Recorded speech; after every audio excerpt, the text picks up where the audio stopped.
They've been looking on eBay for Victoria Plum. You're joking? Come here and see the photograph. Oh, God, that's fantastic. Show that. That's it. Oh, God, he got that for his mum. It's the worst piece of tat I've ever seen. Carl! Carl. Imagine how... Oh, gutted. Carl. Imagine how... Look, think of him now, right? There it is. That's the worst thing I've ever seen. I'll tell you, it looks like a Diddy man gone wrong. It looks like a Diddy man prostitute. That is... Is that the one, Carl? Well, it was a different colour. It had a yellow at mine. No, but look, how do they get... Tell them they go into eBay. So you need to log on to ebay.co.uk. I'm sure you've used it before. It's the online marketplace, ebay.co.uk. And if you type in Victoria Plum, I'm assuming that you can track this down. That's amazing. It's the worst piece of rubbish just I've ever think seen. how cute he was as a kid, though, doing that. Just think of him, just going... just seeing that and thinking, she likes gnomes! It's the worst thing I've ever seen! I mean, to be fair, I don't know what her prize collection of gnomes looks like, but I can't imagine they're much better than that. I mean, gnomes are a fairly grotesque thing. But certainly your mum's taste and discretion is... Did you have those houses on your estate? You'd go in there and it was just loads of those dolls still in their packaging all around the room. And sort of like one of those homes that keeps the sort of packaging on the three-piece suite. Why don't you buy another one for her for Christmas? Yeah. It's $3.99. It looks, but that's £2.49 because that was $3.99. Well. Oh, buy it, Carl. No, because I've sorted out her passport this year anyway. I'll get her that next year. Right, so listen, right? Okay. John Lennon. Happy Christmas, war's over and all that. Indeed. Yeah. Brilliant tune. Great tune. And I've had a great time. Merry Christmas, everybody. I hope we haven't offended you by some of Carl's rantings. Just think of what he's gone through in his life. That Victoria Plum incident. Carl, I've got a little gift for you here before we go. Oh, you're joking. I haven't got you anything. Well, no, you haven't got your girlfriend anything. I wasn't expecting much. It's not exciting, but it's worth taking. In fact, why don't you just re-gift that straight away? It's alright, cheers for that. He hasn't even looked at it. Champagne. That's not the champagne we got free from the BBC, is it? It's not actually, no, Rick, because that is far too good for the likes of Carl. Oh, right. And I wasn't going to give it to me. You wouldn't appreciate it. That's just sparkling wine. Oh, brilliant. Oh, I love that. Yeah, he doesn't know the difference. I'm seeing Carl on Christmas Day, because he's around Christmas Day in London, so I'll get a little gift then, Carl.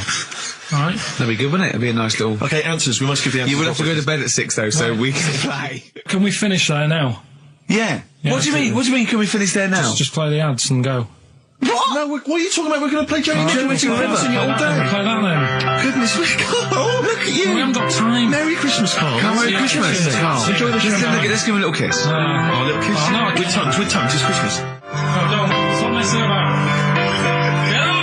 Because you were on Zoe Ball's show talking. Oh, hello. What's going on here? Well, he was exclusively on our show. No, I was in the car. I seem to remember, Rick, he was a nobody. Yeah. That got a chance to come on air and talk about that. And guess what he was getting auditions for MTV. Guess what he was talking about on Zoe's show? Oh, hello. All the jellyfish stuff and all that. About Can't getting believe it. Recycling material that you've done on this show. I phoned in, right, and I went, stop doing material Zoe's boy. He just hung up on me. Well, I had a job to do. Who do you think you are? Your ego has just gone through the roof. Hang on a minute. What? I had a job to do in the week. They asked me to drive the desk for Zoe, right? They didn't say talk. Zoe, if she talks to you, you can't just ignore her. Yes, you can. Well, you Who can't. is she? Who does she think she is? You made a promise to us, a pact, that you were our kind of monkey. Yeah. What can I do? If someone takes time off, I've got to do it. It's my job. Yeah, but you don't have to talk. You don't have to use... You're the head of production. We've given you this special gig. This is like taking you out weekends. Yeah, exactly. If we find out you're getting too much excitement in the week, we'll have to just calm it down. Well, get another little... Well, that's it now anyway. It was only last week. I feel like kind of solid. I feel betrayed. It's like you were having an affair behind our back. Yeah. And you rumbled it. He was doing all the stuff. He was doing all this like, oh yeah, jellyfish and this, jellyfish that. Yeah, because she was asking. And I thought it was a good way of promoting this show, actually. Oh, did you mention the show? Yeah, I did at some point. Did you? What did you say? I just said more about that on Saturday afternoons. So you talk twice? I only heard you talk once. So you're talking all the time? Well, about 5 times in the week. In the full week. 5 times. Deary me. And it was just stuff. You could never be a monk, could you? Chatting away all the time. Right, what have we got? I blame Ball as well, to be honest. I feel Ball's slightly responsible for it. Yeah. She can't find her own, Gibbon to get on the show. She can't find her own kind of, loser, then don't start stealing ours. Outrageous. Well, coming up, right? Yeah, we've got maybe we get Fatboy Slim in. Indeed. Next. Yeah. Saturday, if you're listening, Slim, come in on the show. What's his name? Ernie or something? What's his name? Norman. Oh, yeah. Right. Ernie! Yeah. I don't know. That's great, Ernie Ball. Yeah. He wouldn't change his name. Ernie Cook, that's it, yeah. That's great. Anyway, coming up today, we have got Educating Ricky. Right, Yeah. okay. Is this the last one? You've promised it might be. I believe there's a book out that might help me with this feature, so we'll see how it goes. I was thinking of new features in the week. I've got, wanted to come up with, I wanted to do Celebrity Fact Club. Celebrity Fact Club. All right. I've just got to get some celebrities in first before we can kick that off, so maybe in the new year. Ball and Maybe Cook. Zoe Ball, yeah. Ball and Cook. Yeah, Start off. Maybe, right. And I've also got... Cook and Ball stories. Yeah. That's nice. Good one. Cheers. Thanks, Carl. Yeah. Maybe you could sell that to Zoe's show. And I'm also thinking Through the Ricky Hole. Through the Ricky Hole, okay. What's that? That's...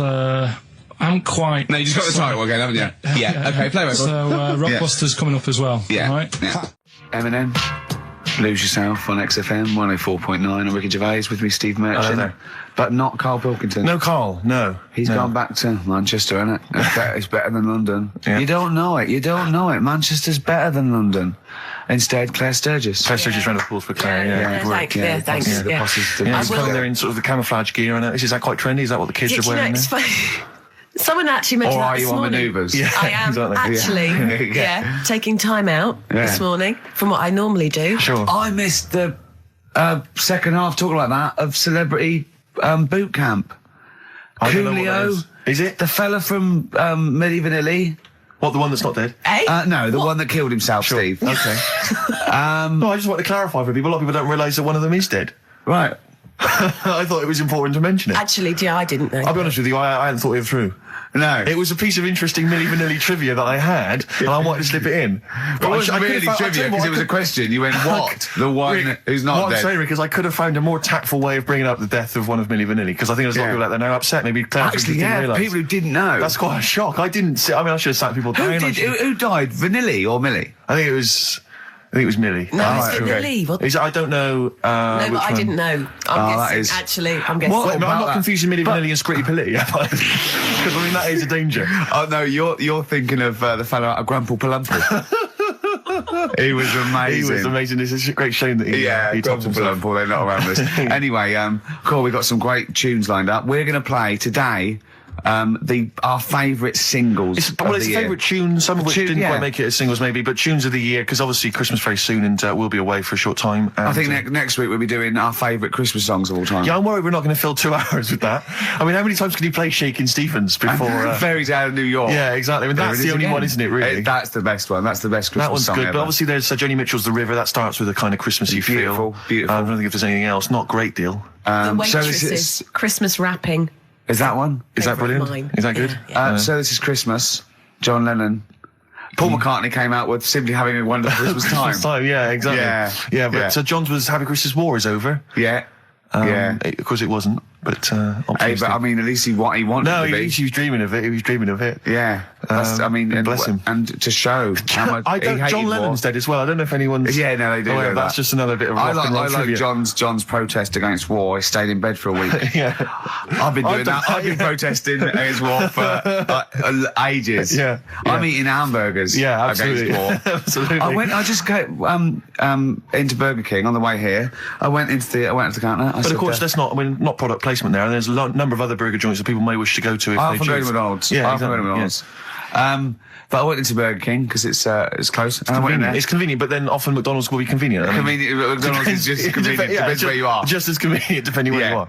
And I said, could I have a cheeseburger and small fries? Take away, please. And he recognised me. He went, oh, I've seen you on telly enough, won't you? He went, there's your meal. So I went, thanks. He he winked and went, "I'll put large fries in." Brilliant. So that's so it's paying off at last. True genius is being rewarded. But I'm by just the intrigued to burger know, joints. because I mean, there's been a couple of times where I've been with you, and we've gone to a restaurant and someone's given you a free meal or whatever. I And it's the know. way that it's like you don't ask for it; it's No. just kind of offered. But I don't know what they're expecting in return. Nothing. I mean, do they Nothing. think that you'll go away and you'll always think fondly of Chad, who works in Burger King? I just think they think, oh, I don't know, they make I'm like going to the- give him a little treat. Yeah, I know. I don't like it, but then I'm always grateful, and I never. Yeah. But the thing is, I'm slightly embarrassed. Did but- anyone around you hear what had happened?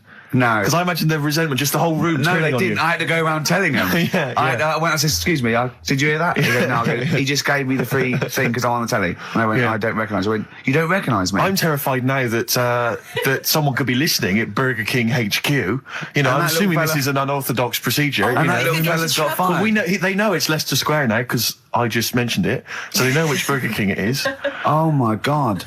I don't know. What was his name? Ralph Littleton. He had a name badge. Yeah. Number 342. Well, I just hope Littleton doesn't get in trouble. So, what are we going to That play could be a first? sad Christmas for him. He's probably keeping his whole family afloat. Bit of Springsteen. Well, tunes of the year. I mean, I know people dismiss Springsteen, but as I say, the gig I went to see earlier in the year, I made it. in the Sturgis end. couldn't It was believe we were quite going to play Springsteen. Brilliant. She was- I just think, leave aside what you think is cool and trendy and the fact that he's older now Really? or whatever else. Really? Just leave all that behind Yeah. and just listen to the tunes because, he remains a great musician. Lonesome Day? Lonesome Day is the current single and it's the first track on the album. And, Free chips. absolutely. Well, there's the best band in Britain, in my opinion. Big words. The Darkness, Growing on Me, on XFM 104.9. I'm Ricky Gervais with me, Steve Merchant and Karl Pilkington. Have you got the album? And already, they've had an argument. Yes. Well, I mean, I don't know whether we need to cheapen the show by discussing it, but I asked for a particular track. Carl is the producer, and he failed to get it for me. He's failed to bring it up from the record library. Completely failed in his mission. He needed to get 2 records, and he failed to get one of them. A 50% error rate there. Yeah, but like I said, I looked in the system. It told me what album it's on. I brought that album up. I'm busy. But, okay, so fine. Fine, you're absolutely fine then. That's no problem. Once again, that's a great excuse, Carl. Brilliant. The show has been ruined. It's been partially ruined, but you've got a bit of an excuse. All right. I didn't make a big deal out of it when you said, "Oh, and whilst you're down there, get us a new 50 Cent single." I never said, "Why you don't get this new 50 Cent single?" I asked you if 50 Cent single was lying around. Yeah. If it hadn't been here, I wouldn't have worried. So I get it, yeah. I did that for you. Right. And when I come up, you say, "Has it got swearing in it?" Well, I don't know. It's 5-1, Steve. I haven't got time. I've been whizzing You're the around. producer. It's the brand new single. I'd have thought it had been lying around in the XFM office anyway. But I don't have time to sit around listening to music, Sure. Well, yeah. right? I know that you have. Now you've got an iPod that can hold 7,500 songs. I don't know when you're going to get round to loading all them on, but I haven't got the time. Sure. Busy. Yeah. Fine. Okay. No. That's a perfect excuse, Carl. Well done, mate. Right. I just hope that I never have to depend on you in a real emergency. I had a bit of bad luck as well. I wanted to play REM, and maybe the listener can help me here. Can you email in ricky.gervais@xfm.co.uk if you know what song I'm thinking of? It's an REM song. I think it's on the album of the last one before. And he says Mulholland Drive and I'm Steve McQueen. That's all I know. I'm sorry, I can't think of the title, so I need the title to look it up, if you know what I mean. I can't put in like that. I can't put in Mulholland Drive. The system goes, what are you talking about? So I need the actual title of the song to look it up to find it down in the library. Oh, well, I'd go down yourself if you're going to go down to the library and get that. I wouldn't send Carl, because... Ricky.gervais@xfm.co.uk. But if he wanted to, he did have time because he came in at 12:20 rather than 5-1. Yeah. No, I told you about that record that I wanted it yesterday, didn't I? So you had 24 hours notice. So that's not really an excuse, is it? But I did find one of my favourite songs of all time, which is Bones off the Benz album, and it's Radiohead on XFM 104.9. And there it is, because you gave me lots of time Yeah. to find it. So Sure. Yeah. Could have brought it in himself. no swearing in it. Bones. Radiohead. The Bends on XFM 104.9. And thanks to Paul, who's Actually, emailed there's in. a whole bunch of other people. Oh, There's lots Nick, of people. we've got Davey, Wow. Steve, Ashley. It's Electrolyte. You know, it all comes flooding back now. We've got that. I've got it out of the library. We're going to play that. That's done. It's interactive. I've used the listener. I've shown the listener, right? I've helped them to help themselves. Sure. I've said, if you want to hear it, tell me what it is. They tell me what it is. They're going to hear it. Yeah. Do you know what I mean? Perfect. Saves going down the library and, well, we don't want to... Yeah, well, we know mistakes can happen if that, if you have to go down the line. Yeah, and I mean, I checked it though to make sure it was the right one. You see, it's just a little bit of Well, it's a good rule that generally, if you pick something up a CD, That's you know, right, we want yeah. to play on a radio Sort show, it a out live radio show. yourself. You normally check at the back. Oh, no, yeah, that's right. Yeah, if you want a job done, do it yourself. You're absolutely right, Carl. So. But anyway, look, let's all make friends. Let's kiss and make up. Yeah, touch and make up. Yeah. Let's just. Well, I'm up on Carl at the moment because it was my birthday in the week, and not only has he bought me a little vibrating thing to put on the chair because I've got about that, so that vibrates. Yeah. That. Actually, we can hear it. Yeah. Yeah, I'm gonna do it between records now. Right. Little What's that doing to you as you? It's do just, that? it sort of like sends a little pulse into your sort of muscles, relaxes, doesn't it? I've got to relax on air. If I'm relaxed, the listeners relax, we're all happy. Sure. He's also got me this little electronic bongos, and I thought we could do like, oh, chimpanzee that, monkey news, so it's like a jungle sort of thing. Sure, yeah. Brilliant. Well, that's always been one of the great jingles that even has. So I've got the vibrating. Oh, chimpanzee that! Monkey news! Dr. Fox, if you're listening, I think you'll know that's a clear improvement in this show. So thank you for those. It's alright. Classy. What did you get him? What did I get him? I couldn't get him anything. I was too busy buying myself an iPod. You're joking? Well, it's a little bit gay, isn't it, giving gifts to blokes? Yeah, it is, but for someone who's like major... Yeah. Play a record. Someone who's major? What do you mean, someone who's major? Well, because he's a major celebrity? No, made you. Oh, made you? Yeah. Right. That's Yeah. Crazy Beat. Blur. Alright? On XFM 104.9. Brilliant. Yeah, so I also got, Jane got me a few nice presents, including my favourite of all of them, a real bow and arrow. A real bow and arrow? Yeah. Right. And what, you know, you're going to rob from the rich, and give to the poor? Yeah! When my head goes into the basket, I'm going to blink a lot. See how many times I can blink. But if you remember, when Carl first told me that, it was, I think it was Simon or Nick that pointed out. He goes, no, that's not quite right, Carl.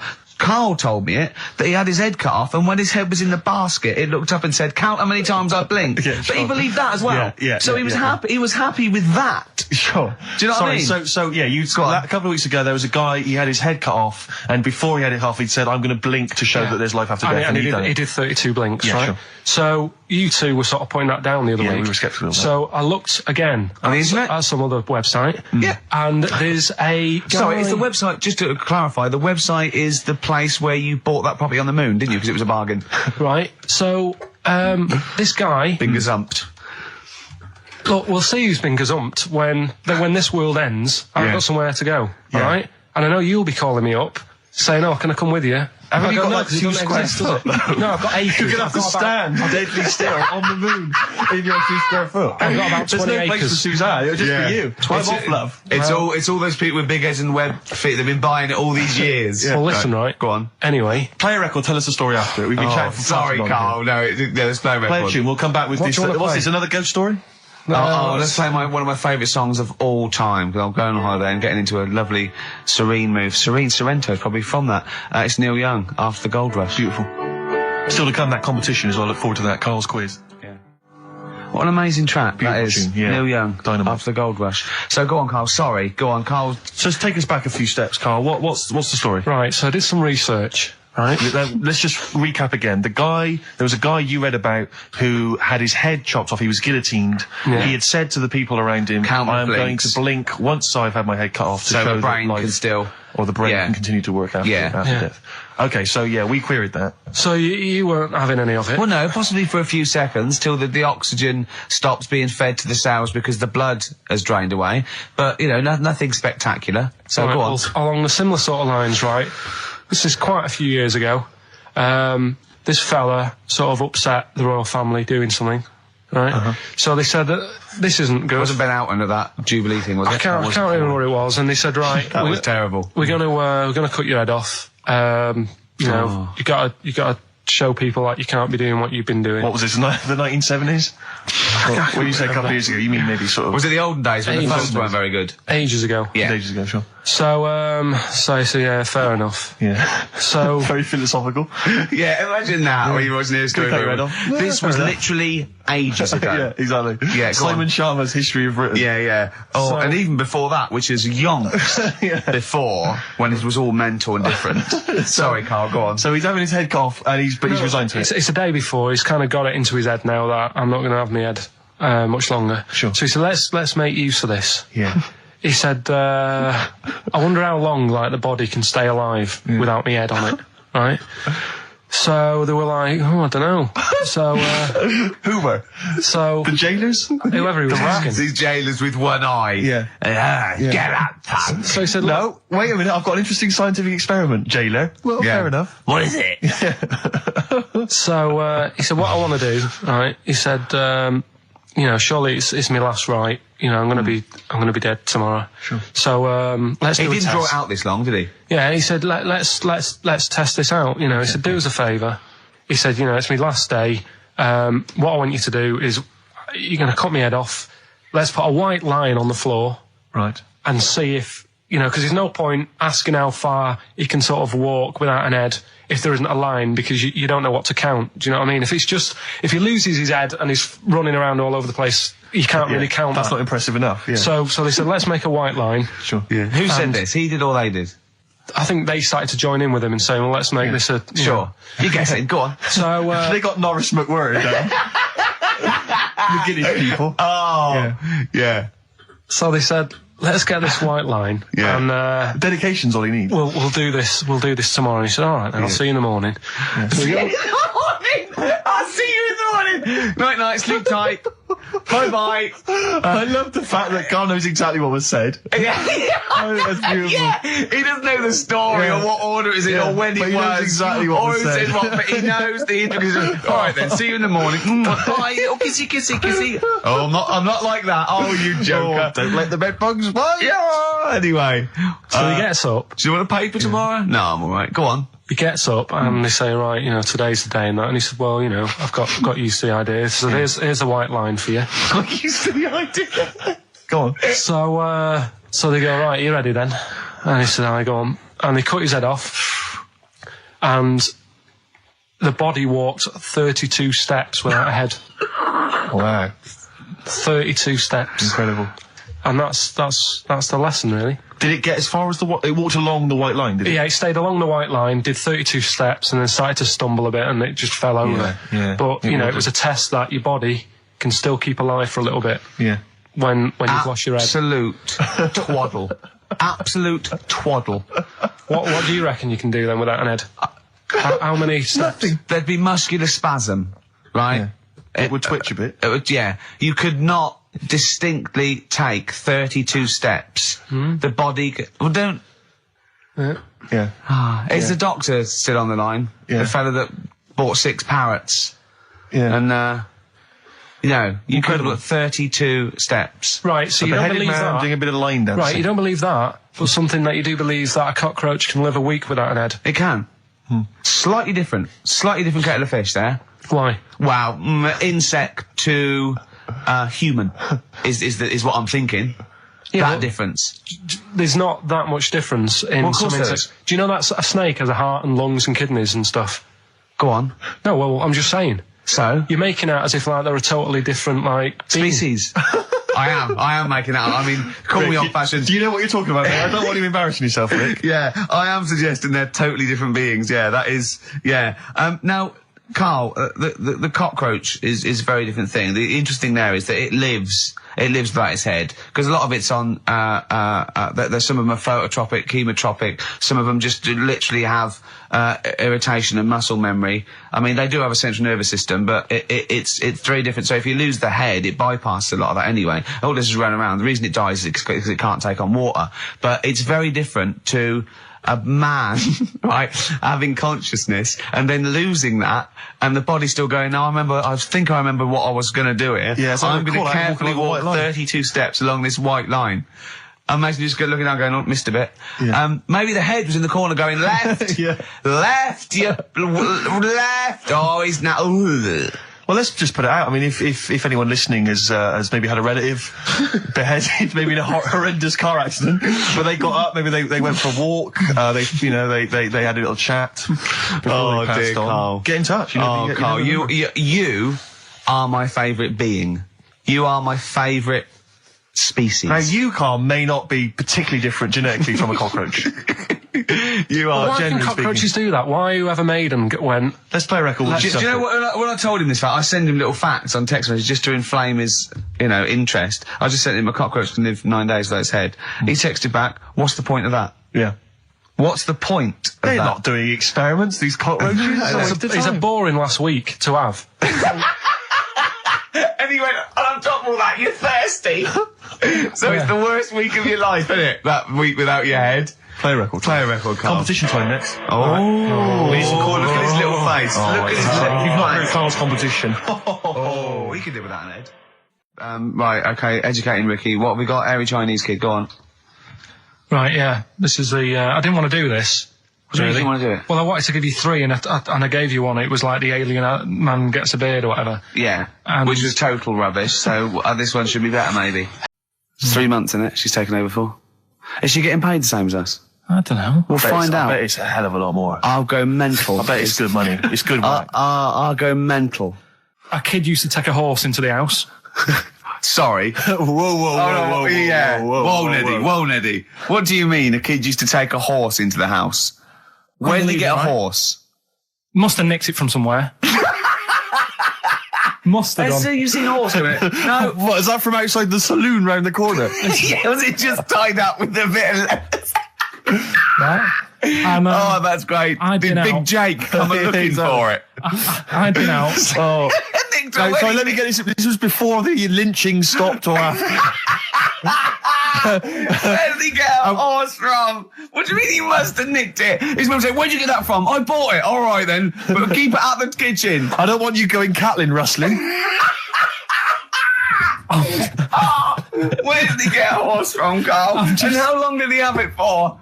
Was he leading it or riding it? Mum, open the door, I can't stop. I can't stop it. Open the patio door as well. I'll be... Looks like we got us a runaway.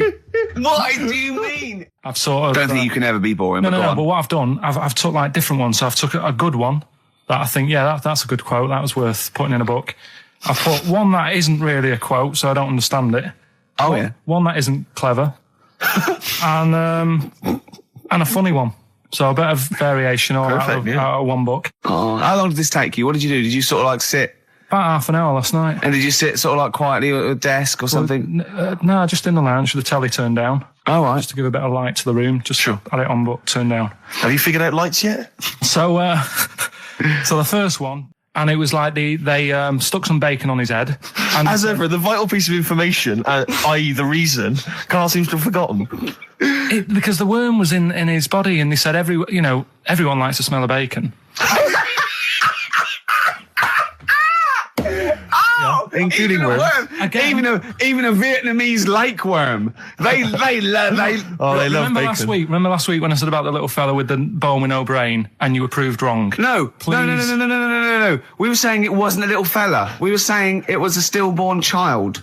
It wasn't a little You're fella. changing it now. You weren't having any of it last Right, week. hang on a minute. I'm getting confused. There was a Vietnamese snake that went inside of a soldier. A little like maggot or some sort that you have to get out of your body because it causes problems. Yes, and so in order to get it out of the It was body, a lot. they strapped bacon to his head. Yeah. That is great. This doctor. And did that work? I think so. They had a picture of him smiling. Oh, God, what, the worm or the bloke? The bloke. Oh, dear. Honestly, I hope someone knows the story. And Right. it was about 3 years ago, I reckon. Okay. And, yeah, it did work. GI bacon. So this is why And so what the worm burrowed out of his head to get the bacon? get to the bacon. Right. Um, That's great. when my dad was when he was a taxi driver, Yeah.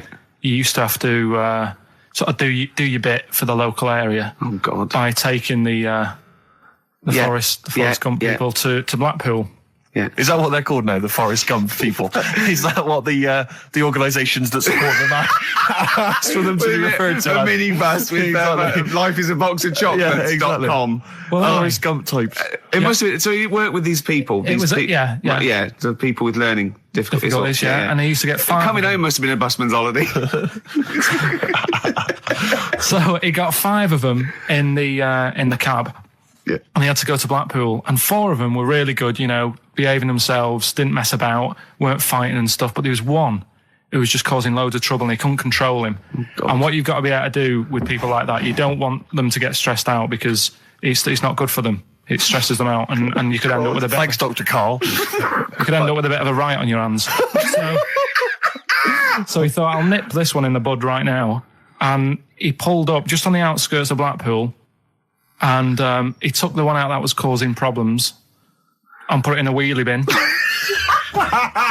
Oh, no. Oh, I'm sorry. I apologise. He did what? Oh, he did it for the good of the others. He put it in a wheelie bin. He was having a good time. He thought it was one of the rides. Can you stop saying it? He had another problem similar to it where he had a little minibus, and it was his job to take a load of old women to the bingo hall, and it was miles away. And he took him there. There was no problem. About 10 old women in a minibus. One of them was causing trouble, so he pulled over it. No, right? So he took him there. Everything's fine. He dropped him off. They had a lovely night. Yeah. Right? They had a lovely night. Won a bit of cash. Coming back, it's a bit of a late night, and they all started moaning at him, going, "I want to be dropped off here. Take me there. I want to be dropped off first. I've got to get up early. Blah blah. My husband's expecting me. I'm already late. Take me here first. Take me there."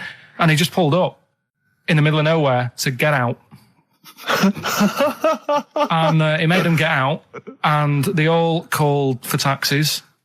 They charged that company who was meant to be taking him home in the minibus, and he got the sack. My mate, Anthony, his mum called up my mum and said, I've got to meet up with you. I've got to have a word with you. And she said, what about? She said, I don't want to talk about it over the phone. So she goes, oh, right. Well, yeah, come round tonight then.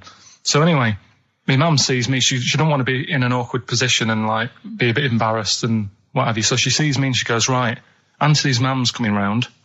What have you been doing? Yeah. So I go, oh God. I said, I've been nicking stuff. So she goes, like what? So not big stuff. I've had a few calculators and Mars bars and stuff. How many? I'll just work it out. Hold on. Works out at 7.2 per day. So, how many calculators do you need? So it was when that phase. You failed maths, didn't you? Everyone wanted a calculator. It was like a trendy thing, wasn't it? Right. Oh yeah. In Manchester a couple of years ago. Yeah. So anyway, so I told her all this and I confessed to computers will make it there one day. I confessed to There's magic in the back of battery. Go on. Confessed to nicking all this stuff. She comes round. She only wanted to borrow some money. Brilliant.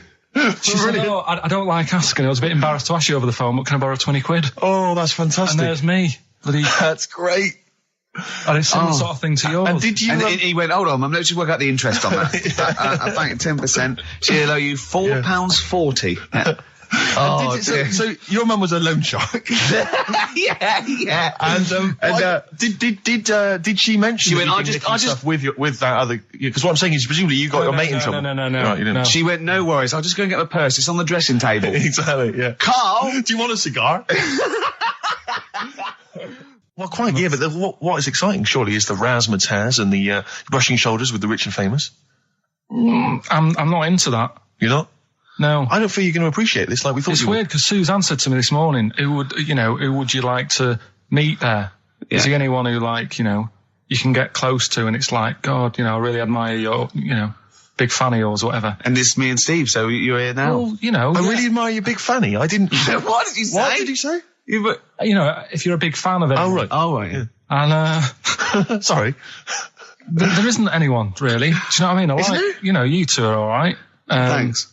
Jonathan Ross, is he going? He might do, I don't know. Hang on, wait a minute. I can't help but feel we could have exploited this more. We could have maybe run a competition to let someone win. Yeah. If you're not going to appreciate it, Carl. Yeah. Are you going to get a trouser suit? Are you going to get a ladies' trouser suit? I just think then if you go sort of like looking macho and walking down with him, you know, they know that you're not really partners. And I just think it's a slap in the face for BAFTA. That's true enough. No, it doesn't matter what you wear though. Look at Elton Can't John's. you mince a little bit? Can't you at least sort of walk a little bit mincy? Because you've got such a macho sort of mank walk. Elton John's fella doesn't look gay and the stuff he wears and that, does he? Do you know what I mean? It means nothing. No, but that's because Elton's doing the work for him. No, but By dressing as like some kind of restoration dame. Yeah. right, Go on then, Carl. second one then. This is a bit easier, but I still think it's a good one. So this is, we should explain what this is if you've just tuned in. It's one of those stupid lateral thinking problems. That Karl himself has created. Yeah, that was his homework. Right, this one. It's a fella. He has a normal day doing stuff. Nothing wrong with him. Right. And It's the twist in the tale. It's just like Tales of the Unexpected. Just a normal day, nothing wrong with him. Hold on, though, he's got the legs of a fish. Go on. So, that's what he's been hiding his legs. Go so on. he does his The normal, legs of a fish. Sorry, Carl, carry on. He has his working day and that, Yeah. and then he gets a bit tired. Goes to bed. He puts the light on, leaves it on, goes to bed. Oh, That's crazy. that's mental. I can't think what's happened. Anyway, here's Radiohead. Right, okay. The question is, why does he put the light on when So he's a going man, to bed? he's had a normal day, he's come home from work. Is that right? He's come home from work or he's not been working? Yeah, he's just been no, out? it's been working and stuff, I think. You think? You've made it up, Karl, you can decide. So is the question is, why has he put the light on when he's asleep? There's a reason that he's put the light on when he's asleep. Has he gone to sleep? No, Carl, don't shrug. You're meant to answer these questions. He put the light on before he went to bed. Yeah, and the question And you're he's asking gone me to is sleep, why? What's and the he- scenario? And the light's on and Yeah. that, but he's gone to sleep. Yeah. He started reading and then he fell asleep. No. Did he intentionally, for some reason, put the light on? Every night. It's mad. Sounds mad. That's Carl, doesn't it? Every night he does it. Yeah. He puts the light on when he So- goes to Light sleep. on, it goes to bed. Carl, is the point of this, he puts the light on for a very good reason. Not for us, but for some people. He's blind and it's always been on and he thinks he's turning it off, but it was on in the day and he thinks he's turning it off, but he's turning it on because he's No, blind. that'd be stupid. That works. No, that works great, Rick. Yeah. Thank you, Carl. So you've got to come up with what... Hang on. If What? you're blind, why would you put a light on? No, he thinks it's off. Yeah. But why would he turn it on anyway? Just think so he doesn't get burgled, so people know he's in because he can't see him. So he just he puts the light on when he's there, then he turns the light off when he goes to bed, so people think it's fine. But he's got it out of kilter, and actually he's walking around in the dark all day. I don't believe that if you're blind, you turn your light on. I don't think you'd be living on your own, would you? I'm not having that for a Do second. blind people live on their own? For a second. Well, some people do. Lonely blind people live on their own. No, if you got bad eyes. What, any of them women? Are there any blind women who are living on their own, Rick? Well, never mind your concern for the partially sighted or sight impaired people coming to London. Get on with this. Yeah. So there he is. Yeah. It's like, oh, a bit tired. Yeah. Just put the light on. Get to bed. Yeah. So he turns the light on and he goes to bed. Yeah. Oh. Should we play a track? He's not sleeping on the job. He's a lighthouse keeper. Well done. Is he a lighthouse That's not keeper? it, Carl. He's a lighthouse keeper. Right. Why wasn't the light on all the time? Because it's light in the day. You idiot. Play a record. What? Play a record. You're a buffoon. No, actually, the light isn't on in the day, is it? No, Rick? it's not. I think you're the buffoon. Oh, yeah. Karl has won! Quickly recap the end there. I almost missed the end. So there you go. He's in the attic, right? His missus is still downstairs. She's not up there. Okay. Right? He's on his own, and he cleans this lamp, right? Yeah. And this fella appears out of all this smoke, and he's wearing a nice pair of 501s, and he's wearing a shirt, and there you go. 104.9 XFM, Ricky Gervais, Steve Merchant, Karl Pilkington's pressing the buttons. Right. We're playing some great moments from the last 3 weeks. And some great records, Steve, from the last 2 weeks. That's true enough. Yeah. We're not actually here today. What are you up to today, Rick? It's 8 hours earlier, so this is about 2 o'clock probably. Mm-hmm. So it's about 6 o'clock in the morning.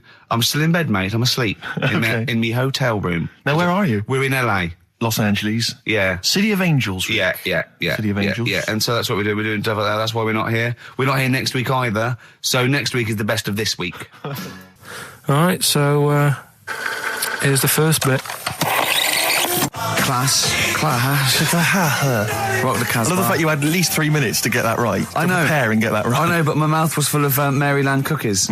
Yeah. You know, last week, this would blow your mind. He came in, do you know what he'd bought? For himself, about 10 penguins. Who buys penguins still? I know. Or wagon wheels. Oh, I've never liked wagon wheels. You've not been a fan? No, but I was sorry about that. It's The Clash and Rock the Casbah.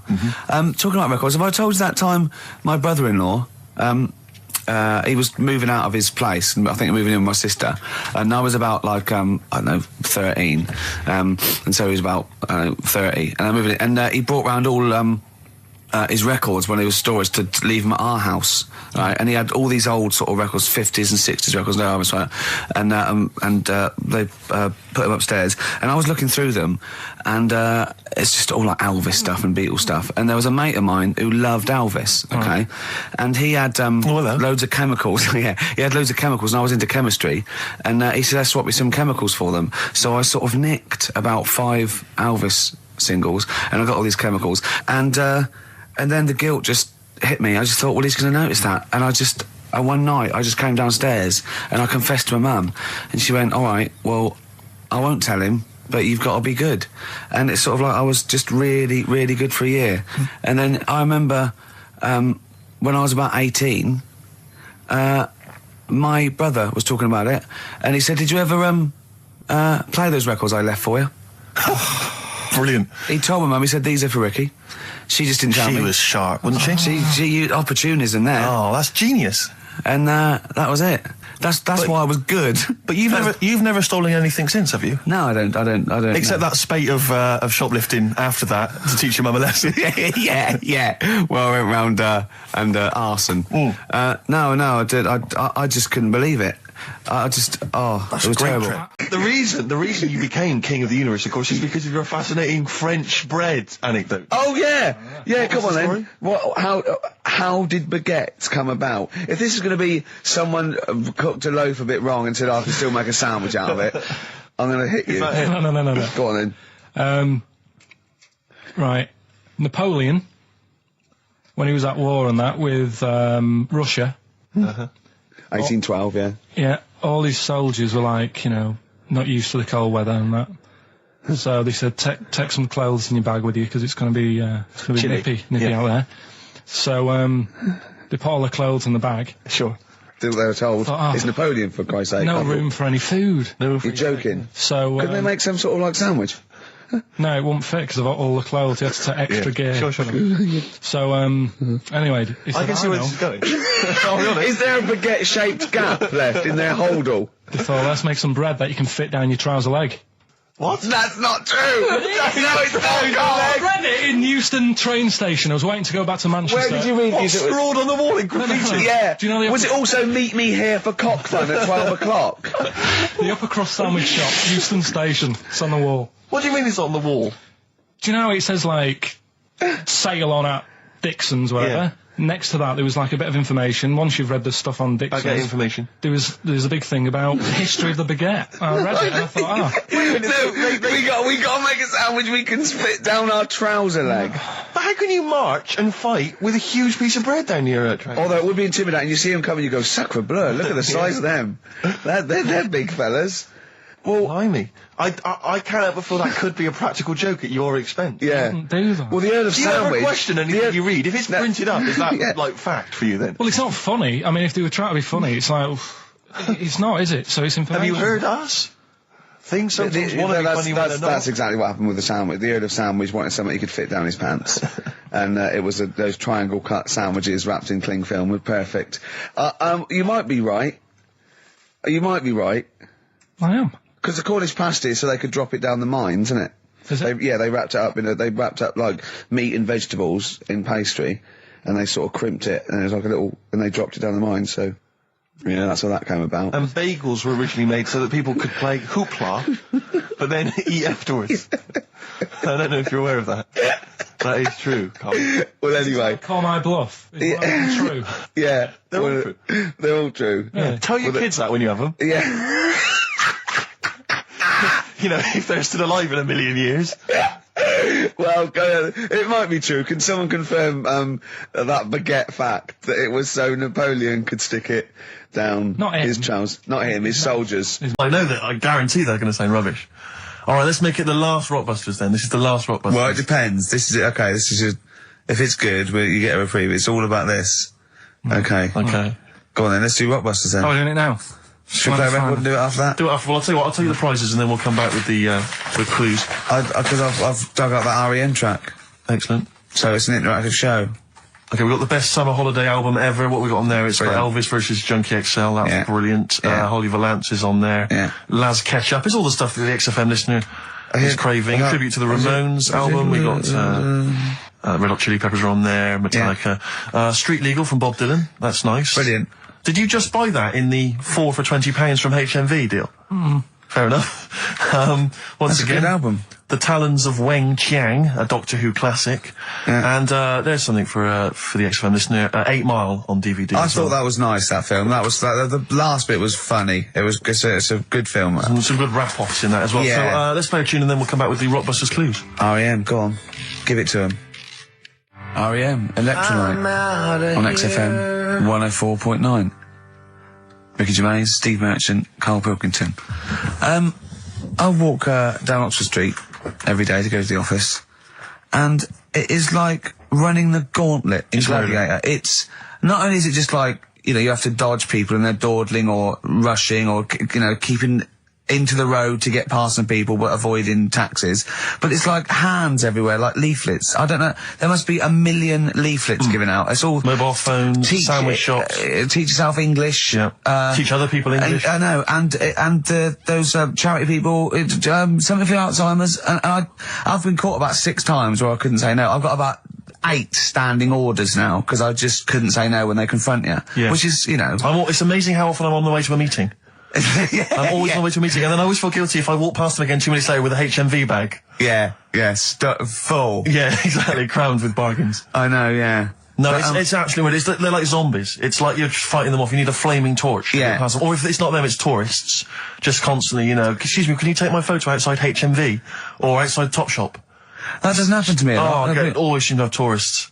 Just in the way, just kind of dawdling, looking up at the buildings. I walk so fast. I put my head down and I just try and walk so fast everywhere now, because it's, But Oxford Street is just, it's unbelievable now. And I think it's age that I've started noticing it. Even if the window's open and I hear just like cars and they're on the mobile phone, it's the loudest place in the world. Yeah. I don't know what we can do. Well, isn't it one of the busiest streets in, is it either the world? The universe? It is mental. I think if we carpeted it, that would and help, put some curtains up, it would just deaden. It's like pubs with those polished floors and metal tables, and everyone's having to talk like that to be heard. The jukebox is quite loud, and I want to go just turn everything down. Yeah. Let's put some carpet down. Just talk quietly like this. Yeah. Let's put the music down a little bit. We'll have a good time. I've never quite understood that impulse. I don't know, again, if it's age where you go in a club or a pub, as you say, and then it's just slightly too loud. So it just makes everything slightly tricky. It's slightly tricky to have a conversation. But what annoys me is when it's for the amusement of the barman or barmaid. Yeah. They're bored, they're in a pub, they've got the music up, their music up, right, techno blaring, right, they've got a telly on, watching a soap opera, and I want to go, choose one or the other. Yeah. I mean, what are you watching? I got a minicab last night. I imagine you don't travel in minicabs, but the guy driving, one of those guys, I know he's driving a cab on a Friday night. Okay, no one wants to be doing that. And he had one of those phone, the little earpieces that you put in, so it looks like they're talking to themselves. And he's there, and he goes, where are you going? I went, crouching. He went, and he's chatting on his mobile phone the whole time. His voice was so loud, he had the radio on as well, and he wasn't concentrating on the road. I just thought, look, I'm paying you £10 here to take me somewhere. Please, just stop chatting or arranging your social life for 2 minutes. Yeah. Get me to my destination safely, and then you can resume your conversation. My favourite one is, I'm going to so-and-so terrace, please. Where's that? I want to go, right, you're not taking me then. Yeah. I mean, I don't know. I don't know. Exactly. I don't drive, I'm paying you. That's why I'm paying you. That's got to be part of the service. But, I mean, I know people who've been in many cabs, didn't know where I was, and didn't have an A to Z. No, I was in East London once, I said to him, I'm going to North London. He went, where specifically? I went, Swiss Cottage. He went, sure. I said, do you know the way? He went, yeah. Set off. Along the way, he went, do you know the way? I said, I thought you knew. I said, have you not got an A to Z? He went, no. He was one of those guys who'd just taken his car out middle of the night. That was all he had. All he had, all his credentials were he had a car. No map, no torch. The 2 other things I bring with me.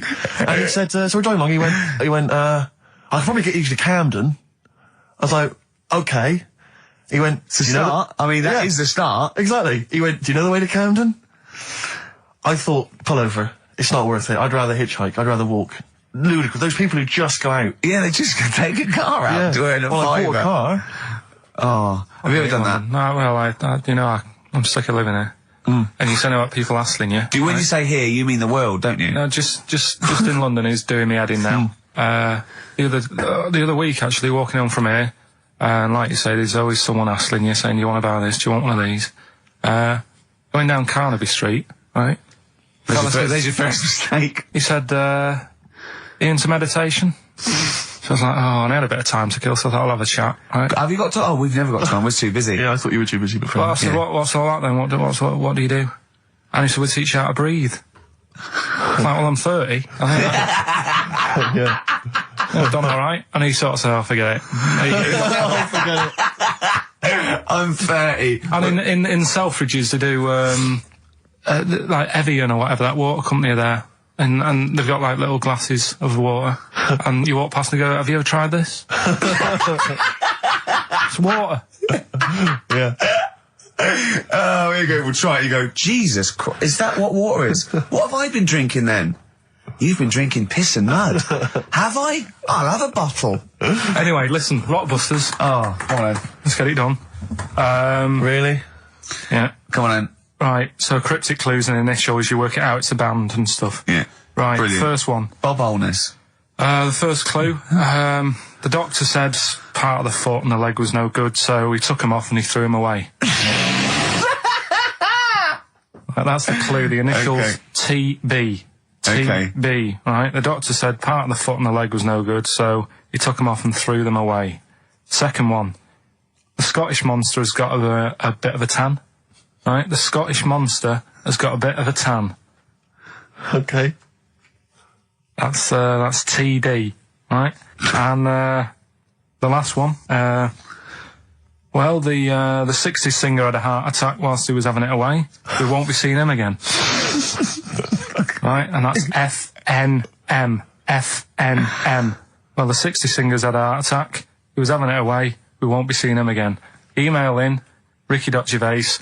Remember, this is to save Rockbusters. If people don't get this, right, it's no more. So you better, if you want this feature to stay, you better get the clues.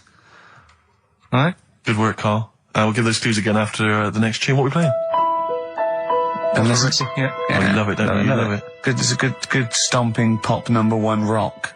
XFM. Jane's Addiction, Just Because. I think things are rocking up. They are indeed. Rocking up in the land this year, Steve. Yes, that's good news, I think. Evanescence, them, The Darkness, rock-tastic. XFM 104.9, Ricky Gervais, Steve Merchant, and Karl Pilkington of a Saturday. Can I just say that the shaving your arse feature from earlier, if you missed that was 1:30. That was a discussion on shaving your arse. Yeah. It was great stuff. That seems to have caught the public imagination. Yeah. We've had so many emails. We've had someone telling us exactly how to shave your arse. Yeah. So if you need that information, I can probably forward it to you. Well, I think this will be the year of rock and arse. Exactly. But it's extraordinary how, just a simple discussion like that you would think perhaps was crass, crude. Mind you, our listeners do like Carl talking about monkeys. Sure. Do you know what I mean? Yeah. It's not like it's something to be proud of. It's not like we changed a nation or freed a people or found a cure for something. We hit them in their, at their level with monkeys and arses. Yeah, exactly. It's what our listeners love. Yeah. Monkeys and arses. Yeah. We should put that on the poster. And they go together, because I joined the zoo last Sunday, went down and became friends of the zoo. Right? Oh, well, I thought maybe you had to sit in a cage for that thing happened. I went straight for the chimps. Of course. Right?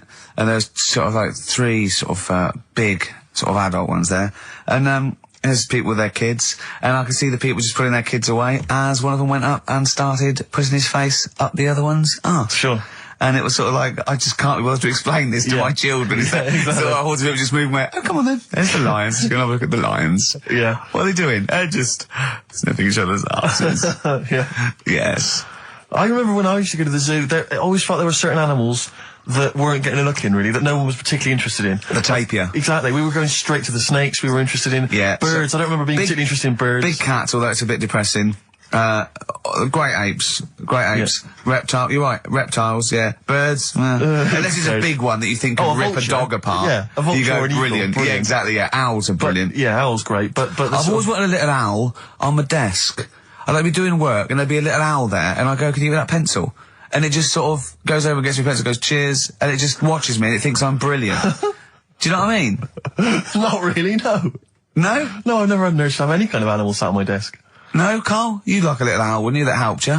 No, I had a little magpie, didn't I? We've talked about that. Oh, he came down and started pecking your grifter, didn't he? Yeah. What was his name? Maggie. Sure. Brilliant. Inspired. And you took it to school and it didn't come back once, Didn't come back. Didn't see it again. Oh, dear. Did it ever peck your head? Because you used to have hair, didn't you? Yeah. No, it did. It started getting a bit violent. Really? Yeah. But was it becoming sort of age when adolescence, probably sexual frustration sort, because I think magpies go for shiny objects, don't they? And you were probably sort of, probably losing it a little bit then in the front, and so when the sun was out... There's a bit of a sheen on the front. They saw a glare and thought, I'll have that. Yeah. What is that? That's brilliant. Yeah. Or as it was sort of pecking away, it mistook it for a tree.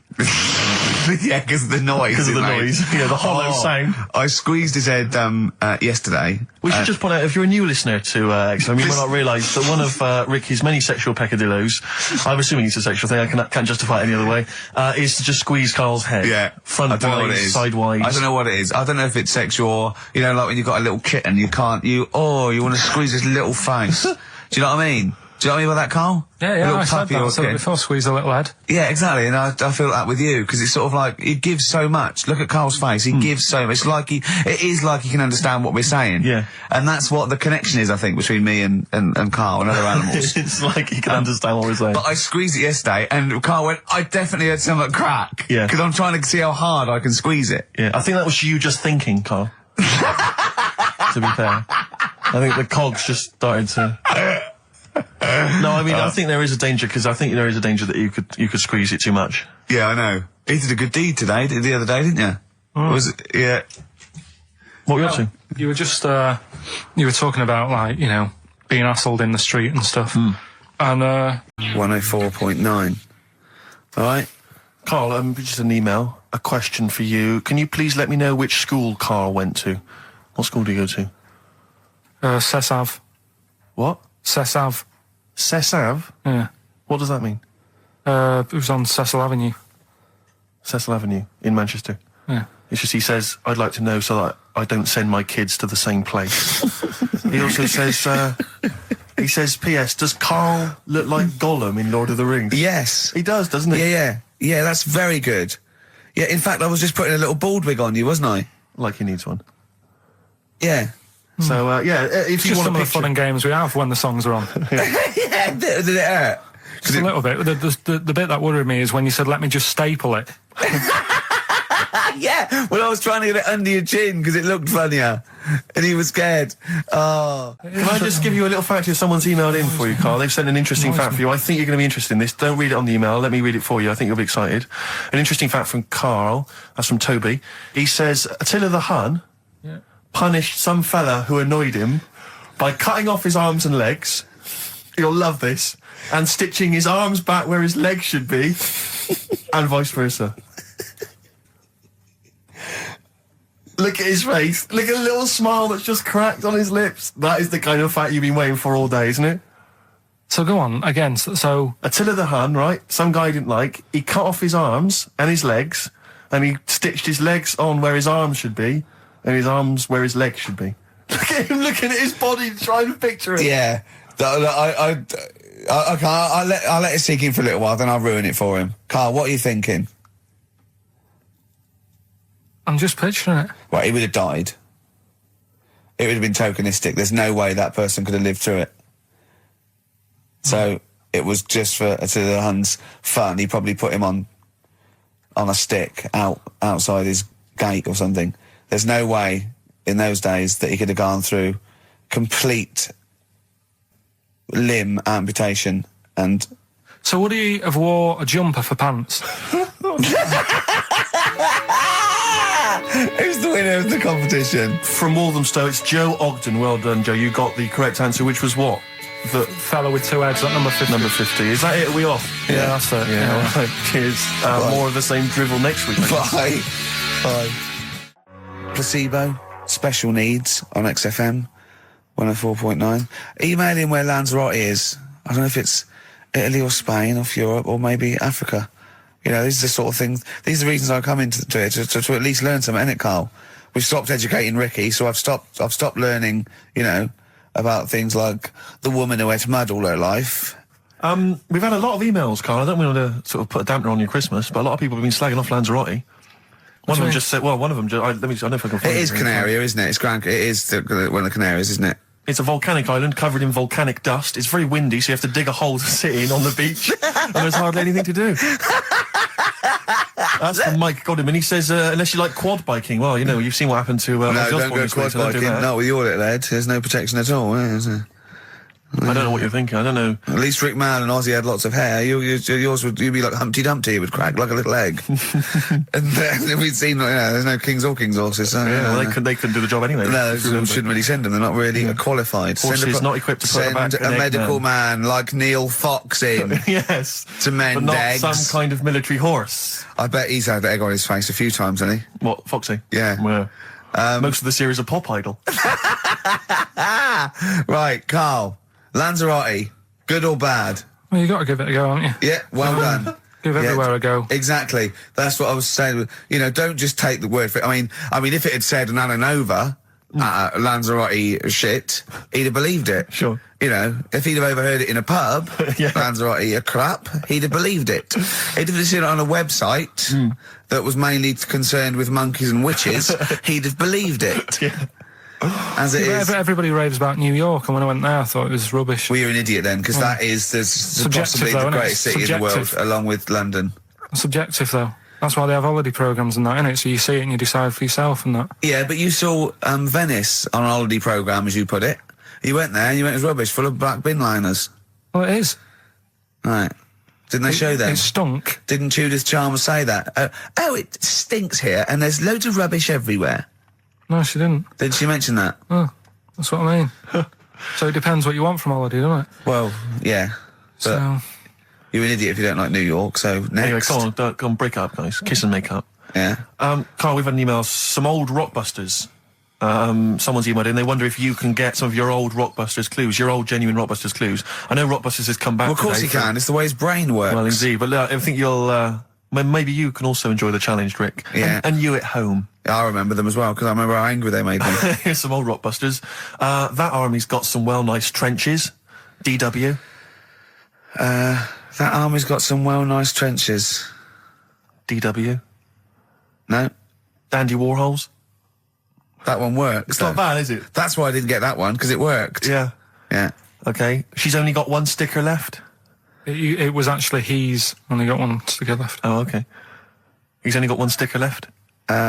Oh, the band His Last Sticker. Exactly. With Justine Fishman, yeah, His Last Sticker. They were brilliant, weren't they? What happened to His Last Sticker? Are they still going?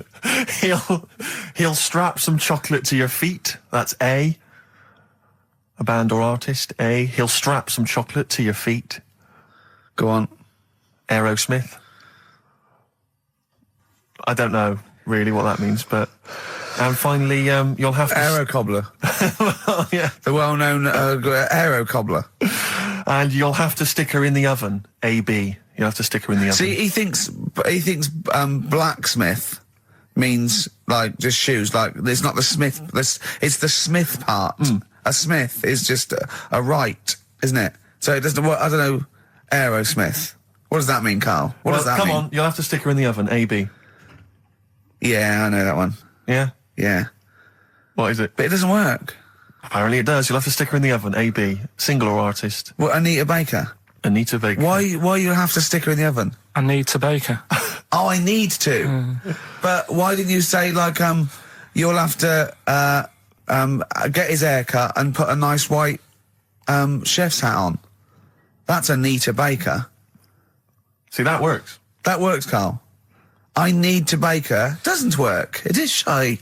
Okay, well, listen, before you judge, listen to today's Rockbusters. Okay. They're here with us now. Here's Karl Pilkington. Yeah, He's brought got it them. back just for Christmas. Brilliant. I've only got 2 really because what? I was trying to work one out before, right, in my little room. Yeah. I was looking at different band names, thinking, what can I do?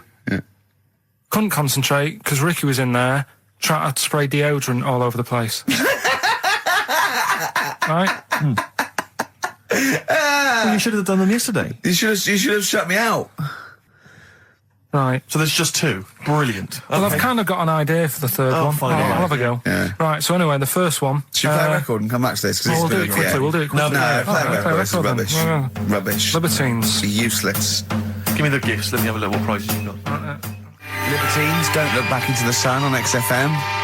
Well, the general public are getting involved with Karl's holiday, and, I mean, this has been a damning report on Lanzarote. There's not been a positive word written about Lanzarote so far. Wow. It's volcanic, there's no natural water supply. Sorry, there's no natural water supply. It's You all have to sit in a imported. hole.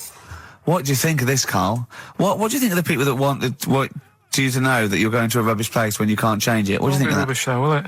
What do you mean? Be all right. What do you mean it'll be right? Because I'm going to go there thinking, oh, there's no water and that, and there will be water. No, they didn't say there's no water.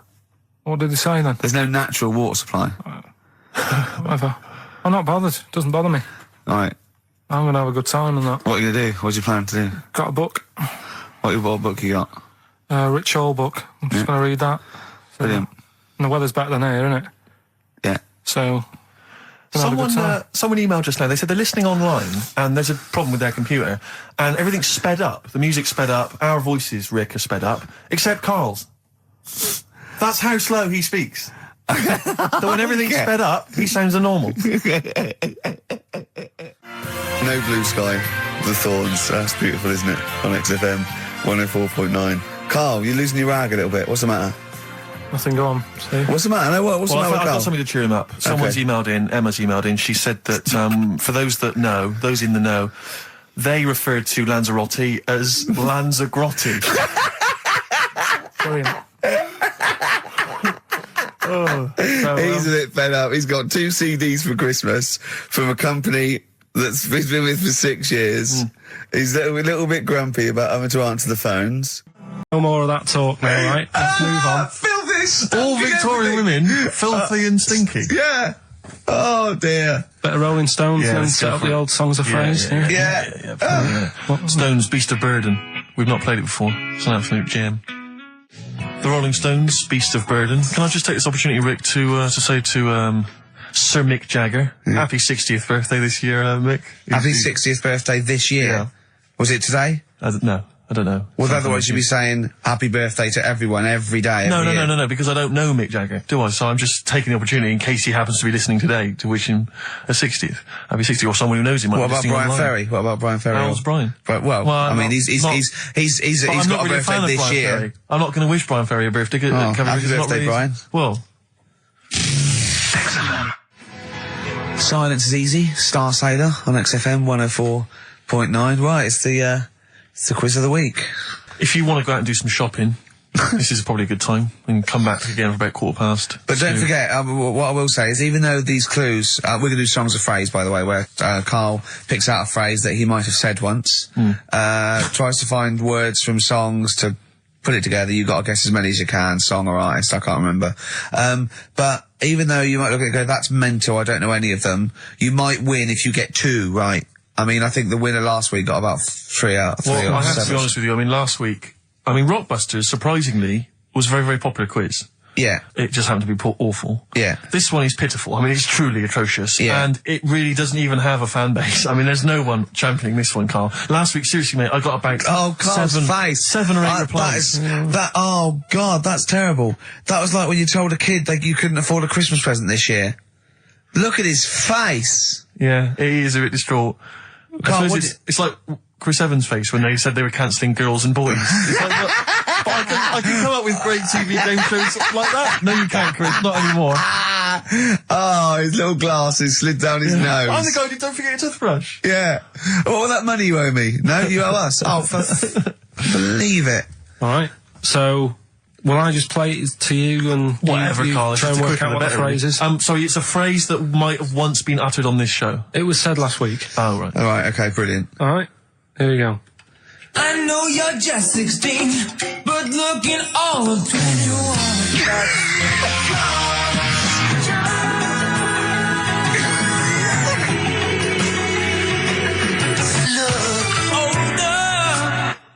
Right, I didn't quite hear Right, it. I know what that is. That's ridiculous. What was Right? it? What it is it's something like, right, you're only 16, but you look 26, and the Chinese look older than they are or something, because he said that. The Chinese don't age well. That is mental, Carl. It's the most convoluted, ridiculous, racist piece of material ever to be uttered on radio. Play it again. I know you're just 16, but looking all of 21. That's...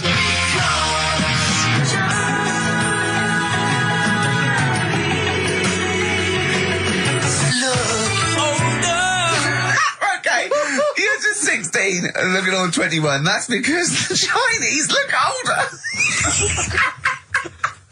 Carl, you've gone mental. All right. Oh, that is amazing. So, there you go, the well-known phrase, you're 16, looking all of 21, that's because the Chinese look older. Well-known phrase there, sweeping the nation. That'll be up there with "was up," and "shut that door." If they do a poll, right. Okay, play it once more. We're after the artists. Just the artists. Yeah. I know you're just 16, but looking all of 21. That's...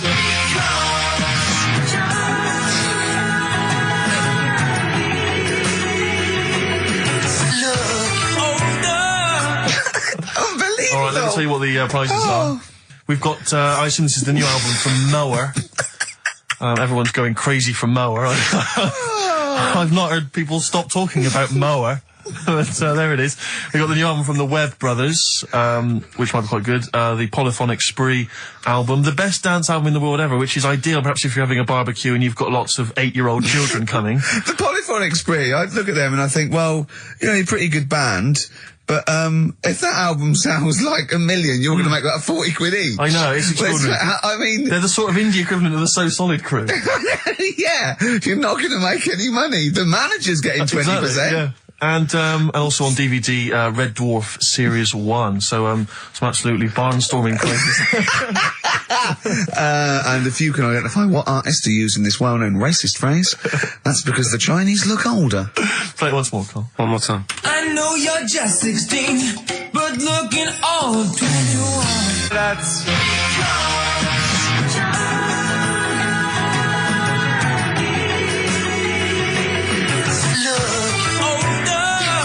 Oh, God. Ricky.Gervais at XFM.co.uk. Play a record. This is radio. Panic. Eh? So what did you just pinch off? I can't confirm it at this stage, exactly what happened, but it certainly felt like a pinch. I looked round, there was a woman behind me. Right. She was fairly old. I think she's probably in her mid-30s. Right. Kind of reddish hair. Right. I don't know if she's listening. Right. But she knows where I am. And so I don't know how to proceed, really, Rick. I don't know if it's worth putting up some posters around the Green Park area. Well, what you could just do... to try and corroborate it. If you saw a woman pinch the lanky guy's arse... No, you could probably get in contact with British Rail and go back over their CCTV CCTV cameras, yeah. And then they could probably zoom in and, you know, so identifying sort of birthmarks or she might have been holding some... Then I could hire a private eye. Yeah. Again, money well spent. Well, so there you go. You know, I'm just saying maybe maybe things are looking up. Things it's getting are towards Christmas. The worm has turned. I mean, you know, it's a little sexy story to get the show going. It is but pretty what do you make of that then, Carl? What do you think of that, you're Carl? quite damning. What's your answer? Well, I mean, you're quite a tall fella. Sure. So she must have really wanted to sort of reach up and have a pinch. Mm. Do you know You think she was a dwarf? She did it with her teeth? He didn't say she was a dwarf. No, but Steve's taller than, you know, his arse. Yeah, but his arse isn't 6'9", is it? His arse is about 3 foot off the floor. 4 foot? What? 4 foot off the floor? No, I don't think so. About 3. She'd have to be a midget to have to reach up to pinch Steve's arse. He is very tall, but I don't know what your point is there, Carl. You're just trying to, you're just, I think maybe just a little bit jealous. Just a little bit of jealousy. How many cats do you say you've got through? I'd say whilst I was living at home, I mean, it's still on the increase even though I'm not there. So whilst I was there, probably 5. God. Wow. Oh. Yeah. And were you upset each time, or you just got used to it? It's one of them things, isn't it? Like I've said before, when you first see something, it's a bit of a shock. Do you know what I mean? It's like the Elephant Man or whatever. Yeah. First time you see him, it's that sort of, oh, look at that. Yeah. Do you remember the first time you saw Steve? No, I'm not being funny. Do you remember the first? Yeah, but I've said this before. It's always, then you get used to how people look, and you don't... No. I'm gonna burst. You have to play a record. No, but... No, but I've got used to it. Shut up. Carl, you know our mate Johnny, he's a Doctor Who fan. Yeah. Do you remember, he bought, the Doctor Who magazine, and he went, to the toilet, and Steve got post-it notes and put geek on every page. And Johnny opened it on the tube, right, and it had geek and everything. And Johnny bought in the new Doctor Who magazine, I think this week's or this month's, right? And they've done the perfect Doctor Who fan, right, what the geek is, right, and it looks exactly like Steve. Alright, don't have a go, Rick. It does. And he went, and I'm gonna try and put it on the website. It's amazing. It's got your hair, glasses, it stands like you, it's sort of dressed like you, and it's only, and it's hilarious. And he was, I mean, I'm insulting you now, it sounds like an insult, but if you'd see it, you'd laugh. Well, Rockbusters, right? Yeah. Right, here we go. Just a little bit annoyed. Just, 3 clues. We've lost all the energy in this show, haven't we? Well, I can't get over that insult. I'm just a little... No, Three. he did though. It just came out, no, I can be honest with you, Rick, it came out of left field. I wasn't expecting an insult. No, but I think there was a sense of camaraderie on this. No, I'll bring Just it in, email and in, you'll see what I mean. ricky.gervais@xfm.co.uk. I'm just annoyed. I can't What are we listen to doing? Rockbusters I'm thing. just reading out the clues. Should we put this, let's put this one in for the Sony Award. Let's put this show in for the Sony Awards. Play a song, Carl, because I need to discuss things with him. I've talked before about him Edit stacking it down. Get this down to 3 minutes. It'd be a great show. Rockbusters in a minute. XFM. Lonesome Day by Bruce Springsteen from his new album The Rising on XFM 104.9. Ricky Gervais, Steve Merchant, Karl Pilkington. Foreman just phoned in and said to Karl, stick up for yourself. Don't listen to that Merchant. He does my head in. He's so arrogant. I don't think I'm arrogant. I think I'm mean. Yeah. I just think I'm sort of objectionable. I don't think it's arrogance. I think it's sort of nastiness. Yeah. I'm just not a very nice person. But believe me, I'm not arrogant. I think I'm pathetic. What were you talking about earlier about glasses as well, and Steve taking his glasses off? What was that? What are you saying that in front of him now for? Was it an insult? It wasn't really an insult. Carl, what were you up to? No, what was it? I genuinely don't remember. I genuinely don't remember. Right, Steve, I'm not having a go. Right? Just saying how people, it's a bit weird that you've got glasses because you've got a good pair of eyes on you. Right? That isn't an insult. What were you talking about though? What was it? Why did it was the fact that people who wear glasses always look a bit weird without them on. It's like, you know, they should wear glasses. Okay. Why did we get round to this? What was we talking about? I don't know. I don't know. I don't know what that was. It sounds like an insult, even it wasn't intended as one. It wasn't. It sounds like an insult, Carl. It does, yeah. No, it wasn't. I But should be listen, allowed to punch you every time you insult me, no? No, but I'm not I'm having a doing it. go. I'm going to give you a dead arm. Look, Steve, It sounds it's like an you. insult. You And always even if it wasn't, you intended it to be one. What you... You're joking. We better play a record. Okay. Play a classic. Right, we've got who's that on the line? It's Rob. Rob, are you a doctor? I'm a final year medical student. I'll be a doctor in 2 months, touch wood. That's close enough, isn't it? Yeah. Excellent. So, where do you study? Do you want to give more details, or do you want to remain anonymous as you're calling in to I study at Barts Hospital. All right, great. So, why do GPs sometimes put their finger up a man's anus? To see what's there. You know, if you've got hemorrhoids, if you've got an enlarged prostate, you know, it's either that or they stick up a big tube and have a look up with a light. What? And it's easier to do that. Now, are you dumbing this down for us, or are you going to fail your medical exams by saying stick up a big tube with a light? I'm dumbing it down. Okay, come on then. We're all intelligent people here, and Carl. So you tell us what's that called? It's called a sigmoidoscope. Right. Nice. That was a clever test, wasn't it, Rick? 12 inch long. Yeah. 12-inch long tube I can put up there. So, Carl, would you prefer that or a finger? Well, so do they sort of do the finger first, and then, I mean, at what point do they say, hang on, we need a light here? I mean... It's normally if there's something wrong. But, so if I go then, say if I go to this Wellman clinic, right, and they go, yeah, the art's good and that, yeah, finger, there you go, and then they go, hang on, I'm going to go and get me light and tube. I could start worrying then because they've sort of found something. And they're not likely to go straight in with the tube. They'll probably send you off some tests first. But Carl, there's nothing. But you go to these places to put your mind at rest and to know where you are with your health. I mean, it's not that you go along. That's what most people worry about. They think that because I'll go along and they'll find something. Well, one, that's illogical. It doesn't heighten the fact they find something because you go along. And two, if they do find something, it's a good job you went along. I mean, I'm a hypocrite because I don't go to the doctor, but I've had that done. You should be concerned if when they shine the little light in your ear, it comes out the other side of your ear. No, the other ear comes right out the other side. That's when you should be worried. But Rob, right, you said then, if they find something, they send me off for some tests. Why can't I just have the test without that and cut out the middleman? Do you know what I mean? Because you're wasting lots of money. There's hundreds of tests they could do, and they could do every test, and they could all come back with nothing. Or they could do the finger up there and send you for the 3 tests you need to find out what's wrong with you.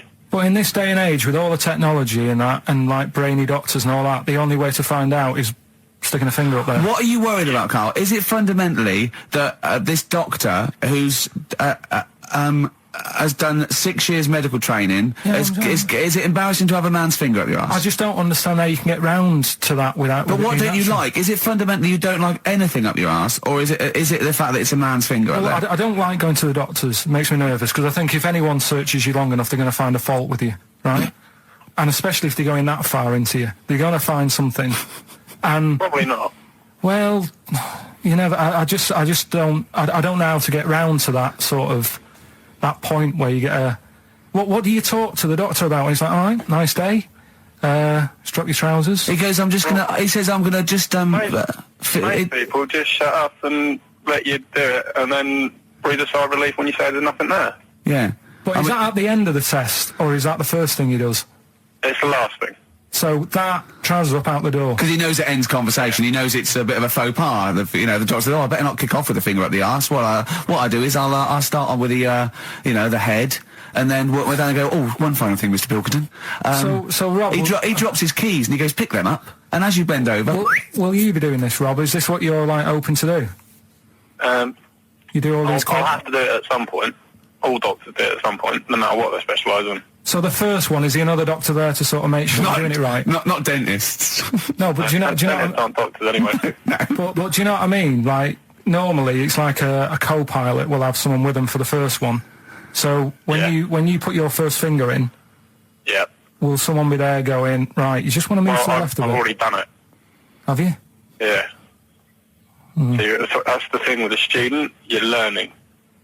So you get people teaching you. And you learn on... these things. Can I just point out, Rob, I think I'm right in assuming that you have a glove on. Yep. And there's lubrication. Yep. And it doesn't hurt. No. There you go. What are you worried about, Carl? Who's this person who everyone's testing on in your class? It's not one person. One person. There's like, when a patient comes in and they've got a problem, your boss, the consultant, he does his finger up, and if he finds something, he goes to the patient, is it alright if the student has a feel as well? Then the student puts on a glove, puts the sleeve on the glove, and sticks his finger up and sees what he comes out with. Rob, I wish you could see Carl's face.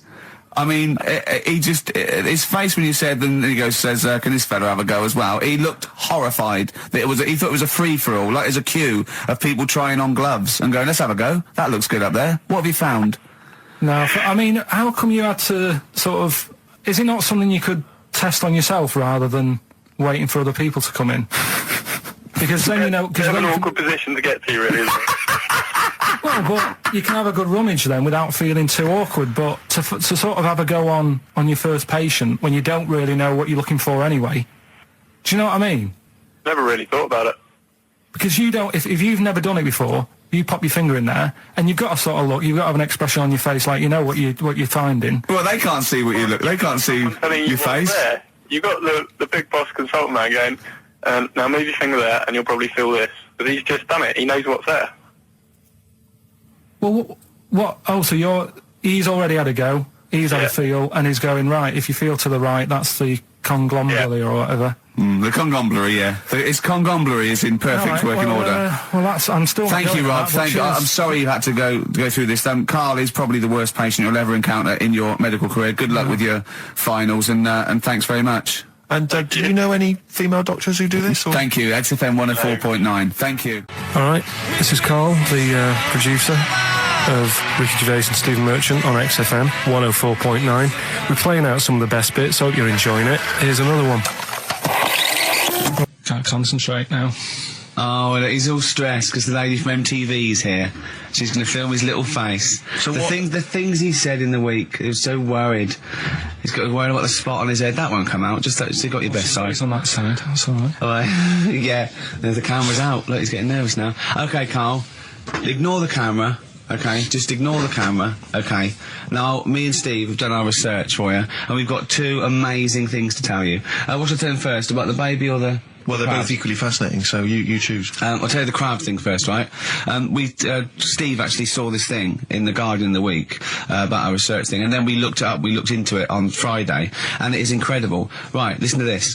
There's a thing in a bay in New England, right, where it's like the biggest, they make silicon chips and stuff for computers, right? And because of the data protection thing, after they've done them, because they have to destroy the plates, right, well, the information's sort of put onto them, but there's still flakes of silicon. They sort of grind it down straight away, and some of the flakes got into the bay, okay, but some of the information's still on even the slight granules of silicon. Anyway, gets in the water, and silicon is rather like a carbon derivative. They reckon if there had been life on another planet and it wasn't carbon-based, it'd be silicon-based. Because like simple sugars and proteins, it's just COH and that, and it can work with silicon, right? Anyway, the crabs have been taken up, it's still in the water, and they looked out on the beach, and over years the crabs have started sort of putting themselves in formations, like geometric format, and they couldn't work out why they were doing this.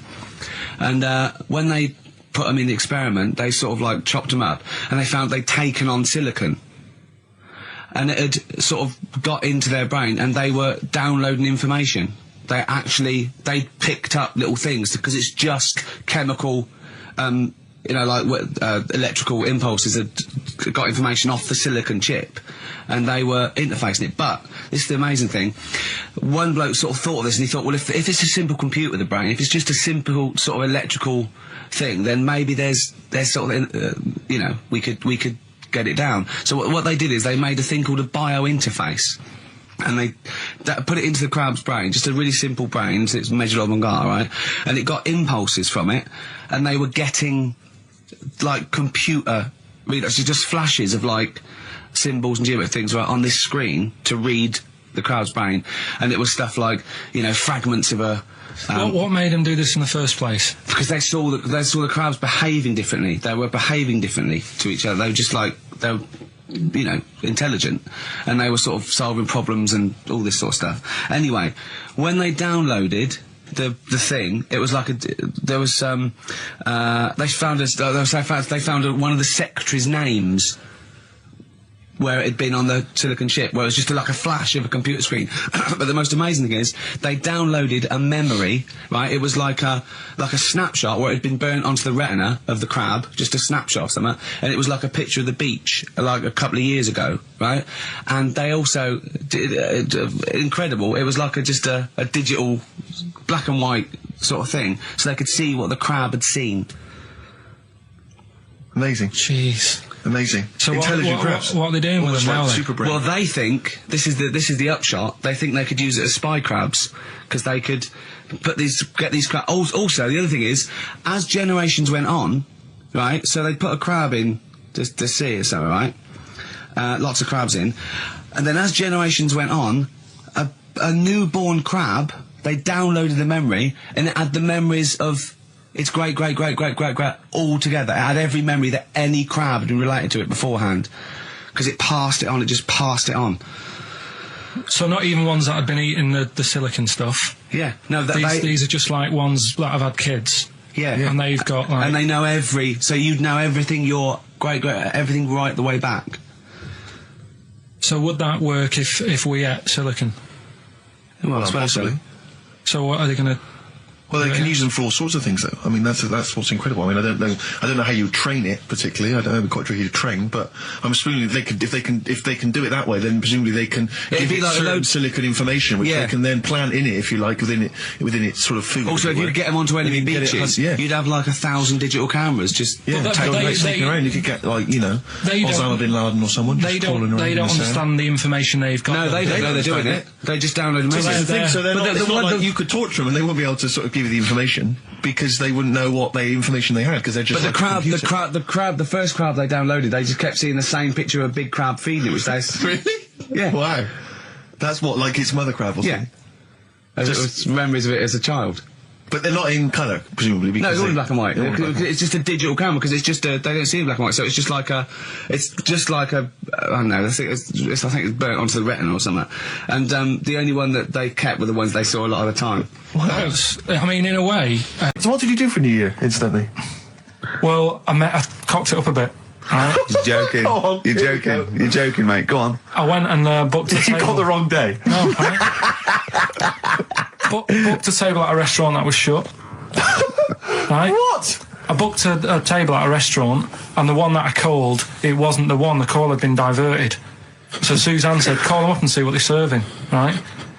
Because I forgot to do that when I booked the table, right? That's great, anyway. Because the thing is, right, it's a restaurant in Covent Garden, but they've got one in Victoria. But when they answered and they said, no, Victoria, I thought that was the person who was answering the phone. Do you know how some people say the name? Right. So then when I called them up and said, what you thought he sounded a bit funny. Right? So...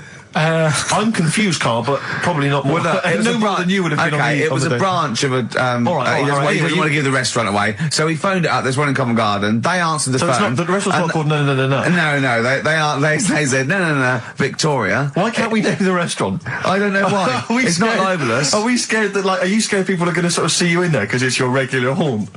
No, it's just that, you got to pay for stuff, haven't you? Right. I mean, okay, anyway, so you've got... I wouldn't mention it before New Year, but it's not... So did you go all the way to the restaurant to find out that it was closed? No. What happened is I called... Was that the name of the restaurant again? Right, the restaurant's called Christopher's.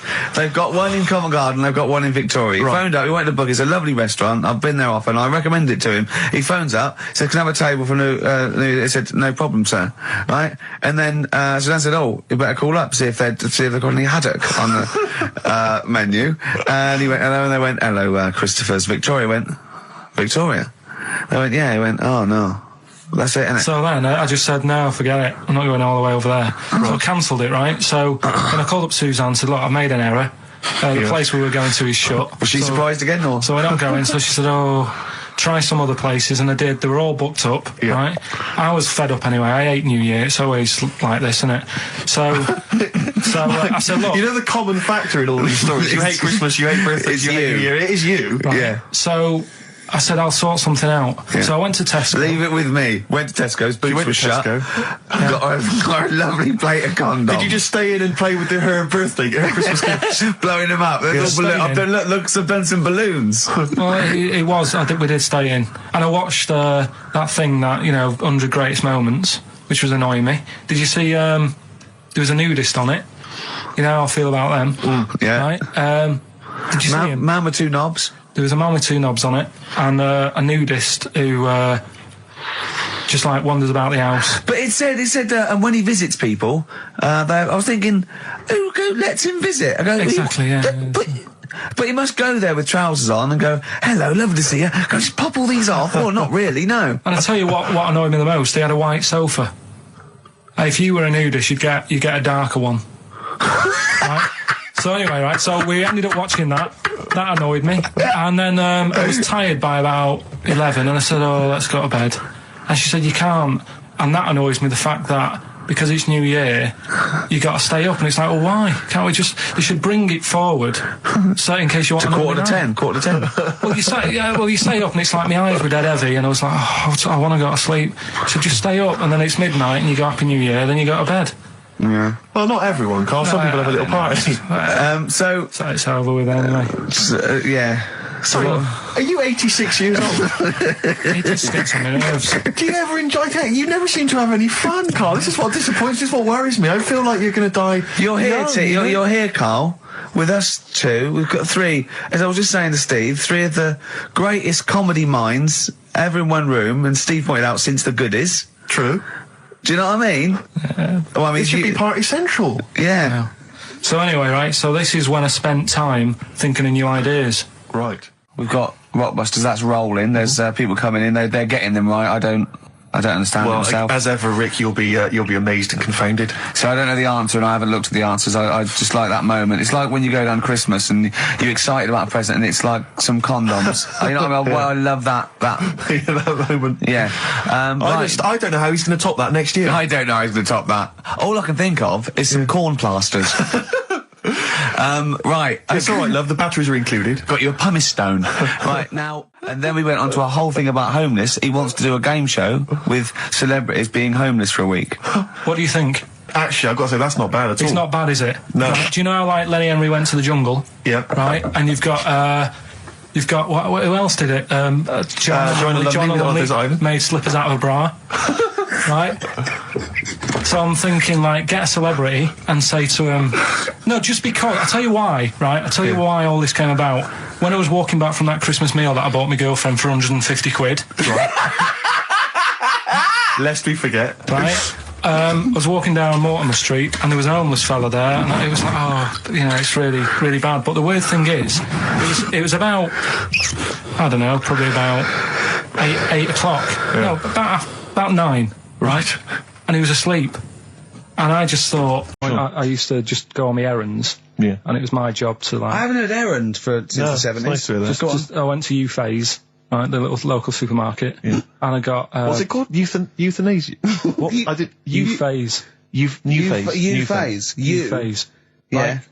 H-U-G-H. U-Phase. Oh, U-Phase is his name. Right. Yeah. And I just had to get like a bag of potatoes. Of course you did, yeah. And a loaf. Staple. So I used to put that in my diary every day, and it got to a point when, like, even the teachers were like, just make something up. Yeah. Stop putting the same thing in. Start joyriding or something. Live. I love the fact that he was fascinated by the strangest village in Britain, but the stories he's told us about where he comes from, there's him going around with two fellas with big heads, webbed feet, a little pigeon-chested bloke, him on his grifter with Maggie pecking at him, his dad in the telephone box nicking groceries, and a horse in the house next door. I mean, how strange was his upbringing? Yeah. And him hanging from his satchel. Unbelievable.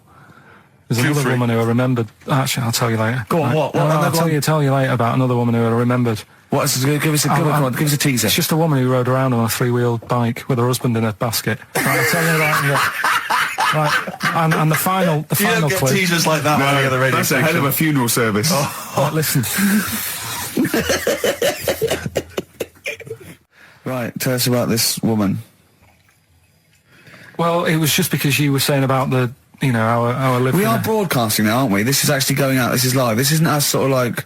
Yeah, but you were just talking about how I lived in an odd village. Yeah. With kids with big heads and all that, right? And what I wanted to do... What is that again? There's two kids with big heads. Yeah, they just had sort of big heads and webbed hands and that. They went to my school. And when I spoke to my dad the other day, because I'm going out to see my mum and dad tomorrow. Oh, yeah. So I said, have we got any school photographs with the big-headed kids in? And he said, no, nobody bought those sort of school photos because they were in it, so it was always a bit ruined. So I said, well... No, he said sales were, you know, because he obviously talked to other dads and stuff like that. And he just said, oh, no one bought them. But anyway, so... I would love them. Yeah. That's why I'd buy them. Yeah, but I wouldn't stand out, would I? If it's on the mantelpiece. Yeah, well. So, but anyway, so I was talking about, you know... When you say they had big heads, what do you mean? Do they look like someone from Doctor Who? They were just quite big. But they weren't related? No. So why did two blokes with big heads and webbed feet? I lived in a weird area. There was a chemical plant close by. I can't believe you've never told us that before. That explains a lot. Not just the freaks in your neighbourhood, but... No, there was loads of weird stuff going on. There was this, like I said, there was this woman who used to like live in one of the council flats, right? And she had a three-wheeled sort of big, what do you call it? Three-wheeled son. He was the weirdest bloke we ever knew. What do you call it? Like a big tricycle, but for an adult rather than one for a kid. It was a big one. It wasn't a motorbike though. It was a no. It was a push bike thing. Yeah. And she used to sort of ride down the road with a fella sat in the basket on the back, with his like legs dangling over, and they'd be going to like the pub and what have you. Was it a different fella each time or the same one? No, same. Yeah, little sort of bald-headed fella. So it was in collection for like organs and things. Bring out your ill, and then people just throw Grandad just in the back and go right, we get £4 for Grandad. But she's got a lovely pair of testicles on him. They're very low, but they bring out your dead or nearly dead. She used to pick on her husband quite a lot. They'd be in the pub and what have you, and they'd be sat by themselves, but she'd always be sort of, you know, having a go at him, moaning at him, sort of pushing him about and that. So my dad and his mate, right, they went round to their house, knocked on the door, she answered, and he said he was a copper, right? He said, you know, Detective Pilkington, gonna come in and have a word. So I'm just going to make a note of impersonating a police officer. Yeah, but for the good, he went in and sort of now I've heard, it's a superhero. Yeah. I've heard, you know, you picking on your husband a lot. Yeah. We'll be keeping an eye on you. Do it again, and there'll be trouble. And she backed off after that. She was all right. And how was the husband? Was he still in the basket though? Was he allowed to ever sort of like ride up front with her? Or was he just always in the bar? No, she'd sort of stopped picking on him in public places and stuff. That's good. Just you can't get done, can you, just for doing that? I think impersonating a police officer. Well, you probably did. There was no gain. I think you can't impersonate a police officer full stop, but I think they'd probably be lenient on him that he was, you know. Well, let's face it. He's not going to be caught because why would anyone know about it? It's not like his son's going to say it on a radio station, is it? And stitch him right up. Is this something you did generally? Kind of a little bit of light vigilante work? Just whatever, him and his mate, just, you know, if they saw something going on, they go, what can we do? Sure. What little scam can we do, or whatever. Oh, that's fantastic. Because I only ever listen to it in a cab. Yeah. If I'm in a mini cab. Good, that's good. That is a good station. But Magic is dynamite. But I know on Magic, the DJs have got like 5-hour shifts. It's incredible. They're all... And they do read their own news. I know. It's like they've cut out any expenditure on that channel. It's just some old records. Yeah. And one guy has to go on for 5 hours, read his own news, his own travel. There's nothing else. I saw a bloke struggling once. He sort of wants to be a bit of a sort of comedian. And, he does one link. It's sort of one sort of 15-second link between each record. Goes, that's Celine Dion. There's a story in the paper again that, people were late for work, on the Underground because there was leaves on the track. Just wondering if leaves are ever late for work because there's people on the track. It's Simply Red. Oh, bless him. I still think he's got to come up with them for like 5 hours. He's there sweating. Before I was going, I'm going to kill myself. I'm going to kill myself.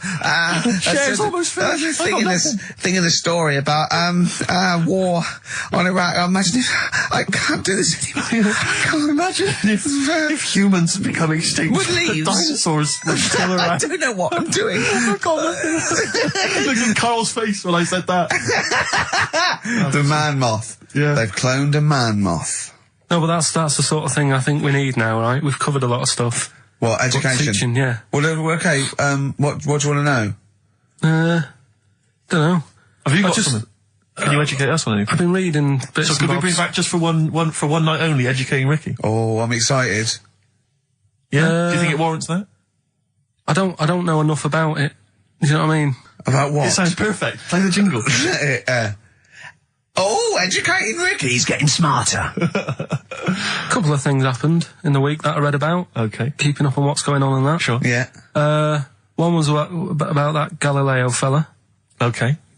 Was it about 1636? Was it? I think it might have been not earlier. bad. Go on. Did some stuff with light and that. Yeah, he did lots of physical experiments, yeah. Is that it then, Carl, is it? He did some stuff with light and that. What did he do with light? What was that? Well, I think he invented the first... Telescope. Telescope. So I think it's a particular lens though, and he did experiments where he dropped famously two different weighted balls from Pisa, and they hit the ground at the same time, showing that it doesn't matter, the weight doesn't matter, air resistance does, and stuff like that. I think he probably explained it a bit better than that. Yeah, but I'm talking to Carl. Sure. Did they need to know He's stuff? just thinking about pizza. Yeah. Did they need to know stuff like that back then? What do you mean, did they need to know stuff like that? It's just... There weren't people going around going, I've got to drop these two things off the bleeding tower of pizza. I just don't know which one's going to land first. Yeah, I need to know. Why do you need to Bring know me that? Galileo. Yeah. It's for a bet. Yeah. No, but if I was knocking about then, I'd be like, stop messing with that. We need a telly. Or, do you know what I mean? I bet he thinks the Flintstones is real. I know. That'd be brilliant. That's what I'd do if I was a caveman. I'd make a telly out of rock. Yeah. And a pelican And a as car a that I cement just mixer. ran along the road with. Yeah, exactly. Yeah, we need a car. Yeah. Well, we haven't really got the internal combustion engine. Can you stick your feet through the bottom? Yeah, just get me a car, for Christ's sake. Anyway, so I learnt that. And then, What? He learned his name. Yeah. Other people I learned the name of this week. Oh, if a chimp could watch telly. Go on, Carl, go on. and there was also a fella in the week who said, that women shouldn't be wearing trousers. Why? Because they don't look good in them. Right, and who was this man, and from what era did he- French fella. Last week. Did he mean walk around naked? He just said, women should wear skirts rather than trousers because no woman looks good in a pair of pants. Right.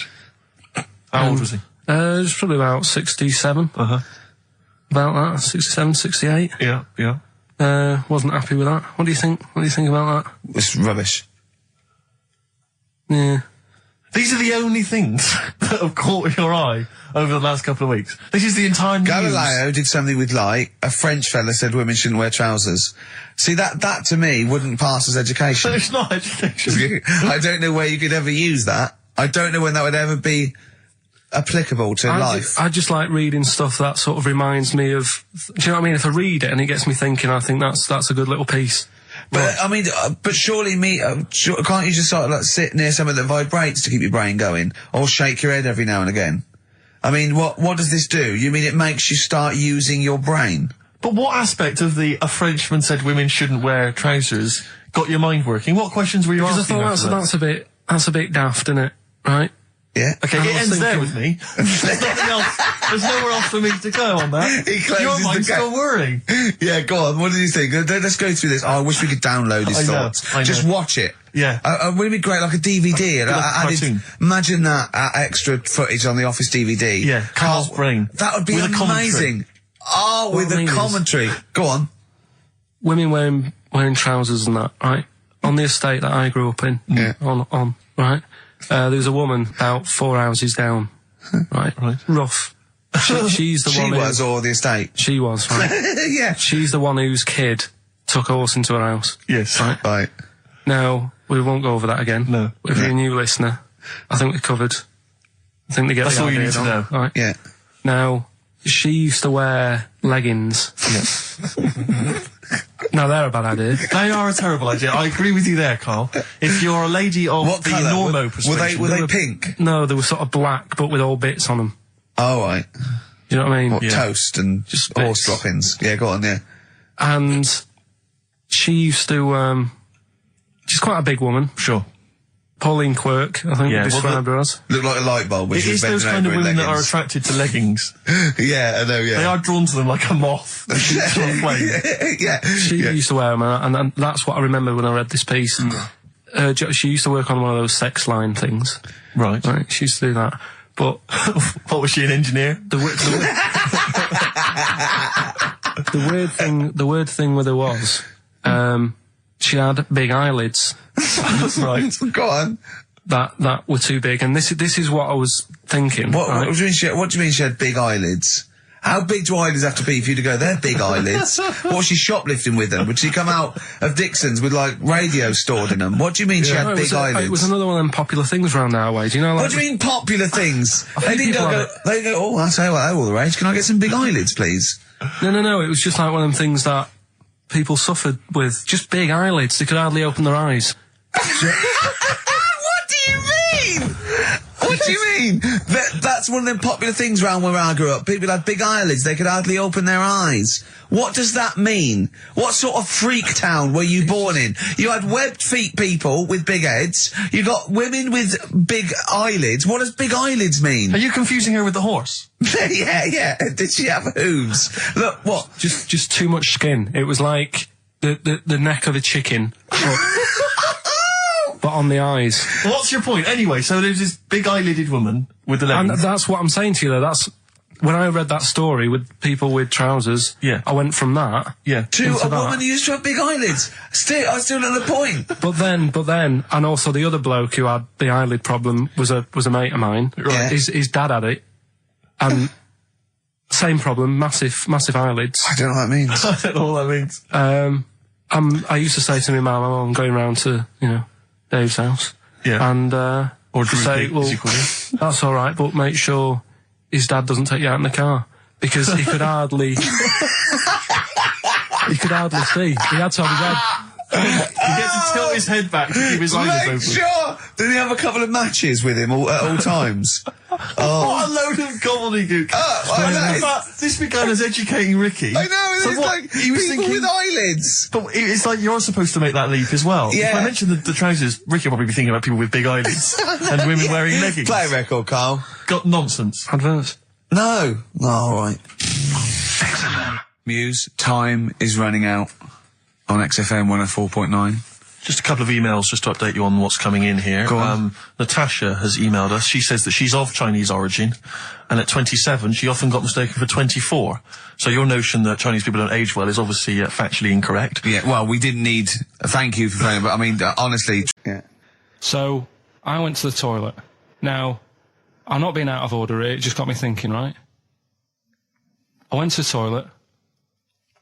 The gay fella in there, right? There was a gay fella in there. Gay fella in the toilet. Now, How could you tell? How did you know? just typical, everything about it, right? Everything about it, right, yeah. Oh. What, large handlebar moustache, leather cap. Butt plugs, amyl nitrate. Could I just say that these views do not reflect the views of the management of XFM or me and Steve. Or most of the people in this country. Go on, Carl. What's your problem? Yeah, but this is what I'm worried about, really. But this is why I only got Danny Minogue right. Right? Because this was floating around my mind. Went She's to a the big toilet. gay icon, Now, isn't she? go into the toilet. They have like men's cubicle and they have women's cubicle. Yeah. Now, without sounding out of order, is it wrong for me to think gay men should have their own little cubicle? Call in. They should have their own... Well, not cubicle, you mean an actual toilet, I suppose. When I was at the urinal, Yeah. normally, there's a fella there and then you go, all right. And there's no pressure. But I couldn't go. I was thinking, should I wait? If I go into the toilet, it'll look obvious. Yeah. I had loads of pressure and But this was what were going you on. worried about? I'm so sorry. What were you concerned about? Viewers? I'm so Well, sorry. it's like, right, listen, when I was a kid, right, and it's all right for you to go into women's toilets when you're a kid, it's like, oh, it's a bit cute, right, as long as you're not, like, over 15 or something, right? Right. But when I was a kid, I went into a toilet, and women, when they use their little cubicles, they don't shut the door. Some of them just sit down on the toilet, Yeah. right, and you see everything. And, no, seriously, that's probably one of the first times I saw, like, a woman. Yeah. That, right, and my Auntie Nora when she was staying over. What happened with your Auntie Nora? She was, she's into wearing caftans. Into wearing what? Caftans. Oh, yeah. What caftans? Big, bellowy sort of dresses. Right. And, yeah, I used to sit on the floor at home in front of the telly. Sure. She was on the chair behind. Yeah. She did a bit of a sort of a Sharon Stone scene. Oh, God. Yeah. Did you see it? There was no underwear. No. What age were you? What was it like? What age were you? It's like a ripped tennis ball. So. What? Right, we're off air. We're off air. Either that or put us in for the Stoners. All right. Here we are then. 1 o'clock. Yeah. Hey. XFM. I'll tell you what you should play. No, I'll tell you what, before you say, Yeah. we're back then. Yeah. We're back in town. Well, that was what I was going to say. You should play Boys Are Back in Town. No, this is Boys Are Back in Town. You should play that then. This is just a Talk then. Someone should talk. It's obviously already a shambles. Can you believe that? I'm amazed that we're back on the air and it's already a shambles. What are you doing? What? What are you talking about? I'm talking. No one was speaking. The record was ending. No one was speaking. It was just. Well, I might shut off. Already, I might shut off. It's Too like busy. Nothing's changed. Boys Are Back in Town on XFM 104.9. We're back then, aren't we, Carl? I'm Ricky Gervais, with me Stephen Merchant and Karl Pilkington. I'm not coming back. I'm definitely not coming back. Oh, care someone, care that I'm not coming back. Rick, I seem to remember the end of the last time we were on. What was that, 3 months ago? Yeah, 3 months ago. Carl said he's never going to do the show again. There was nothing that was going to bring him back. Yeah. He didn't enjoy it, wasn't going to do it. All a ruse, right? Really? Yes. I've known him coming back for about 2 months, because he's got our agent now, representing him. I thought he was a I haven't fool, really. Why? Well, what's he done for me? What's he done for us? No, I know, but I mean, he's your agent, so, and he's sort of calling... I thought you were going to say something. Really? Sorry. 3 hours. Yeah. I mean, I suppose for you two, at least, you were going to get something. Sure. Yeah. But with me, it's like, I mean, I've never graduated or anything, so... Have you not? I'm trying to think of a situation. Basically, I sat there for 3 hours knowing that I'm not going to get anything out of the night. Yeah. Right? Now... Sorry, when we invited you and you said yes, did you think you were up for an award? No.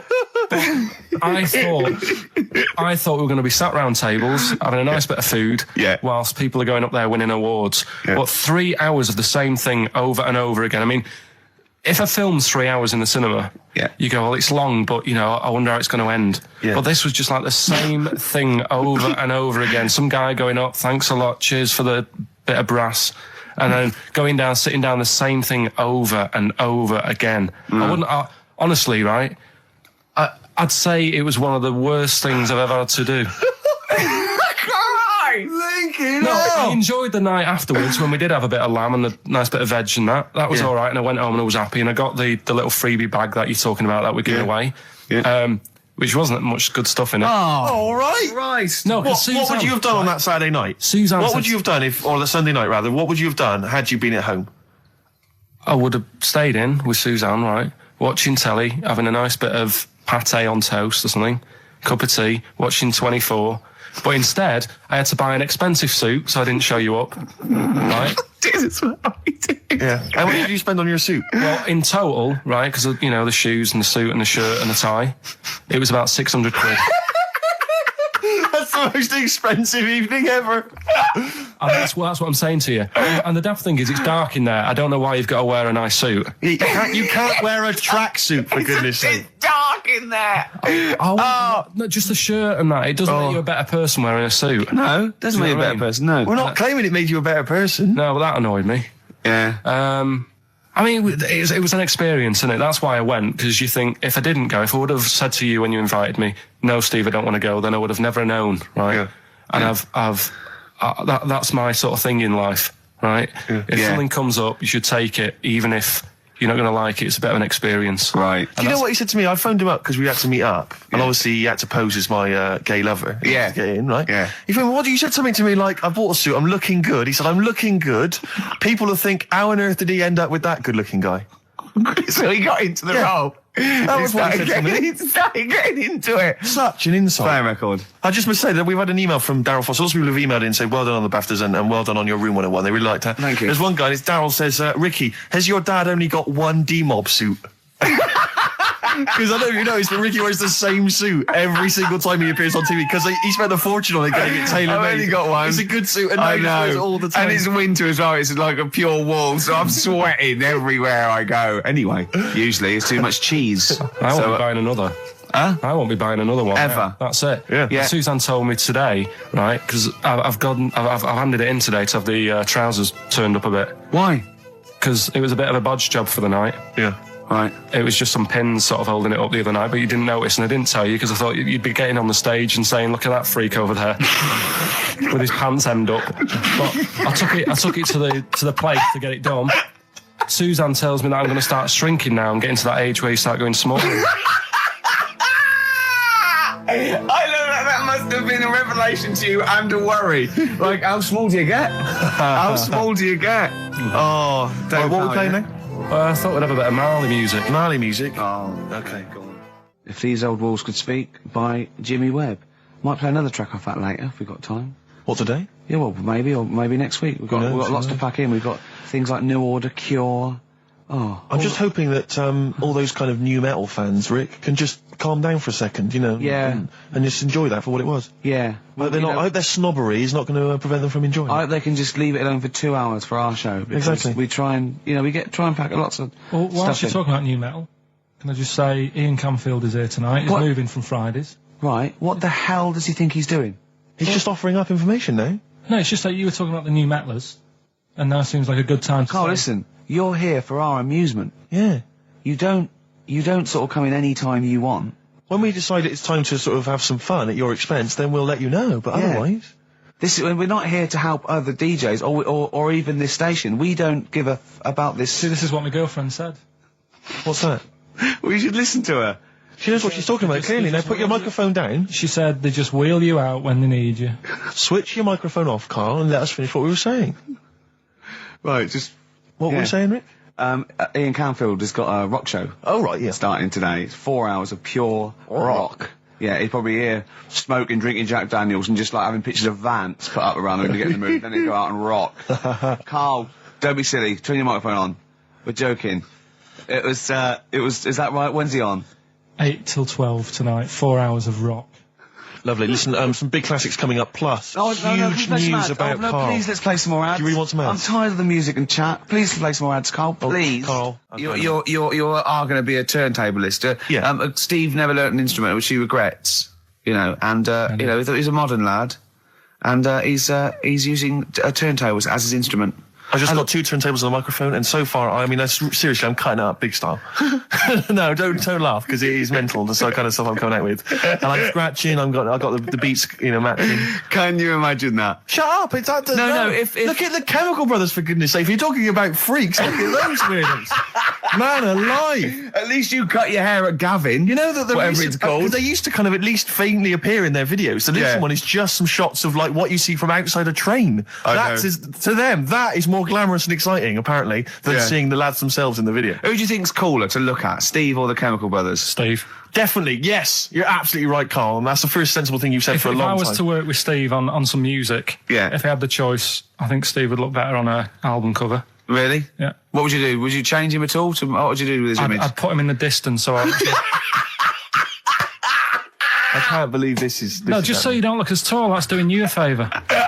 You know, this is true, I was on the tube, right, coming in to meet Gervais the other day, and I was wearing a suit, and my mobile phone slipped out of my pocket, and it landed on the seat, and I didn't realise this, and as I was about to get off, some bloke who was sat there like an old guy, he picked up the phone, he went, "Oi, Lanky, you dropped your mobile phone." And I was like, well, I thank you for pointing out I dropped my phone, but did you have to do the Lanky? But you knew who he meant. I bet you turned round straight away. It worked. Knew what he meant, Steve. but- He's done you again. But I was the only person stood up. It was a fairly empty train. Was there any other lanky people there? No. Well then. No, but my point was there was no one else at all who was about to exit the train. Okay, so he didn't need lanky. He could have got "excuse me, sir," or "oi you," anything, but "oi Lanky." I know. It's that thing, though, isn't it? That's what I'm talking about. You say the thing that you don't want to say. It's like me with Ken Dodd and Will. I think he wanted to say this. Oh, well. I think he took pleasure in it. I think he went, that bloke's lanky. I shouldn't say that. Yeah, I should. Oi, lanky. What's You he dropped gonna your do? phone. Yeah. Do you want your phone back or not? Electric Soft Parade. Same way every day on XFM 104.9. I'm Ricky Gervais. With him, Steve Merchant. Sure. Rick, I only had one thing I had to do all week. Okay, What was that? I was so excited about getting up Friday morning, phoning, getting Bruce Springsteen tickets. Yeah. The Boss is playing in October, and basically got up too late. Well, not sold out already. You just Sold didn't out. It had sold out, but I started calling about 12:30. It sold out. I trawled the net. I trawled all the phone lines. Some of those buys are bulk buys for selling on, aren't they? They're not all individuals. This is the problem. I mean, I don't know how many people they can fit in Wembley Arena, but sold out by 12:30, and that's popular. Wembley Arena? Yeah. It's about 12,000, isn't it? I was so gutted. It was all I had to do. I was so looking forward to it. I phoned up one of those like quite dodgy ticket agencies. Do you know how much he was offering to? You know, they're 45 quid to buy. He said the starting price is 225 quid. I mean, that to me is like a ticket tout, like a legal ticket tout. Are they allowed to do that? I don't know. It's crazy. I was so angry. They could make they'd have to say their booking fee was £150. Yeah, exactly. So but now I'm like desperate. I don't know what to do. I'm just wondering if I can abuse our position on the radio and just try and scrounge them from anyone who's listening. No, I mean anyone who's listening who's got the power to get them, you know, or... This is begging, isn't it? It's exactly what it is, Rick, yeah. Yeah, I was going to try and dress it up. Yeah. But it's just begging. That ticket touts after you as well, for dissing him. Ricky.Gervais... Don't bring me into it. Shut up. Ricky.Gervais@xfm.co.uk. If there's anything you can do to get me a ticket, I'm willing to pay for it. Up to the price of 45 quid. You know. Yeah, wow. No, second hand. Yeah, 30. Yeah. You don't want to throw your money around, I'll Steve. give 25 quid, come on. Don't you know who I am? Yeah. But that, I mean, do you know what I mean? Because I'm just, like, I asked Karl if he could sort it out. He's done nothing. He's achieved nothing. I know. So I'm just desperate. I'm in a desperate situation and I don't quite know what to do. I'll tell you this though, Karl. Don't bother doing favours for him because he's not grateful. You give him something and he goes, right, does this mean I have to give you something back? And I go, well, no. He goes, good. Well, I got you Cure tickets and you did nothing. Yeah, but it was whinge about rubbish, that gig. There you go. It was rubbish. I went along to that gig. It was a balmy summer's night. The Cure, as far as I'm concerned, owe me a balmy summer's night because I wasted it. Hour and a half they played for. They played 4 hits. I don't want to hear their dirge from like some dodgy album and from like 1984. I'm not interested. Play the hits. Boys Don't Cry, Love Cats, blah, blah, blah, blah, blah. Instead, I got nothing. I was so angry. I was just, oh man, I was You were so probably angry at Karl, weren't you? I was angry at Karl for wasting my time getting me the tickets for free. Do you know what I mean, if I paid for it, are you getting to see what sort of a bloke Steve Merchant is? Doves, Caught by the River on XFM 104.9. I'm Ricky Gervais, Steve Merchant, hello, Karl Pilkington and everything. No, I'm going to be honest with you. Go on. A little bit hungover, didn't feel very well. Yeah. I don't know if I'm hungover or still a bit drunk. I don't feel... You sound like you're still a bit drunk. Yeah, so what I'm worried about... You do every week, so... But what I'm worried about is that the standard will slip. Yeah, if I'm not right on the ball. And the other thing is I haven't had a lot of time to prepare the show today. Okay. So I don't feel, you know... 100%. Yeah. I haven't done the Karl. Right. Look. Have you finished that sentence? I don't make me laugh because it hurts as well. And there's the other side effect to me being a little bit hungover or drunk or whatever, right, is that I can be annoying. Right, yes. Because just to amuse myself, I sort of like turn my body off a little bit and just poke and like that and annoy people and that. I want to sort of like... Well, you do the physical equivalent of freewheeling. Don't you? You just I sort of want to climb on Karl and go to sleep on him. Yes. Do you know what I mean? Yes. They both annoy him and it'd be comfortable. Yes. Which is, can be annoying. Just a little thing just to make this show a bit easier. If you'd put your hand up when you want one of us to speak, because I'm not quite sure when the sentences are finished. The hands are up. Okay, good. So, the hands are up. Okay. Okay. Good, alright. Okay. Are you gonna just keep them up for the rest of the show, or? No, Karl, do what you, huh? Good, alright. Do you want to, is there an excuse as to why you're a bit hungover? Too much wine. Okay. Last night, yeah. Yeah. Good. Thanks for that. Because this is the only work you've got to do all week, isn't it? Like, unless I'm very much mistaken. You don't have to do anything. You just sit at home eating cheese. Yeah. And then occasionally you do a bit of sort of shadow boxing. And that's exercise. And then you sit and watch TV. Yeah. Is that roughly what you did this week? Yeah. Uh-huh. So this is the only 2 hours you had to do anything for all week. This is you had to prepare for this. Yeah, but who can plan a hangover? Right. You'd think, Karl, you said you had some stuff. Yeah. What have we got? I love the fact that, whereas I was a little bit slow, Karl there leapt into action to keep this show afloat, keep the pace up. Go on. Right, well, Karl, are you hungover as well, or? I'm just a bit annoyed because I'm with you. Do you know what I mean? He hasn't got much to do all week. You're having a laugh. What? What angers me is I kind of hope that maybe I could have quite a long career in radio, and I sort of feel like I don't know, the word sinking ship. Those words spring to mind. But... Because it feels like, I mean, Carl, you're just a chancer anyway. You weren't even supposed to be on air, and we've made you into something of a household name, and that's cool. Household name? And Ricky's already a celebrity. He's got it stitched up. He's got corporates. He's got, voiceover work. But I've got nothing. I'm running on empty. I'm not, nothing. I've got nothing. I'm sort of dependent a bit on this. Yeah. Financially. And, go on then. What and you two are sort of bringing it down, really. Right. Do you reckon I can get my own show, Carl? Carl. Tell them what I did out there with a bit. No, Carl, tell them how funny I was out there with a bit in that a minute ago. So anyway, come on, I'm bored of this. I'll tell you what. will we tease them with what we've got coming up next? Yeah, Carl, tease us after the next record. I think we've already got them for 2 hours. Yeah, we've hooked them, Carl. Don't worry, this is textbook radio. What's this? Baby on board. Yeah. Rick, can I just... Sorry, I don't mean to abuse our position again, but... Bruce Springsteen's performing in London tomorrow night, and you remember I made an appeal to try and get a free ticket. Yeah. Well, I don't even mind paying. I tried to pay, but that's good of you. No, I'm a generous kind of guy. And I thought you were me. No, go on. What are you going to say? But you were all going I'm to pay saying for is, ticket. What, face value? I mean, you don't want to be ripped off, do you? No, don't be crazy. Ideally half price. Yeah. And I've been chasing kind of my tail, really. I'm not going at the moment. I'm not going, and I'm desperate to see him, man. I mean, he's going to do a great concert. It's his only one in London. I can't believe that being on the radio, being on XFM, the listenership's going up apparently. I can't believe I can't get a ticket. I've asked Carl. He's done nothing. Hang on a minute. No, Carl had a very good point. Nothing. Carl, say what you said when he was whinging in the but first of all, whilst you're moaning, you also asked in the week for a Badly Drawn Boy album. Yeah. You got in today. Yeah. There's one there for you. Well, but it's yin and yang. And it's like, but Carl, what's Steve ever done for you? That's what you got to ask yourself. What has Steve ever done for you? Well, he took me to the BAFTAs. Yeah, but only because no one else would probably want to go with you. I can't believe that. What is I this? do not believe that. Oh, Steve, I'm going to stitch you up now, Carl. And it's in a nice way, and don't worry, it won't be too bad. He won't take too bad. Carl sent me a little text message today. Right. No, Oh, what is this? Right, okay. Okay. I'm in a very frail mood at the moment. No, you're like this one. This is funny, because me and him have been, like, sending trivia back and forth to each other. Which is another point, right?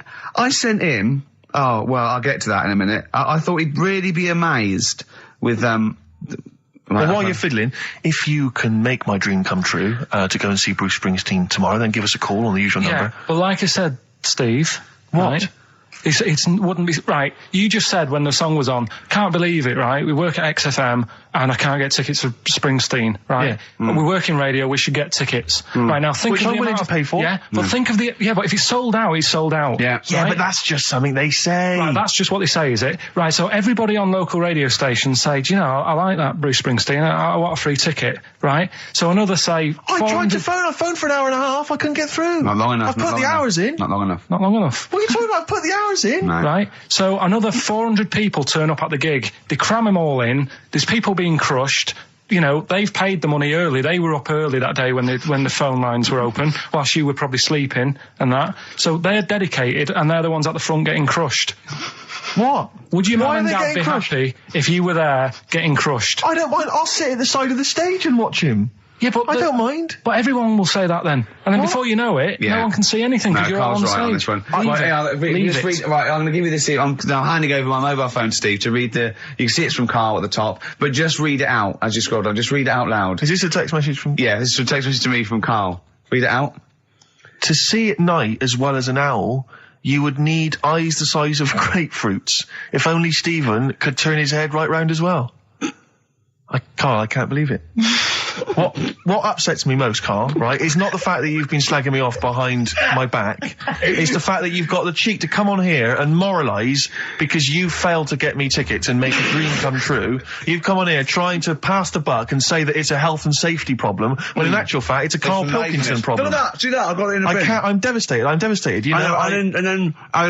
play a record. I'm I should upset. have eaten this banana off air. What's the number? It's 08700 800 1234. But if it's sold out, Steve, it's sold out. A bit of a classic here. R.E.M.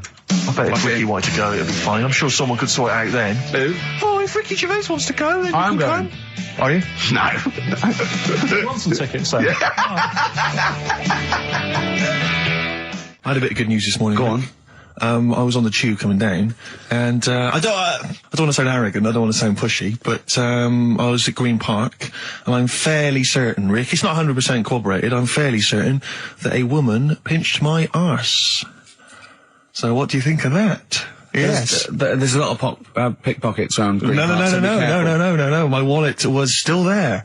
Really? But even if it wasn't, that would have been money well spent. But the wallet was still there. So what do you think of them apples? Eh? So what did you just pinch off? I can't confirm it at this stage, exactly what happened, but it certainly felt like a pinch. I looked round, there was a woman behind me. Right. She was fairly old. I think she's probably in her mid-30s. Right. Kind of reddish hair. Right. I don't know if she's listening.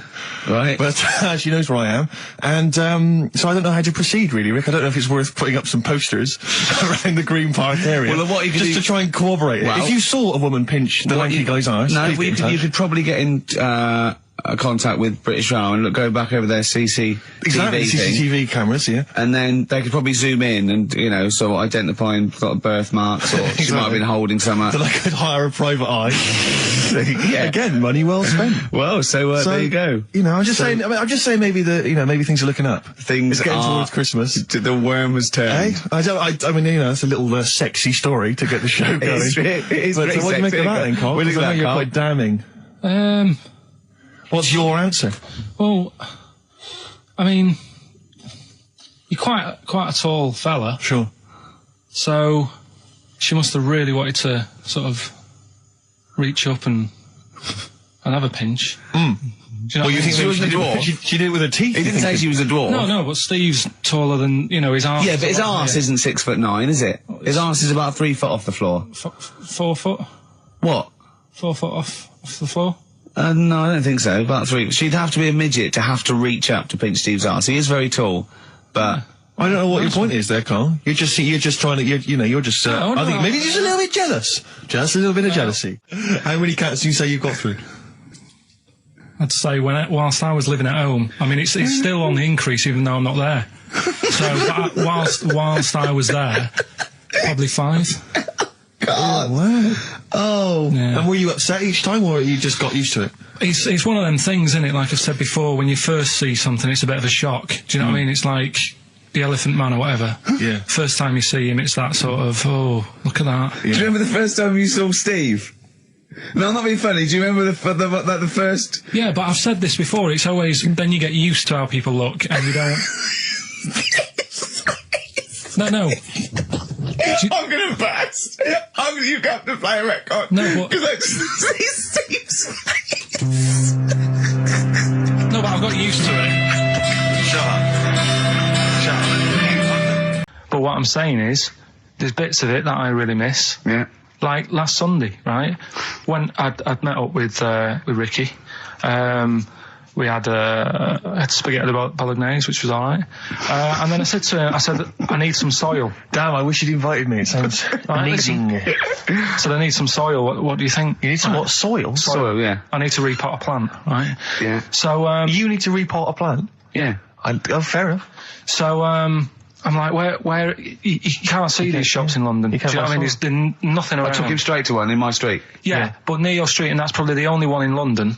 Well, you say that, Carl. No, it does annoy me. Round my way, it's like, you can't move for soil shops. You can't. There's earth. You can just pick up handfuls walking down the street. Yeah, incredible. People just lean over into someone's front garden. No, you can take the plants as well. No, but what I'm saying is, Go on. Manchester, there's loads of decent hardware shops. Yeah. Here, if you got a panini and a latte or whatever, you can't move from. But for soil, I had to go virtually how many miles away from me to carry that soil home and stuff. Yeah. It's not good. I mean, London's all right, but if cities were sort of marked... It's neglecting the peat market, really. Well, there's barely any mulch available in central London. I'm sick and tired of not getting a good, decent compost of a Sunday. Indeed. So, I'm thinking of moving to the north, where there is loads of soil and gravel. Indeed. And animal shite. Whatever. Yeah. So you were going to say, if you were marking cities out of 10, what would you give London? Well, if you were marking them on, like, on what they have. Right. As opposed to what? Well, as opposed to... How you spell it. Say, like, I think the greatest city in the world is Rome. Right, it's pretty amazing. Yeah. Have you been? What? Yeah. Why do you think that though? Just because, like, you turn a corner and there's something there that's really old. Right? Like, you're going down a normal street. Go and stay in a Derby and Joan club. Yeah. No, but it's like you're going down the road and then you turn a corner and like the Colosseum's in the middle of a busy road. It's like, what's that doing there? Yeah. And just when you think there's no more, you turn another corner. It's almost as if that was there first. Yeah. Well, Yeah. But do you know what I mean? London, Yeah. what have we got? You know, Trafalgar Square is world known. And you go there, what's there? Yeah. Do you know what I mean? So there's a lot of space there. Get one big B&Q. In Trafalgar Square. To cater for the whole of people who live sort of central Londonish. Yeah. And then I'd be happy, but what I'm saying Well, with is... Nelson just popping up through the middle. Because you can still see it, couldn't you? Yeah. Yeah. It's a great idea. B&Q, so B&Q could be like the whole sort of flat thing and make it sort of grey so it looked like rock. And then Nelson popping Make it up... classy is what you're saying. Yeah. Stone clad it. Yeah. So it looks like you've made an effort. Exactly. And then you can pop in, and then you can go out and go, oh look, Nelson's column. Oh look at that, isn't Nelson? Oh look at that, the victory, defeat. That's fantastic. One of the greatest living. Yeah. I need some nails. Yeah. Perfect. Killing two birds with one stone, you say? But why isn't there more than them shops? Because when I went into yours, every time I've been in there twice now. The first time was to get a shower head, right? Right. And I went in there, couldn't resist buying something else. I ended up getting some super glue as well. Blimey. Hey, big spender. And then last Sunday we went in there, got 2 bags of soil, not one, I bought 2, and I bought some scissors to cut plants with. Secateurs. Well, you don't. Scissors. You never know when you want. You know, you might need more soil, I suppose. Well, I've got You've two. stocked out now. Where'd you keep it under your bed? Sorry, this isn't going out, is it? This conversation, it's not going out on air. I got a feeling it might be. You're joking. We better play a record. Okay. Play a classic. Karl Pilkington in the chair now. The talked about, the acclaimed Educating Ricky. Right, well, just in case anyone's new, doesn't normally listen. Yeah. Basically, I'm educating Ricky. I've got to get some water. Play a record that was rubbish. Placebo, Bitter End on XFM 104.9. This is pre-recorded. We recorded this a couple of weeks ago, before Christmas. Hope you had a great Christmas. If you didn't, not our fault, really, is it? Nothing to do with us. Would have thought we'd have. We're well over time because we've got plenty of cash now, thanks to a lot of you who probably bought the Office DVD. Yeah. Probably got And that if you in haven't stock. yet, and you've maybe got vouchers or money, still available. Still there in the shops. Still available. You can still make it the best-selling DVD of all time. Please. Please do. Yeah. Please do. I'll tell you what you want to hear, though, before you make your mind up. I'll tell you what, if you like this next clip, go and buy the Office DVD. I think you will. It's a brilliant clip. It's the one where we talk about, well, it is self-explanatory. Yeah. We talked about it before. Do you know the little mouse that had an ear on its back? Yeah. Sure. Right. Well, you thought he had a bad time, right? Listen to this one. Mouse walking about with us sort of wearing a monkey's testicle. They're just having a laugh. This is what I mean about a lot of scientists. What are they doing? When's that going to come in handy? I don't know what you mean. Well, they were seeing if, say if a fella loses one, right? Yeah. Hitler or whatever. And they go, well, don't worry about it, we can sort you out.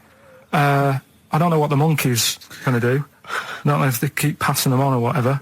But the actual monkey testicle was put on the mouse, and it worked. It worked for the mouse. But isn't it... I mean, isn't a monkey's testicle quite large in relation to a mouse? Would it not look like the mouse was on a space hopper or something? Oh, yeah, it didn't look good. Well, they didn't put it where its testicles would be. No, they did. Like, well, how could it walk then? The ear was on his back, so he could just get about. Well, I don't know. But Well, you don't know, do you? You just guessed. Did they grow the monkey's testicles where the mouse testicles it looked would... stupid anywhere else, though, wouldn't it? Oh, whereas a mouse with monkey testicles, that's fine. You'd be showing off. You'd be all right. I prefer that than the ear. When that mouse gets put back in with the other mice, do the other mice go, George, you look different. Have you had anything done? But the weird thing is, as well, apparently it still works as a monkey. What? So, like, what are you talking about? Like the sperm and that was it was still sort of monkey. Of course sperm. it was. What are you talking about? Well, that's weird. But what, Carl? What do you? It's only a thing to give it nutrients. That's all the thing they're testing. It's like grafting at that level. Right. What's your question? Because I'm right. What do you think? It would change eventually, it would have changed into a mouse testicle, because it had been hanging round a mouse for so long. No, I thought the actual sperm of it, though, would be a mouse's. Why? Because it's hanging off a mouse. No, but your sperm is actually created in the testicles. So that's why it has to be outside your body. Otherwise, we put them in a nice little cage. But I'm guessing then that they've done this operation so that they can do it to humans. Yeah. Why would I want a monkey testicle if my kids are going to be monkeys? What use is it? No, think. That's no. That's going to happen anyway, Carl. Yeah, but think. Think of what you're saying. They've grown a monkey testicle on a mouse to see if it would still function as a monkey's testicle, okay? So they can do that to humans. So think, Carl. What they'd do is they'd grow a human testicle on a mouse and it could still be used as a human testicle. So what? To give you a testicle that you've lost. From a mouse? No, from another person who it was kept alive on a mouse. Because it's kept the nutrients alive, as opposed to keeping it in a deep freeze. Maybe bollocks go off after a week. I don't know. Maybe they get accidents. He had a little a card. Do you donate your testicles? Yeah, I'll tell you what. No one needs testicles yet. Let's keep them on a mouse. You have yours ripped off in some sort of bizarre skiing accident. You go, well, you're in a Battersea dog town. You pick the ones you want. They can grow them on anything. They can grow them on a Dachshund. Bulldogs are growing them usually, that's where you see a bulldog. Usually that's waiting for an operator. What don't you understand, Carl? Hang on a minute. I thought this was knob news, not testicle time. I don't understand why. Yeah, this testicle time's not for another 10 minutes. Yeah. No, it's all sort of linked and that, though, isn't it? Well, sometimes it's linked to a mouse. But what do you think about, like, I don't know, testing stuff out like that? Is it worth it? Could you not just go straight from... But listen, Carl, I'm getting this information from you. No, if this was on Question Time and someone said there were, Dimbleby and Paxman or whatever said it, I'd think about it as a moral dilemma. You've just said you saw a mouse with a monkey testicle. What do you think of that? I don't think anything of it. I don't think anything of it is the answer, Carl, because I can't trust the info. I cannot trust anything that comes out of your mouth. Well, it's true, but it's just all this. It's the same thing, innit? It's the leeches in a blender. It's the fella looking at an electron. Yeah. It's the mouse with an ear on its back. Yeah. I don't know what the point is. But you don't read on. Because I've seen you read something and you're going, look at that. Man survives on eating knee. And I go, what else? You go, I didn't read on. I didn't read on. You look at the mouse with the ear on the back and you just think, that must be murder at a concert. You don't think. You don't think. No, anything I else. just You don't think, read on. is it worth sort of wasting You think he swallowed someone's ear? He gnawed it away and swallowed it, and it's just in his system. Yeah. No, I just get a bit sad about the mice and that. I agree. I mean, that is sad, yeah. Of course, anything like that. Chris Campling did a review of the show. Right. And basically said that Karl Pilkington is a creation of Gervais and Merchant. Well, if only that were the case. He said... he started off saying he liked the show. Yeah. He was excited. Said it was a good show. A lot of the jokes... I'm already questioning his critical faculties. Yeah, exactly. And basically said that we didn't contribute much, or seemingly didn't seem to contribute much, and we couldn't sort of like ad lib or anything. We just laughed at, particularly me, laughed at Karl Pilkington, who was coming up with some, quite funny stuff. Yeah. Right? But then he does a twist on it. He goes, but the thing is, we're the puppet masters. He's a created person. We've created the persona Karl Pilkington for our own amusement. Right. He bases this on simply that we talked about... What was it we talked about? The Chinese not aging well, and he heard him talk about that on my DVD. But clearly I say, Carl, remember when you were talking about that? It's a news, or remember in the week, and so he thinks it's all scripted now. Imagine if this show was scripted. I'd be ashamed. Yeah. If this show was scripted, I would send back the BAFTAs for the actual shows we've written, and I would say... I'm having a go at Chris Campling. He's nice about our other work. He likes The Office, and he likes my stand-up and everything, and he likes the show, but he's saying...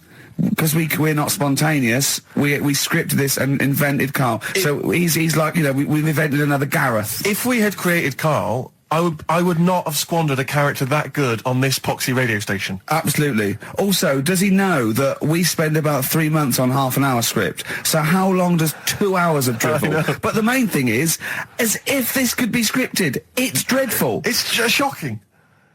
Or maybe this is scripted. Hang on, you've lost me there. Let me just check the script. Maybe Chris Campling does not exist. Maybe I've made him up. I don't know what to believe. See, the name doesn't wash with me. What was his name? Chris Campling. Sounds odd. That's something that I made up, isn't Campling's almost like a joke. It's almost like a gay name, isn't it? Oh, he's a Campling. So I think this is scripted. Yeah. I think I've probably made this whole link up, and Karl is a creation. Campling, that's not a real name. I made it up. I should have come up with something better. Yeah. Sorry. I could do How long it. could you keep going with That's that? it. That's it? That is it. Because you see, Alex saying we came in while he was doing his last link, and he's an absolute pro. He really is. I was watching him, and he was, at home, you probably think that he's giving you his full attention. He's not. He was looking through a listings magazine, probably figuring out what movie or theatre piece he's going to check out, with a lady later. Yeah. Probably going to cruise down there with a couple of, chicks. And he really is an absolute pro. Yeah. Looking at you, Ricky, and it's like you can sustain it for a while. Yeah. You're a talented performer, but it's sort of, I don't know what it is. Is it concentration with you? It just ebbs away almost instantly. And you try and do 2 things, 3 things at once, but normally on air, that's you eating, taking fluff out of your belly button. I never once, when we were on the set, we were filming The Office, and I'm trying to put off actors, just coming up ways, instead of like member lines, coming up ways to sort of ruin the shot or make them laugh. And you came out and went, Rick, it's like having your own TV show isn't interesting enough for you. Yeah. Said, just concentrate, it's lunch in an hour. I went, yeah, all right. Well, the radio show even less so. I mean, yeah, you really can't be bored. How long do you think your interest you sustain your interest?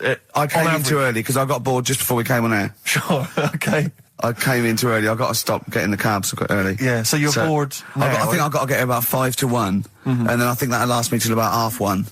Again, as he was saying that, he's not giving you his attention. He was kind of leaning back. He's put his feet up now on the desk. I've got to be comfortable, haven't I? And this CD rack's in the way. Sure. Well, you get yourself comfortable now. Get yourself settled. And then sort of... Because a lot of people will move the... There's the microphone moving now. That's the squeaking going on. You've broken the CD rack. You could actually, of course, you could move the CD rack by getting up and moving it. No, that's too much effort. You've got to try and do that whilst angled on the seat. I'm nearly laying down. It's almost horizontal. It's the most you can get. Well, I'll tell you what. I don't know what those listeners are thinking of what Steve Merchant say, but don't believe a word. All right? Oh, nice. Classy. Yeah.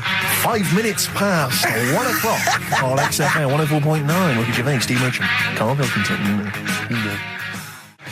A retro cut there, Thin Lizzy. Don't believe a word on XFM 104.9. I'm Ricky Gervais, with me Steve Merchant. Bubba-doo-boo. Who's that over there? It's Carly Pilk Boys. You all right, Karl? Oh, that's clever. How you doing? Yeah, I'm alright, yeah. Yeah. Wallace Chambers, Kings of Leon on XFM 104.9. I'm Ricky Gervais, with me Steve Merchant and Karl Pilkington.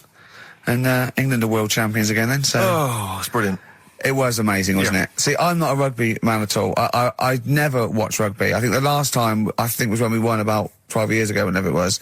And I got into it last week because I realised we were doing so well. I watch England win anything. Yeah. Do you know what I mean? I don't care what... In fact, I wasn't into war when I was little until I realised we were so bloody good at it. We are really good at it. It's brilliant. But, yeah, fantastic. Yeah, it was great. Right, that's the rugby thing over. What next? That's it. That's all I've got. That's all I had today. It does steam me... Sometimes I watch it and it does remind me of when I play rugby, because one of them will boot it down the field, then someone will catch it and boot it straight back again. Yeah. Which is essentially how we I was made to play rugby. I had to play rugby. And I don't think I'd get rid of the ball so quickly. Yeah. I don't think I ever got tackled or fell over. Yeah. I think I touched the ball about 20 times in the 2 years it was compulsory. Yeah. I was terrified. Yeah, absolutely. And, same as cricket. I can't... I'm a terrible batsman. I'm all right at bowling, but it seemed like the pastime for people I went to school was to injure you. Yes. It was funny to see someone poleaxe. It was funny to see someone get a cricket ball in the head. Absolutely, yeah. You know, I never relaxed into rugby because the first day I was going to play it, my mum, I swear to God, my mother said, "Are you playing rugby today? You got the kit and everything. Enjoy it. Be careful." There was a kid at my school who broke his neck. And cheers, Mum. yeah, thanks very much for that. See you later. So I just went to school absolutely Mum, one thing, broken neck, is that or do you get better in a couple of days? Oh, you can find your wheelchair. No. Enjoy the game, though. Yeah, no, it was absolutely I was just petrified from that day. See, at least American football, you know, got helmets. the helmets. Yeah, but anyway, well, no injuries, thank God. Thank goodness. So, well, I tried to play rugby, but it's awkward when you've got glasses. I don't know, there's something about you didn't really play with glasses on? Yeah, quite. Well, I couldn't see anything, could I? I couldn't see anything. How else was I going to play? Oh my God! And so you're bound to be cautious, because inevitably you're a bit more cautious when you've got glass next to your face. But the tallest person on the pitch as well. Yeah. I mean, you were when you were about 14, you were probably 6 foot already, weren't you? Yeah. And everyone else was what, 5'2"? Yeah. So you were towering above them. With glasses on. Just with the glasses on. And you've got pretty cool glasses now. Thanks very You've much. had a bit of a makeover. It's like Trinity and Suzanne said, first thing to go, the glasses. Sure, sort them out, yeah. Yeah. And presumably you used to have those National Health sort of bottle. Pretty much. Yeah. Is it true? You've never been able to mosh? I at a tried to concert? mosh. Because I've always watched people stage dive in, moshing at concerts. I've always thought that looks like brilliant. You know, when they ride above like a everyone's wave, heads, like they're surfing across on someone's heads. And so everyone's like, yeah. And I've always wanted to do that because I'm a big rock music fan. And the only time I did mosh was at Rage Against the Machine. I tried to mosh at Rage Against the Machine. I love the idea of a band called Rage Against the Machine. Aimed at a man with glasses who won't mosh. Well, it was at the Reading Festival, and I think the lead singer, I forget his name, he went, can I just remind everyone that racism and fascism are on the rise in Europe again. Let's not let it happen. What did you do? And we all cheered, obviously. I mean, if there's one thing that guarantees a cheer at Reading Festival, it's down with fascism. And what did they do about it after the concert? Went back and... went home and had a cup of tea? Probably, I don't know what they got up to. They didn't go to Europe then and try and start... I don't think they got involved politically in Europe. I think they just continued to rage. Against the Machine? Yeah, mainly. but largely in America, I think. Sure. I tried to mosh, and I got moshing, and glasses flew off. And I remember, because we were playing away, you know, you do what you tell me. And I was just going, careful! I've dropped my glasses. Can we be careful? Loads of kids in hooded tops. Yeah, exactly. Just going mental. Yeah, and they're all jumping up. So I was going, can we just calm down for a second? Let's not be silly. Yeah. It was absurd. And I had to kind of, scrabble around on the floor, and thankfully they were okay and they didn't get broken. So what couldn't you do then? What do you mean, what couldn't I do? What, at school? Can you not see without glasses? No. I mean, it's like that you couldn't do anything. It's a blur. Really? It's a blur, definitely. God. Yeah, it's like being kind of punch drunk or whatever. So yeah, you can't play sports when when you've got glasses. But why not contact lenses? Because they're not strong enough. No, they seemed a bit fiddly. Oh, brilliant. Bit of Lou Reed. Is that what you want? Yeah, Satellite of Love. Classic. A retro cut. Don't steal our son. Please, lads. Thrills. On XFM 104.9, I'm Ricky Gervais. With me, Steve Merchant and Karl Pilkington. Yeah. Little Carly Pilkington, little baldy mank, whinging little twat. How are you? Yeah, all right, yeah. What are you doing? Happy? Feeling a bit happier today? You look as full of spunk, as they say in America. Yeah, I'm all right. Just a bit of a miserable day, though, isn't it? Yeah. A bit miserable. Yeah. Walking in today, right? Do you know I walked through, like, the sort of the gay district of London and that? Right. You don't walk, you mince, don't you? I'm just walking through on the way to work, and I'm always interested in their little shops and stuff that they have, right? Loads of... Their little shops. That's no be ashamed of. If you want to go in and buy something, go in and buy something. I'm just having a look at, looking in the windows and stuff. Little postcard just near the entrance. Yeah. That's meant to tease people in, to make people go, that sounds good, I'll nip in. Right? Little postcard. Free butt plugs with every sale.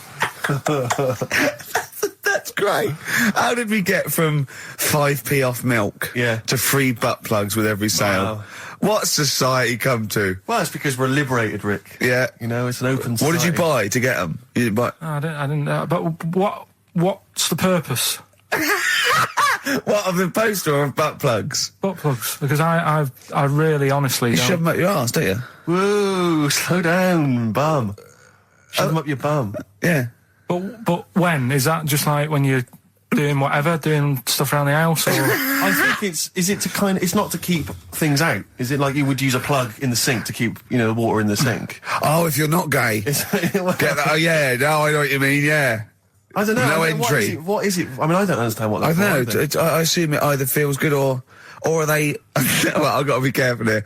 Or are they sort of like breaking it in? Right, yeah. Do you know what I mean? Like it's like a shoehorn. Sure. or It's like when you stick paper in your shoes if they're a bit tight. Or those people who sort of like put little bits of wood in their lips, and then as soon they've got big plates in their lips. Yeah. Same as the butt plug. It means you can, you're ready for anything. I don't know, do I? And there comes face. Well, if you know what butt plugs are used for, then why not get in touch? Ricky.Gervais at XFM.co.uk. What do you think? If there's any... I can't believe we're already on this subject. I know. It's 1:05 and we're I was going to say then, if there's any people who use butt plugs, and I was thinking that Karl would have said, well, they're not up yet. Yeah. Because they go out late. No, but what is it? We're award-winning people. We've written a TV Not on show. radio, though. Not on radio. We're rubbish on radio. I know, but We've got nothing to lose. But I always say to you, Steve, that I like educating people and that. Now, the way I see it is I didn't know what they were. Let's phone to go. Someone know about butt plugs. All right, we'll get. No, get them on. Get them on. Ask them. No, because they might say something dodgy. Oh. Yeah, whereas, what have we just been doing? Just take a chance. Take a chance and tell them not to swear. Well, you tell them. Okay. Right, Steve, I haven't got my headphones on. Hello, who's that? Hold on. Who, sorry? Nicholas. Nicholas, hello, mate. You're not going to swear, are you? No, I'm not going to Keep it clean. Yeah. Keep them keen. What were you calling about? I'm phoning about your plugs. About, not my plugs, but sure, plugs in general. What, do you know much about them? No, Are you a plug user yourself? No, I'm just thinking if maybe you've got some gay friends and you're spending the night at their place, you might want to use one. Right. What, you mean experiment with them, or...? No, so you can make sure they're not going to do anything while you're asleep. Could I suggest, just lock the door? I mean, that is easier to me. Can I make a bigger suggestion? That's probably the most homophobic thing we've had said on the show today. Thanks very much for your call. Right, okay, good. Well, that's why we shouldn't put people on the line. Just, without checking first. I think Karl's made a good point. That's the calibre of listener we've got. We've still got, If Only It Was Raining, and What's Tomato With You? Coldplay, The Scientist on XFM 104.9. Right, competition, isn't it? No, it's Educating Ricky Part 2. Oh, is it? Yep. I wasn't even listening. He's doing all the work, I wasn't even listening. Oh, and he's spilled some water down that. Right, what's this one again then?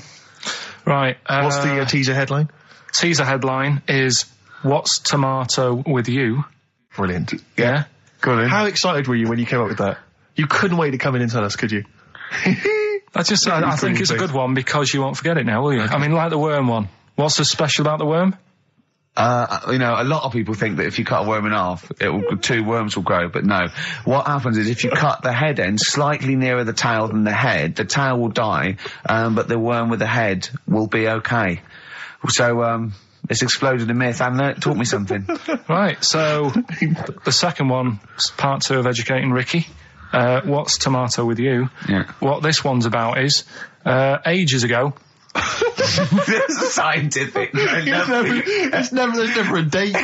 There's never a country, a location. Okay, settle down, children. This is A-level history. Right. Once upon a time. Yeah. When a mental place with swords was a king. Forget his name, but he was a loony. And it was literally ages ago. Yeah. So, good luck in the exam. Yeah. Right. So, all right, many years ago. Oh, yeah, cleared that up. Go on. They thought tomatoes were poisonous. Right? Because what hold on, are they going to be proved wrong at the end of this story? Well, because I don't want to give away the ending, but is it something to do with are they poisonous tomatoes? No. Oh, you're having a laugh. I don't believe it. Go on. They could have been eating tomatoes all this time.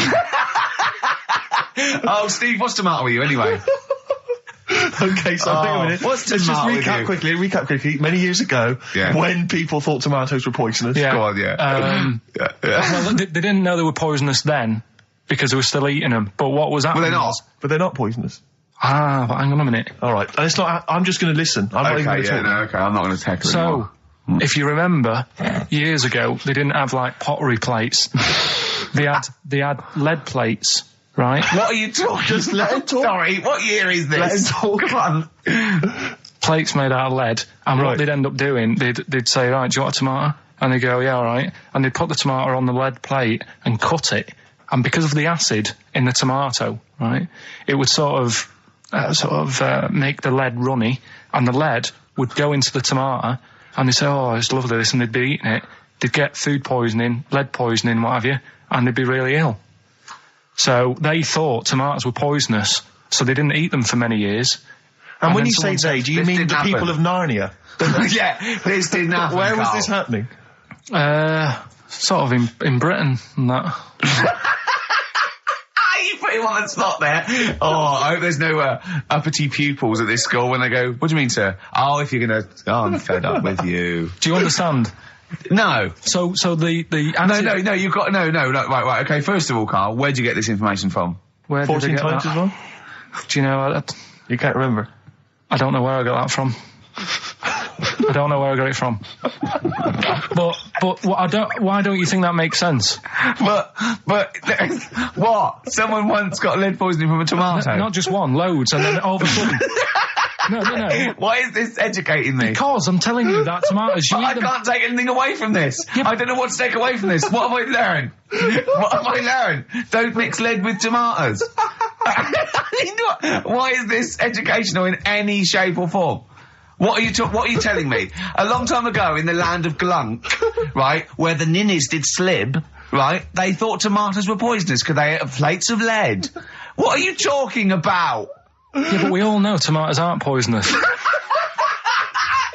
that what we're taking from the story? Is that the moral of the story? Don't believe these people that I'd never heard of before.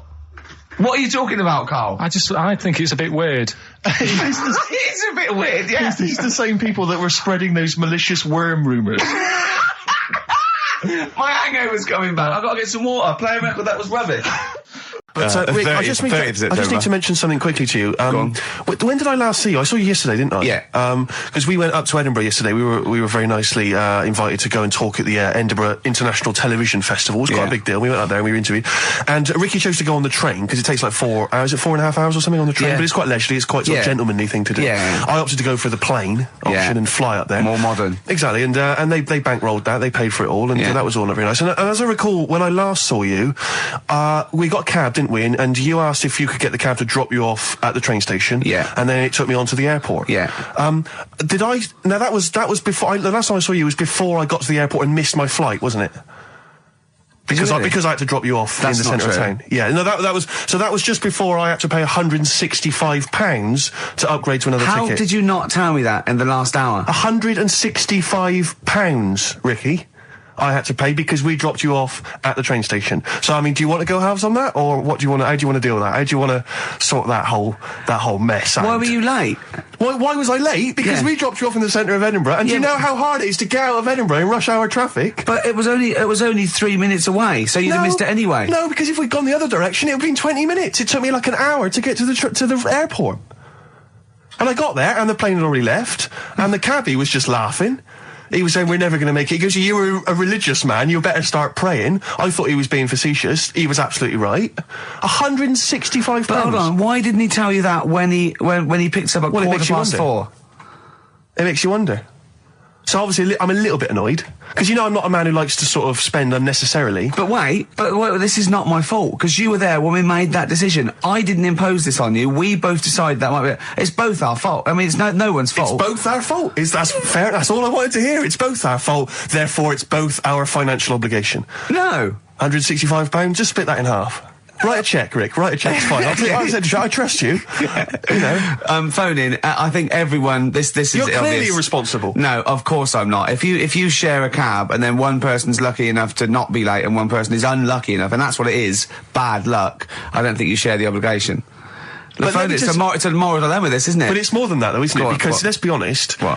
Even if you had known that I was going to get there late, you'd have wanted me to hang around just so you weren't left around waiting for a train on your own. No, because you get bored sitting, don't you? So you'd have wanted me to at least got in that cab. I got there way too early. I actually got there I was there about 30 minutes early. You made it fine then, that was... Well, exactly, so I mean, I sacrificed me hanging around for half an hour so you could get it at 4:15. And the other thing is this, you were going to get it at 4:15 anyway. Yeah, but I would, if I'd gone the other direction and not dropped you off in the centre, I would have been there in time. Would we? Well, is that true? Wow. Only God knows. Well, and the cabbie. What I mentioned it to. So... I'll tell you what will cheer you up. I'll tell you what's better than 80 quid. I'll tell you what's better than that, shall I? Go on. Music. What, are you paying the whole 165? Did I ever tell you about the time that my father, when I was younger, we went on holiday, my dad he bought a little boat. little sort of wooden boat, make a 3-seater, and he and a friend of his went out with me in the boat. I was maybe 12 or 13. Went out, and we sort of so I think we were we had the little motor, outboard motor, chugging out. We just thought we thought this was real seafaring stuff. Brilliant. We'd lost sight of the beach because we'd gone round a corner of like a mountain, or like a, what do you call it, like a cliff. And so we were just round the corner, and there was this boy, just floating in the water. Not a boy, but you know, like a boy. And very tricky to explain that on the radio. It's the same word, isn't it? Boy, a boy, and a boy. Yeah. And so we float past that, and we're just chugging along. The motor conks out. Oh, I can't believe it. We have to row back in. So they're rowing away. I'm just sat there. And we noticed that every time we sort of think we've got past this buoy, it just seems to be back where it started again. And we realised that the tide is taking us but not taking us out, taking us towards these rocks. And we've got ravaged rocks. And we were pretty scared because I can't swim very well, or I couldn't at the time. I think when my dad had maybe bought, he didn't, I'll be honest with you, I inherited a lot of things from him, one of which was his carefulness with money. just the one life jacket.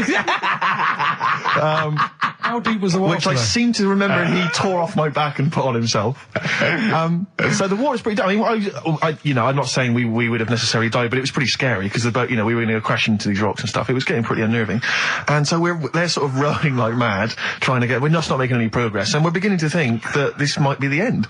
And this boat, this kind of ferry boat, comes chugging by, doing tours, ching ching ching ching ching, and it comes by and. My dad goes, oh, wow.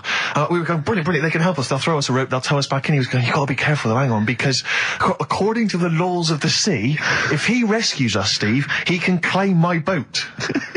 The laws of the sea mean he can claim my boat as salvage. I love the idea of that's like a reward. Doing that. But what I like is, his 12-year-old son might die, he's thinking about the boat. I know, but also, the other thing, of course, is that I like the idea of this ferry master going, Yeah. The boat be mine now, or take your son. Yeah. Let me think about it. I need a new bed. That'll be just right. King size. Oh dear, that's lovely. But, because when I was younger, I remember being outside a post office once when I was about 10 or 12, and finding a purse, and thinking, oh, that's nice. And opening it up, there was some money in there, and a pension book, and so it was obviously an old lady. I found an address, I sent it to her, and my mum said, you've been so good there, you'll probably get a little reward. She'll probably send you a little reward. Nothing. I got maybe a thank you note, but no cash, no moolah, nothing. Really? And I was livid, because I'd been told that I was going to get a reward. I thought I've been a good Samaritan, nothing. So, many moons later, when I was at university, I learnt from that, and this is the most bizarre thing. This explains a lot, doesn't it, Carl? This is like the Mary Celeste. I went to a cash point to I thought, I can't get my card in here. And I realised there was already somebody's card in the machine. They put the code in, but then they just disappeared. They'd been kidnapped or something. So it was just there, waiting, sitting. It said, what do you want to do? And it gave you a number of options. I thought, interesting. Steal or go to heaven? Yeah, exactly. You went, oh dear. Yeah. Well, I pressed balance just to check what their bank balance was. Unbelievable. It was a considerable sum of money. I'm not going to lie to you. It was not typical student debt. It was like, I think they were a foreign student. There was a lot of cash in there. A lot of money. Did you feel a slight bulge in your trousers when you saw the amount of money? I couldn't believe my luck. I thought to myself, now then, I could just take that card out and hand it in, or I could teach them a small lesson. Right. And maybe give myself a reward, because last time I did that, I didn't get a reward. So if I give myself £30, then I'll take the card out. 30? Give myself 30. Yeah. You didn't really? Well, I thought that's a good reward. And I went in, I handed the card in, I took that. Steve! And that's a little reward for me. And I'll tell you this, don't think it's evil, because I went in and I bought everyone a drink. Well, brilliant. Yeah, I didn't tell them I got the money free. Well done. Excellent. So probably gangsters are quite generous with the money they've stolen from other people. Yes, but someone's negligence, Rick, has lent... the thing is this, Steve, right? I believe it, except that buying people a drink, Carl. What do you think? Well, I kind of thought that when he said it, but then I thought, but they'll be buying him back. So he's still... that, so in a way, he's still a winner. Yeah. Everyone's a winner in that situation, including the student, because frankly, if there had been a less scrupulous person who found it, they'd have probably helped themselves to a considerable sum. I cannot believe he did that. There was thousands and thousands of pounds in there. What if Beadle had jumped out and slapped you with his little claw and said, we've been filming this merchant? Well, so what? How old were you then? I don't know, 19, 20. Would you do it again, or was it just to get the world back for the old lady's purse? possibly do it again, yeah. You're joking. Well, you've got to think of it this way. You've got to think of it as there was a lot of money in there, and someone less scrupulous than me would have taken a fortune. They'd have cleaned them out. Whereas I just took a small reward, which I thought was more than enough for someone's negligence. And I've returned the car. They've got the car back. Everything's fine. Think of someone else. I could have gone on a spending spree. I could have been buying stuff, all sorts. Yeah, but it wasn't yours at all. Yes, but they probably would have given me a reward. And because, you know, sometimes people forget or, you know, they don't give you a reward, I thought I should You had take to it go at your myself. dad for nicking a loaf of bread out of a phone box. Yeah, but that's because it's for old people, geriatrics and stuff. How do you know how old was your people who you were robbing from? It was on a student campus. Well. Wow. I think it was more. I thought it was excellent behaviour. I thought it was that's good, honourable incredible. behaviour. That's showing another side to him, isn't it? What would you have done, Carl, in that situation? And tell the truth. I might have helped myself a little bit. There you are. I don't know what this is helping No, yourself but- a bit. Like you say, just sort of, you know, send them back and sort of say, you know... If you find a £1 coin in the street and you can be bothered to bend over for it, then have it. But someone's cash point card or personal belongings... I'd let them know, though. Did you send it to them and say, I've service charge included. I've took that out already. No, I handed it in to the. You'd let them know? What do you mean you'd let them know? I'd say, you know, you're lucky here. Right, I just took, I'd probably say 20, actually. Okay. Because that's just like one note. Sorry, right, okay. You are winding me up. No, I'm not. I mean, not for once. I mean, I know what Steve's like. He is tight, right? He is. And you know that, don't you, Steve? Financially, you mean? Well, no, I mean, just the way you are. You're very sort of, you know, you're not wasteful with your money. I'm careful. No, I'm not wasteful. Absolutely right. No, but to the extreme. Not towards the extreme. Not towards the extreme. No. Look after the pennies. The pounds will take care of themselves. All right. Simple to remember. Good advice. Yeah, all right. But the thing is, right. I know that I take the mickey out of you for, like, you know, the way you look and stuff. Sure. Right. Well, I'm right back at you. But the thing is, you can't help that. Absolutely. But I'll tell you something that women don't like. Sure. And it's fellas who are tight with the money. Sure. I'm not frugal with money with ladies. I'm frugal with money with you. Well, I've got no reason to splash money out on you. I've never seen you splash money out. Well, you've never been out with me. Steve, have you ever splashed out on a lady? No, but I hope to one day. The right lady. Play a record. Before we get into talking about maybe some of the hijinks we've had, looking back, looking forward as well. Yeah. I came in, Carl was sitting at the desk, he went, alright? I went, alright, yeah. He went, see that Alan Clark diaries? I went, no, I didn't. He went, no, I heard a lot of people talking about it. He went, I've never kept a diary. Keeping a diary will always get you into trouble. And I said, like Anne Frank. What did you say, Carl? The woman in the cupboard? That's what he said. The woman in the cupboard. And I went, save it. Save it. You never speak to Carl off air. Save it all for when we're on the wires. He went, but what did she do? What did she do except be in a cupboard? What did she have to write about? And I said, well, her thoughts. Do you know Anne Frank? That's all I know about Anne is. There's no point pretending it. Anne! That I know stuff. Yeah. Right, well, tell us everything you know about Anne Frank. she was in a cupboard. Yeah, what else? If she didn't do that, I wouldn't know about her, seriously. That's all I know about her. Yeah. So what did she do? But what do you how do you think we know about we know about her cupboard because of her book, don't we? But hang on, what in the bigger scheme of things, why was she in a cupboard? I don't know. Right. I honestly don't know. You don't know anything else about Anne Frank beyond the fact that, to quote you, she was in a cupboard. Well, what's she done then? You tell me. Why should I know more about her? Firstly, I don't think she was in a cupboard. She wasn't in a cupboard. She was in an attic. All right. Yeah. So what was she doing? She was hiding from the Nazis. She was hiding from the Nazis. But isn't that the first place they'd look? Sort of work from the top down. Oh, they weren't specifically looking for Anne Frank. They weren't going, where is she? Where's Franker? If she gets that book out, we are in the deep shit. We've got to stop the book. They were just looking generally. She was, I think she was 13, 14, she was Yes. hiding, she was Jewish and she was hiding, lived in Amsterdam, didn't she? Yeah, as much of her family were having to hide, being helped by, friends, non-Jewish friends. In a cupboard. A cupboards, And how long did she sort of hide up there for? Until she was caught. Long enough to write a book. So she even got caught after all that?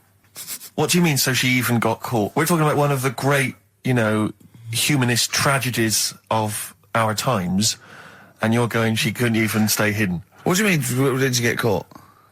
No, I'm just saying, it's not a great tip then, is it? Do you know what I mean? She didn't do it well. She didn't hide until they escaped it. She Her got diaries caught. are not a manual on how to hide from people. It's not how to win at hide I and don't know seek. anything about her, and we might be going down some ground that's a bit dodgy. I don't know enough about it. Maybe it's best just leaving it. All I was saying is diaries. Do you know, what do you do them for? Have you kept one, Steve? Never kept a diary, no.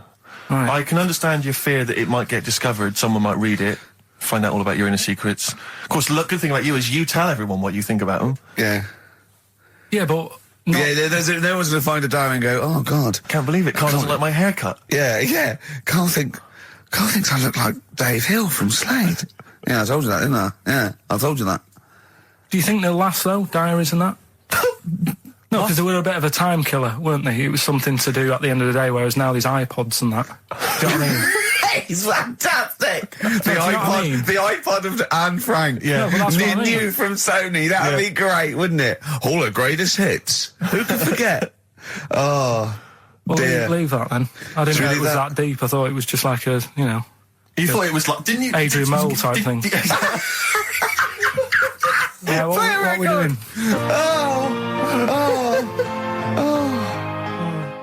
Since you've been gone on Rainbow, since we've been gone, Steve, what's been going on, mate? Well, so much has happened, hasn't it, in the world? Politics and stuff. There's been an election and the like. I'm Ricky Gervais, with me Steve Merchant, and our producer, I say producer, Karl Pilkington. All right. Yeah, very good. We've been away for a while. I think the last show we did was January 2004. Yeah. And nothing's changed. Nothing's changed whatsoever. Nothing's been mended. I'm pretty sure I threw that away in the bin before I left. Yeah, there are some of your old bacon rinds. yeah. The spare ribs on the floor. Yeah, nothing's changed at all. Oh, no, that's not true. The listenership's changed. It went down slightly, didn't it, on the last radio? Well, I don't know. I don't know. Is that what happened? Did it go down slightly, Carl? A little bit, I think. I don't think XFM gets new listeners because I think what happens is, because the reason it goes down just very slightly each time is that their old listeners die. Yeah. Old Cure fans dying of... Yeah, smack addictions. Gout. Yeah. But anyway, I haven't listened to this station for a year and a half, so that's increased by 1, which is probably quite a high percentage. Exactly. I suppose that my question, to you, Rick, would be, why now? Why have you come back now? I was a bit bored of sitting at home. Okay. Yeah. Because we're just here for 6 weeks. 6 weeks. Well, we're standing in for Adam and Joe, aren't we? Yeah. Yeah. How the tables have turned. I remember when they were standing in for us, but... Yeah. I don't know. But the only reason I'm here is because my housekeeper cleans between 1 and 3. Oh, right, that's a good idea. So I thought I'd get out of the house. And, Are they listening to XFM? Well, no, she doesn't speak English. I'm not made of money, Rick. If I can help out, a young immigrant lady, then I will do. And there are so many things I can do for her in so many ways. Yeah. But her, picking up my old tea towels and stuff is ideal. So that's why I'm here. But all I'm worried about is I think people kind of associate with the name Ricky Gervais. They associate a certain level of quality. Your live stand-up DVDs, there's a level of quality. You've put a lot of work into them. You've honed it. The TV work you've done, likewise. Should people expect the same from the radio show? Definitely not. No. Definitely not. Those things that, you sit down, we sit down, we write them for a long time, write them for a year maybe, then film them, and we worry about everything. This is, I'm not even sure I'm talking into the mic at the moment. I was actually doodling, as you saw there. Yeah. I'm eating a sandwich as we speak. Yeah. Although we do like music, that is true. That's absolutely right. Should we play some great records? Let's play a great record now. Coldplay, Speed of Sound. Steve, I know you like an insight to my musical taste, but that's my favourite Coldplay track of all time. I just thought I'd just throw that in. Not a fan of clocks? No, I think I've overplayed Parachutes a little bit, but that's my favourite one. I like it. I'm afraid to say I'm a bit of a Philistine when it comes to Coldplay. That sounds the same as all the other ones. I'm sorry to say. Oh, you'll have to meet these boys one day. Yeah, and well, I'll tell them to their face. I don't care. A little bit rock and roll. I don't care. Well, I'm Ricky Gervais. That little funny little Wurzel type voice over there is Stephen Merchant, and with us our producer Karl Pilkington. All right. Whenever we say producer, of course, that is in inverted commas. Yeah. Done with the fingers. Well, he didn't have it. I wanted to play some off my iPod today to record it because they didn't have it here. It's a great track called Anthony and the Johnsons. He didn't even have the lead. He went, right, it's difficult. And he went, is it any good? I went, yeah, it's really good. He went, well, why haven't we got it here already then? Oh, that's the paradigm, is it? If XFM hasn't got it, it's no good. Four Non-Blondes doing well, is it? That's still in the cupboard, is it? Unbelievable. We're a little bit annoyed today, aren't we, actually? I'm really annoyed. Yeah. All that stuff we did last week, that Landau sent us some sparkling wine, and we thought, right, you shamelessly plugged it. Yeah. How many times you mentioned it? I Like 20 times? about 20 times. Well, the finale was hitting Karl on the head with a cork. That's on the website, by the way. Okay. RickyGervais.com. Go there and see Karl being hit in the head with a cork, right? Yeah. We said, look, send us free stuff. We'll talk about it. Nothing. The cupboard literally is nothing. empty. The cupboard is bare. No one has thought. I tell you what, there's those guys from The Office. Yeah. I mean, let's be honest, Rick. We are taste makers. We're Yeah. opinion formers, you and I. Yeah. And you'd have thought if anyone was going to send us some free stuff. Yeah. You know, it makes me unbelievable. fume. And do you know what it is? It's because people, PR people and that, they've realised no one's listening. But not only are we going against all our principles and losing our dignity just for some free stuff. And integrity. Yeah. We're going against XFM policy because obviously they would have got thousands of pounds for Landau to be mentioned last week. come on, 20 times. No, it wouldn't. It's 40 quid, isn't it? XFM, Rick. It's 40 quid. Yeah. 40 quid for a 9-minute advert. Exactly. So advertise your quality stuff here. Yeah. Jeff's Garage. Cheaper than some other garages. Anyway, actually, if Did there we is play an advert once for a tattoo parlour? Yes! Do you remember that? I'm sure we played an advert for a tattoo parlour. What tattoo parlour can afford to advertise on a radio station? Unless it's a tin pot one like this. Oh, God. Oh, I've got some good music today, though, Steve. Oh, really? I hope so. I'll be the judge of that. Go on. AC/DC. Oh. It was really light, right? We've had the parrot, right? These are things that I found the parrot. Right, I've told you about the dog in the car wash. Right, you didn't tell me about that. You said there's a car wash for a dog. That's all you told me. Yeah, the but parrot, you said there's a parrot. What?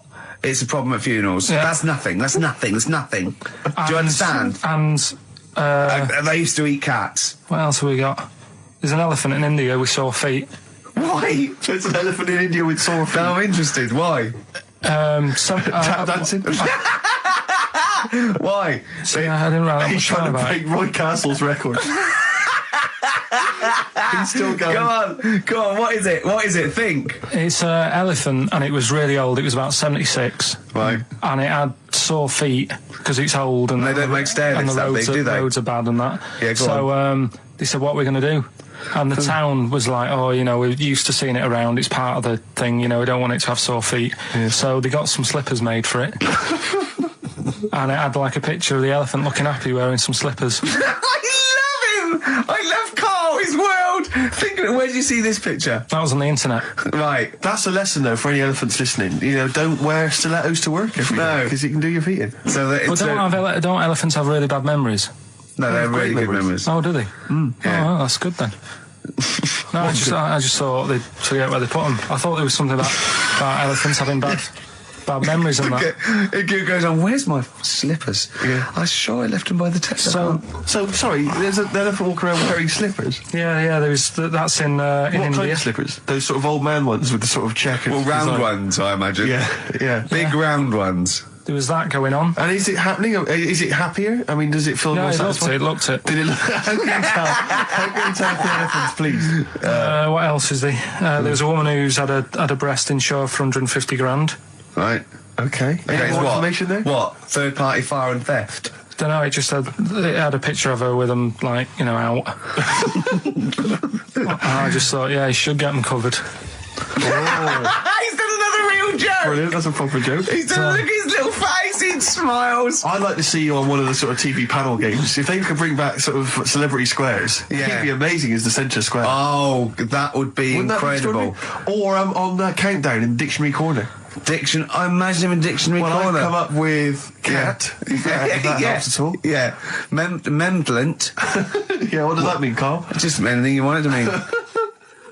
Oh, what I've got, there's a dog that's got a cough in Singapore because it smokes 20 a day.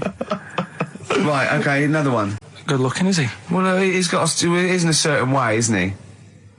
That sort of non-threatening sort of... But he's not stunning, is he? Do you know what I mean? No, but no. Well, what's your definition of a stunning? Yeah. Well, who do you like? Someone who you look at and you go, God, they're good Which looking. bloke do you fancy? What bloke do you think's attractive then? So if I was into men, Yeah. in fact, you can still say a bloke's a good looker without fancying him. Who do you think is attractive? Probably. I mean, it depends what you're looking for. No, just look. Just look. You think There's different looks as well. Of course, isn't yeah. there? No, who would you say was attractive? Who would you say was like stunning in your definition? A good-looking lad. Yeah. Good-looking lad. Oh, look at him over there. He's.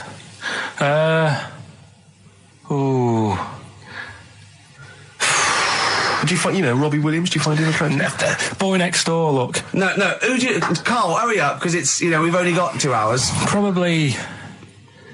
Do you know? I can't think of one offhand. Mark Owen is pretty good looking then, really. What? There's not just name one bloke that you think's an attractive guy.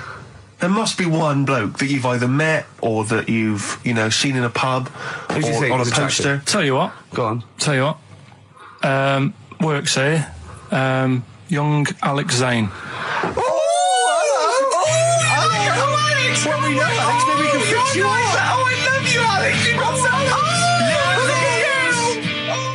Brilliant. I love that. That's like a ride song or something. That's my favourite one. Ride-ish. Ride-ish. Feeder.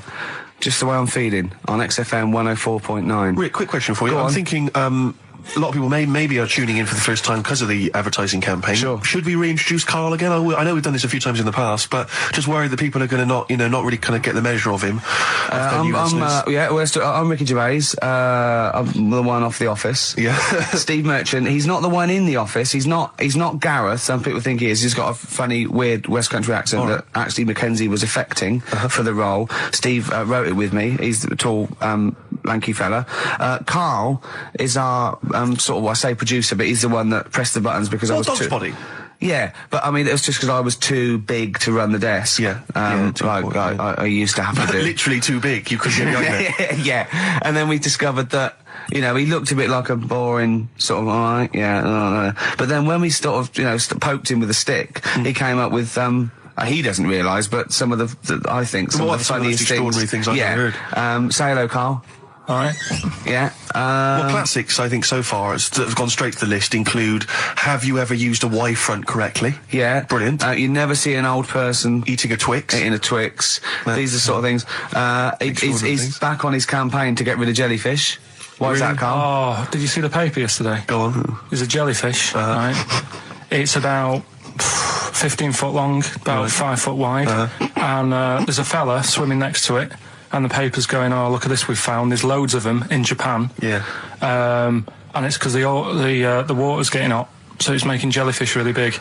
Oh dear. How's the campaign going to get jellyfish get rid of them? What was your point about jellyfish? They don't do anything. There's no point. They get in the way. It ruined me holiday because I got stung by one. Yeah.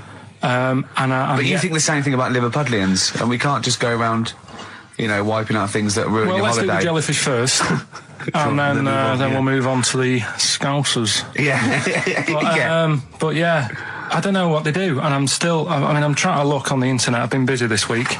You're jellyfish now, not Scousers. Yeah. You don't know what I don't know what they do either. To sort of try and work out what would happen with the sea if it didn't work, because they say like if there's no. See, this is what we're talking about. People who listen for the first time, they've got to listen to every word you say. You want to find out what would happen with the sea if it didn't work. If jellyfish weren't in there, do you know what I mean? Because stuff like coral, apparently the sea would be in a right state if you didn't have any coral in it. Fish, do you know what I mean? I always worry about how many fish we're sort of eating. Because you go past... Sorry? No, do you know, like, you go in Marks and Spencer's or Selfridges... There's loads of fish in there. And there's really fancy stuff that you think... they've killed that, and it looks good on the counter, pretty impressive. Yeah. But is anyone going to buy it? Yeah. Do you know what I mean? It's a big, like, a shark sat in ice. Yeah. And you go, yeah, they've got like a lot of fish. Sure you won't go around the Tate Gallery? No, do you know what I mean? In I've Selfridges never and- seen a big shark sat in ice in Selfridges. They do it. And it's like, you go in the morning and you can go back at night and the same shark sat there. Yeah. And it's So you know it's the same shark, do it's you? the same one. So, what, same face? Are you sure he just hasn't lost his mum?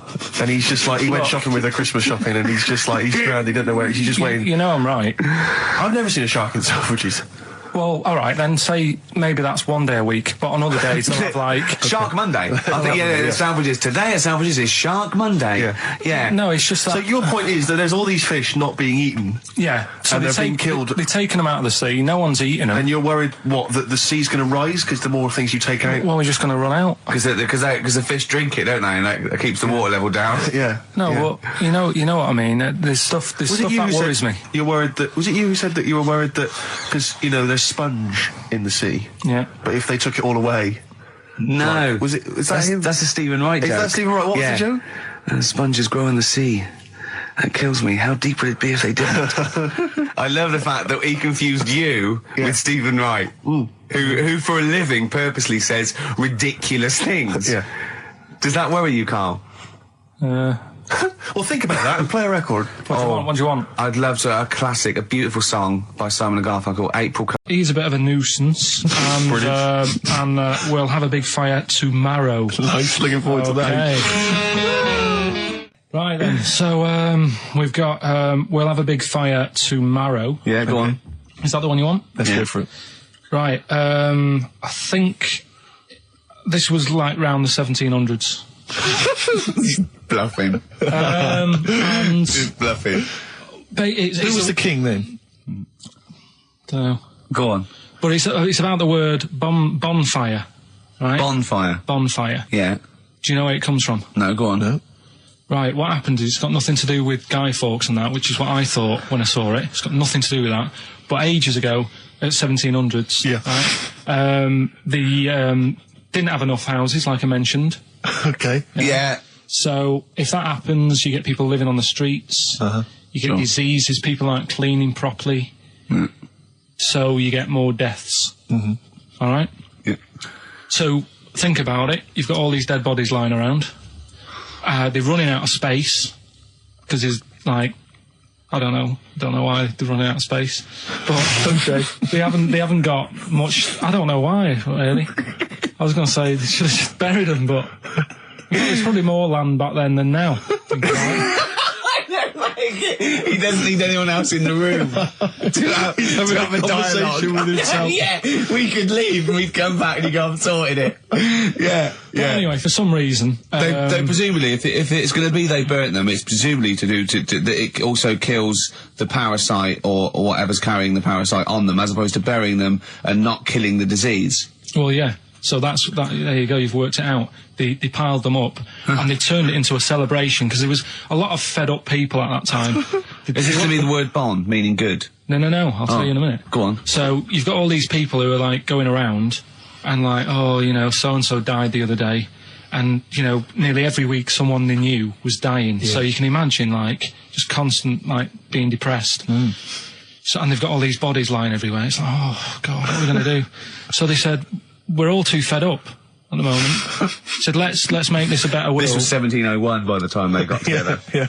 So they said, what we need to do is have a big party. So they said, yeah. Good thinking. See what you're thinking. So they go, right, well, we'll put all the bodies in a big pile. And they're all diseased and that. So they set fire to the bodies. And they said, let's have this as a celebration to remember them by. And we'll have a drink and that, and have a chat. We'll have this big fire going, and it came from bone fire. Ah, right.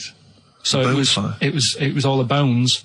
Bonfire is bone fire. Yeah, excellent. Yeah, that's interesting. So that's how it came about. Yeah, in the 1700s. Yeah, that was. No, probably. Okay. I reckon it was 1600. Probably earlier. I reckon it was the plague. I reckon it came from. But interesting stuff. Interesting. Yeah. stuff. So that's. Did you celebrate Bonfire Night? Is that a big celebration for you? Do you like the fireworks? I'm sick of fireworks. I just think they're rubbish.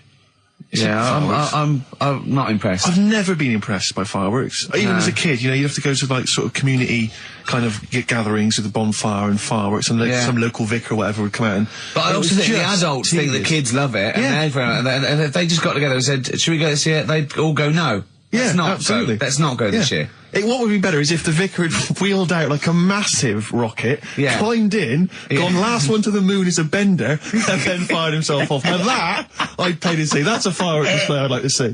As it is, it's just rubbish. Oh dear. Yeah. That's excellent. Cole? I'm not keen. No. Sorry, what clue was that? We'll have a big fire tomorrow.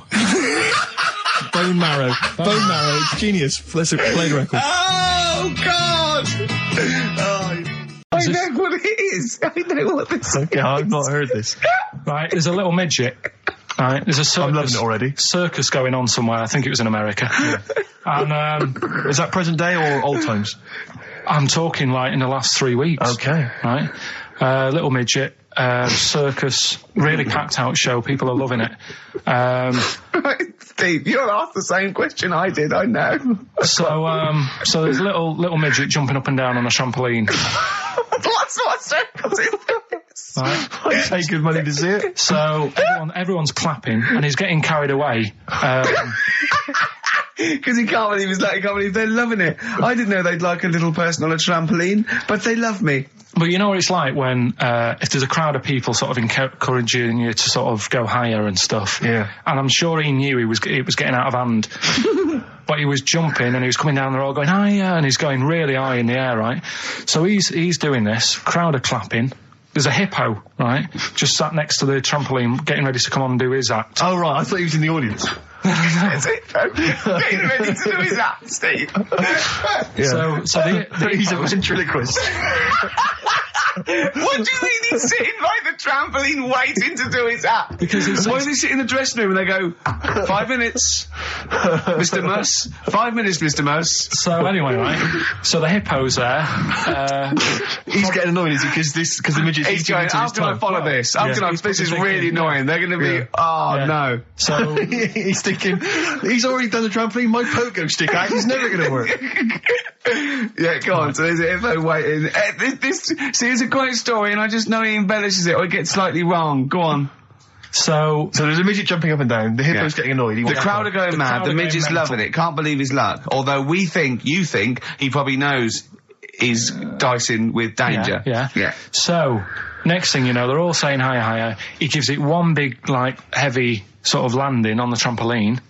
Goes really high, but goes off at a funny angle. Oh, hypotenuse. Okay. Yeah. And sort of flies up. Hypotenuse! Sure. Flies off at a funny angle. Oh, dear. Hippo's there, swallows him whole. Crowd are clapping, thinking that's why the hippo was waiting there. Rubbish. Rubbish. It's not rubbish, though. But no, maybe there was an accident in a circus with a midget and a hippo, but at no point was this hippo waiting to go on, going, come on. The midget flew off at hypotenuse and landed in the hippo's mouth and was swallowed whole. This is what you embellish it. That is great. And what's I that? have to say though, Rick, when I heard midget, trampoline, hippopotamus, I was thinking accident waiting to happen. Yeah. So. Yeah, maybe. I mean, it is that you should never put those three together. Never. It's a recipe for disaster. Everyone knows that. Midget, trampoline, hippopotamus. Are you mental? You're asking for trouble.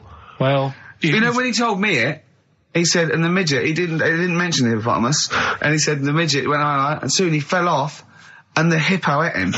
And I said, sorry. What was the hippo doing there? He went, it's a circus. I've never heard of a circus having a hippo. What do hippos do? What can they do? You can't train them, can you? What do you...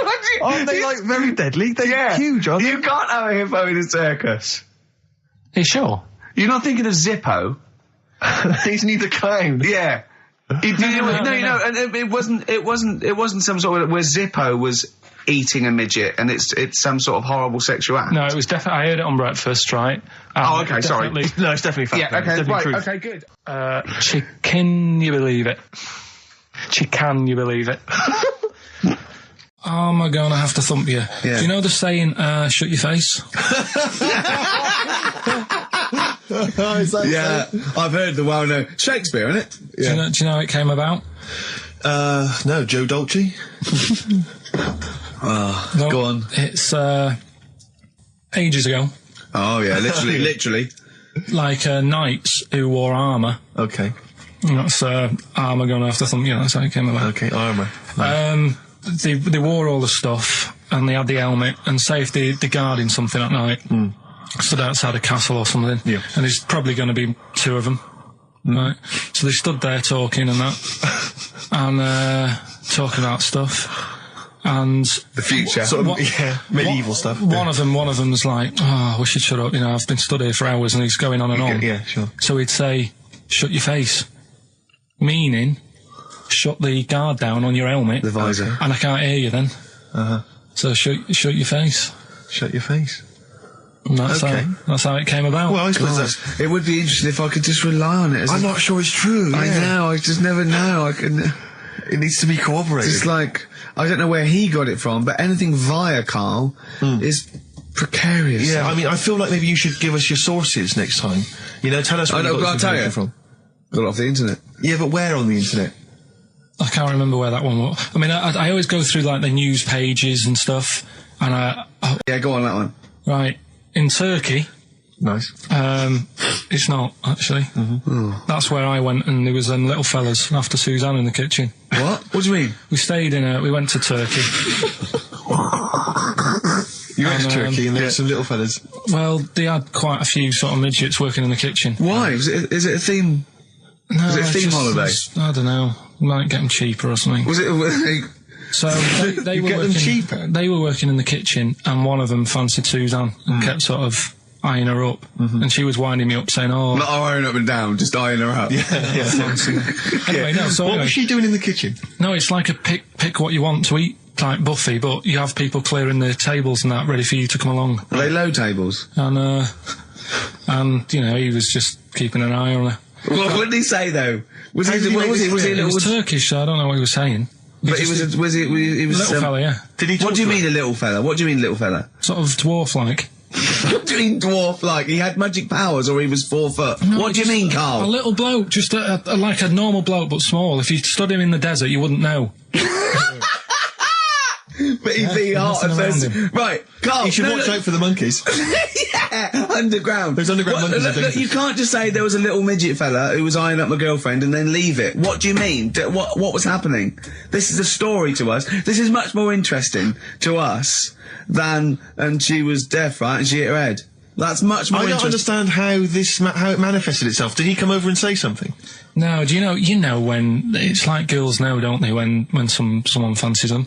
What do you mean there was lots of them as well? Do then? they? That's worth knowing. Listen, right, come on, right. So you went into this holiday, yeah? Yeah, wasn't And you that went good? into the dining room or something? Yeah, downstairs. And in you the looked dining over- room. Thought, this is odd, there's no one serving. Yeah, and they go, Wait a oh, minute. hold on, you looked down and there was a little waiter. There was loads of them running around busy.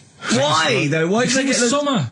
What do you mean? Because it was Loads of them. summer. They had more of them They on. come out in summer. They come out in summer. What do you mean they had more... What do you mean? Because it's busy, isn't it? Well, no, but they hibernate in the Why winter. were they all midgets? I don't know, maybe it doesn't heat stunt your growth or something. No! Well, they just happened to, maybe it was a thing that they did for tourists or something, I don't know. I just got on with my meal. It was a holiday, do you know what I mean?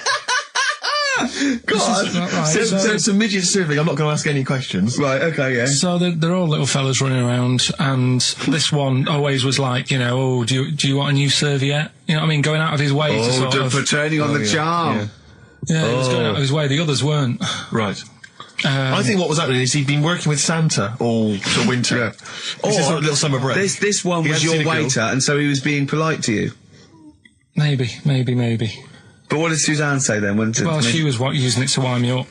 What was she saying? Oh, he's... Oh, just like, you know, look He may be small, but he's well, built like a... Yeah, he's all man. so Were you jealous of a midget then? You were jealous of him? it is a bit annoying, isn't it? Why?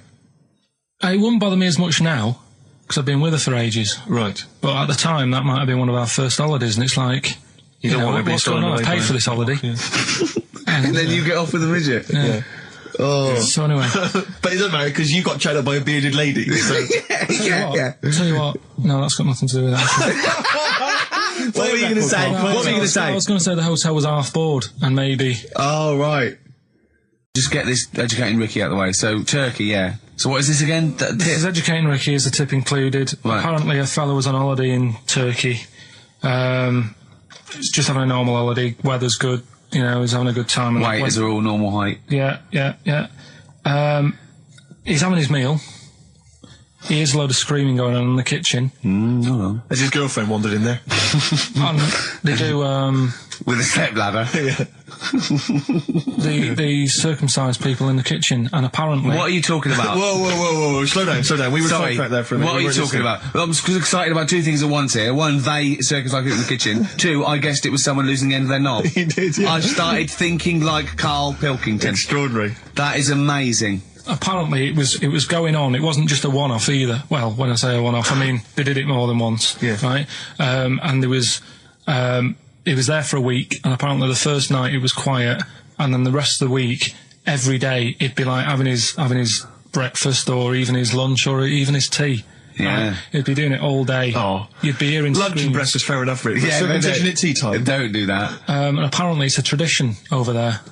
You can't even make a complaint about it. It's like, well, you should have found out before you come over. See, I can't believe this is Sorry, true. I'm a little bit lost. He was in a restaurant, in a hotel, and there were people having circumcisions in the kitchen. Yeah. Is that right? I'm even worried that we're bordering on the racist here, suggesting that is tradition, that Turkish people cut the end of their cocks off in the kitchen. Yeah. At meal times. I think you're wrong, Karl. This just sounds ludicrous, Karl. No, I don't think it happens everywhere. Right. I think this Just in this This at this hotel. certain places, Certain hotels. certain hotels. What, is it like 2-star? Yeah. Why did he go to the Foreskin Inn? It was his own fault, wasn't it? So that's Sorry, that's it, is it? Have they closed? Wait. That's the story. You educated me, right? Once a fella saw some Turkish people cutting the tip of their knob off in the kitchen. Thanks very much. Thanks very much, Karl. Got any more? Well, there's things you can learn from it. Either don't go to Turkey. No! Don't have calamari when you're over there.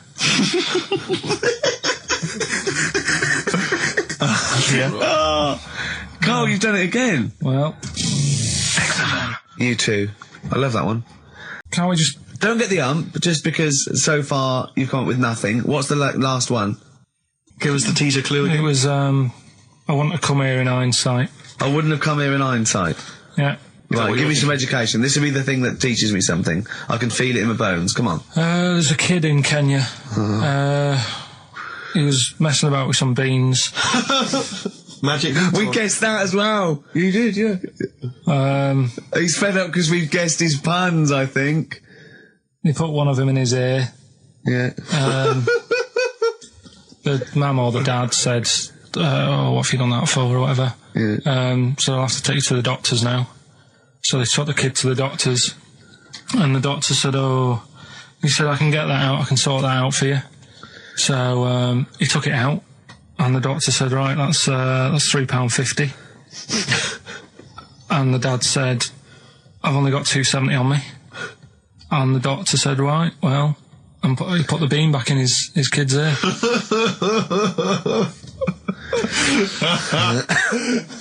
I don't know what to say. I don't know what to say.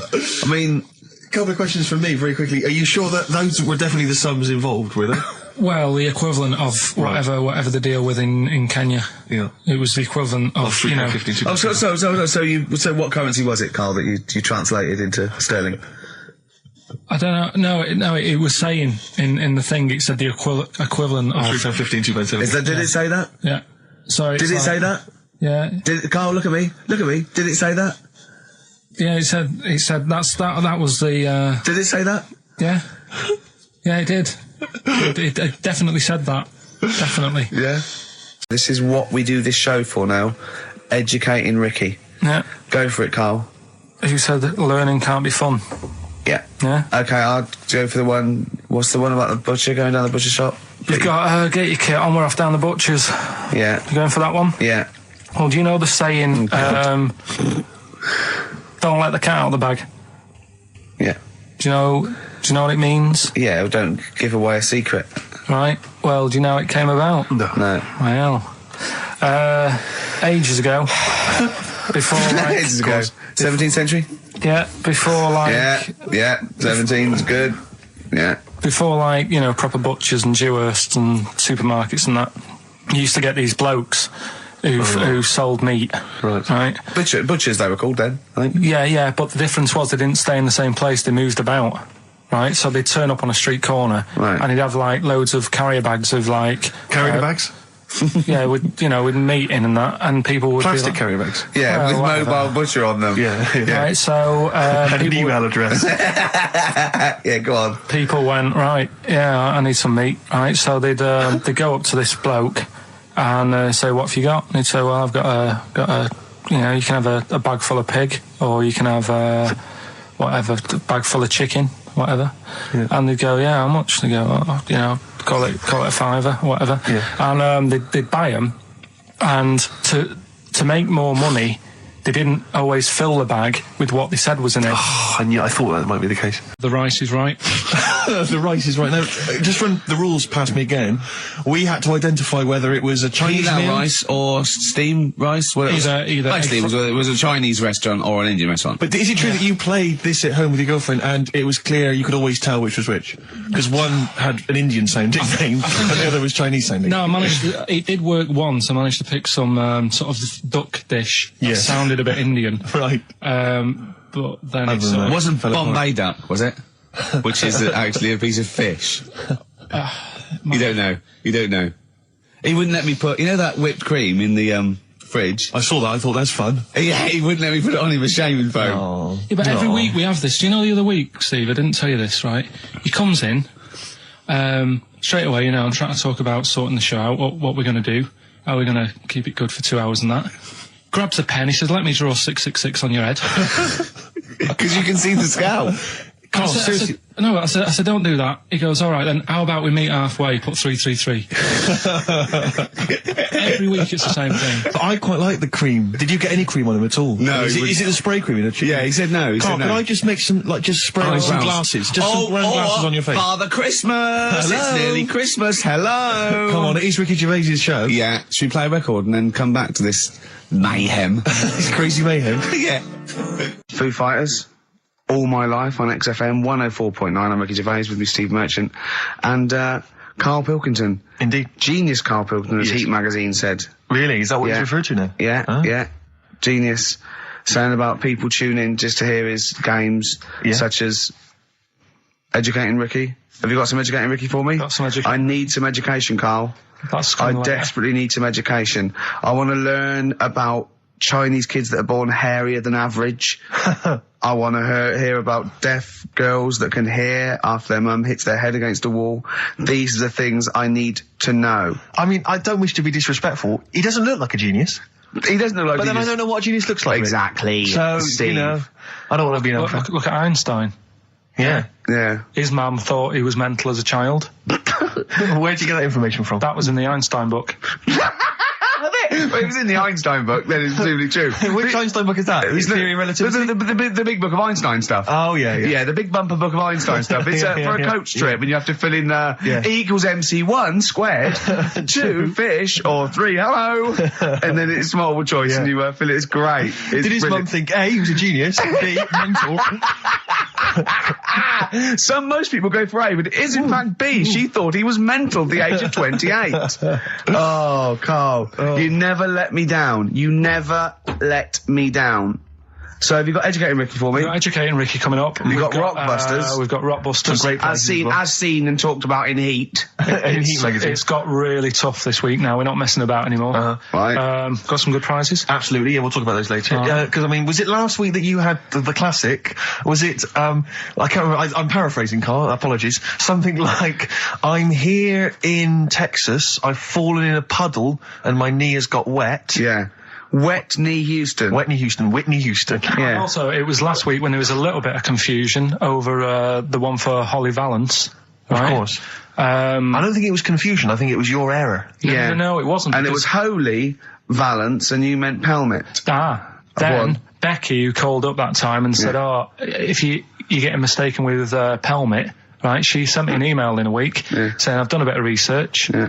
It was my fault. I've made an error. Yeah. It is a Valance." Okay. And I know about valances, as I told you last week at the very end, my auntie loves them. Yeah. Right? She makes them. She started off just like putting them on top of the, sort of window around the curtain. And then she thought, I can do more with this. Yeah. And she had a little coffee table that had magazines underneath. And she said, I'm sick of seeing them magazines when I'm sat down. She sounds like a Pilkington. So... I'm sick of seeing them magazines when I sit down. So she put a valance around the table. She just got valances around everything now. Yeah. Then, next step, she tapes everything. She never actually watches telly. She tapes it all because she gets sick of listening to the adverts and that. Yeah. So she tapes everything. So she's got loads of videotapes and that. And the video used to get on her nerves. When she was watching a film, she'd see the clock changing. Oh. And it distracted her from the film. So she put a valance around that. Yeah. That's genius. Yeah. So, that is or is it mental? Only Mrs. Einstein can tell. I don't know. She's even made a little Jack Russell look like a hovercraft. Yeah. He's great. So everything's got a balance. If you go round and you stand still for too long, the chances are she'll put a balance around your head. Yeah. This is this is Auntie who? Auntie Nora. And this is the one that farted for 5 minutes. Lest our listeners forget. Farted for 5 minutes. Called his mum saying I'm farting. 2 minutes into the fart. She said about 2.5 minutes in. Yeah. God. She said I'm about 2.5 minutes into the fart. My mum said, how long's it been going on for? She said, well, it was about 2.5 minutes before I called you. Yeah. And then it went on for a further 2.5 minutes or something. And then it stopped. And, she couldn't time it because there was a balance over the clock. Yeah, she used to annoy her when she was on the phone and you put her off seeing the time. She was guessing it was 5 minutes. This was one consistent fart. Yeah, I mean, it wasn't making a noise, it was just... Oh, it wasn't making a noise? Just gas. Right, endless gas. So, there you go. That's fantastic. Well, we started off with a new one, a little bit of Foo Fighters. We like new and old on this show, don't we? Indeed, we like to mix it up. I'd like to play the Smiths from their debut album, I Don't Owe You Anything. Red Hot Chili Peppers on XFM 104.9. Carl. Okay, Carl, one more. Can't we just... Don't get the but just because so far you've come up with nothing. What's the last one? Give us the teaser clue again. It was, I want to come here in hindsight. I wouldn't have come here in hindsight. Yeah. Right, give me some education. This will be the thing that teaches me something. I can feel it in my bones. Come on. There's a kid in Kenya. He was messing about with some beans. Magic. We guessed that as well. You did, yeah. He's fed up because we've guessed his puns, I think. He put one of them in his ear. Yeah. The mum or the dad said, what have you done that for, or whatever. Yeah. So I'll have to take you to the doctors now. So they took the kid to the doctors, and the doctor said, he said, I can get that out, I can sort that out for you. So, he took it out, and the doctor said, right, that's £3.50. And the dad said, I've only got £2.70 on me. And the doctor said, right, well, and he put the bean back in his kid's ear.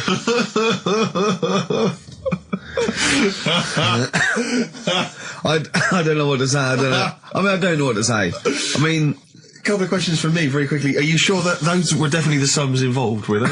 Well, the equivalent of whatever the deal with in Kenya. Yeah. It was the equivalent of, you know. So what currency was it, Carl, that you translated into sterling? I don't know. No, it was saying in the thing, it said the equivalent of £3.15, £2.70. Did it say that? Yeah. Sorry. Did it say that? Yeah. Carl, look at me. Did it say that?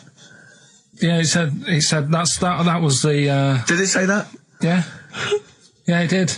It definitely said that. Definitely. Yeah. So. Oasis, Live Forever on XFM 104.9.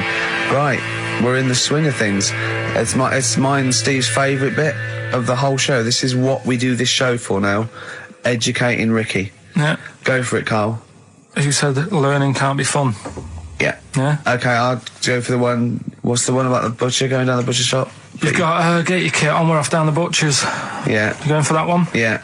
Well, do you know the saying? Don't let the cat out of the bag. Yeah.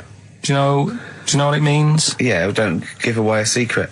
Right. Well, do you know how it came about? No. Well, ages ago. Before like ages ago. 17th century. Yeah. Before like. Yeah. 17's good. Yeah. Before like proper butchers and Dewhursts and supermarkets and that. you used to get these blokes who sold meat. Right. Butchers they were called then, I think. Yeah, but the difference was they didn't stay in the same place, they moved about. Right, so they'd turn up on a street corner, and he'd have like loads of carrier bags of like carrier bags. Yeah, with meat in and that, and people would plastic be like, carrier bags. Yeah, with mobile butcher on them. Yeah. Right, so and an email address. Yeah, go on. People went, right, yeah, I need some meat. Right, so they'd go up to this bloke and say, what have you got? And he'd say, well, I've got a you know, you can have a bag full of pig, or you can have whatever, a bag full of chicken, whatever. Yeah. And they'd go, yeah, how much? They go, oh, you know, call it a fiver, whatever. Yeah. And they'd buy them, and to make more money, they didn't always fill the bag with what they said was in it. Oh, and yeah, I thought that might be the case. Right. Yeah. So what did they used used to to do? do? Put cats in there. Yeah. But I don't see what. Okay, so sometimes they would put a cat in the bag and pretend it was chicken or whatever else. Yeah. So why was a cat any cheaper than a chicken? Because cats are wandering around the streets, aren't they? Chickens aren't. So they'd get a chicken. They put a chicken on the top so that when they look in it, they'd go, yeah, that's all right. Got a bag full of chicken. They'd get home to make the dinner, and they'd be like, what are we having tonight? And they'd go, well, you'll never guess. And they'd have like, you know, well, you can have a chicken leg, and you know, but it would be a cat. Yeah. They'd have to defrost a pizza. Yeah. Did they mind that they were eating cat then? In those days? He didn't say. He just was saying about the saying, don't let the cat out of the bag. It's like, you know, if they see that, they're going to go mad. Well, so it was the people that were doing this. It was the dodgy butchers that coined this phrase.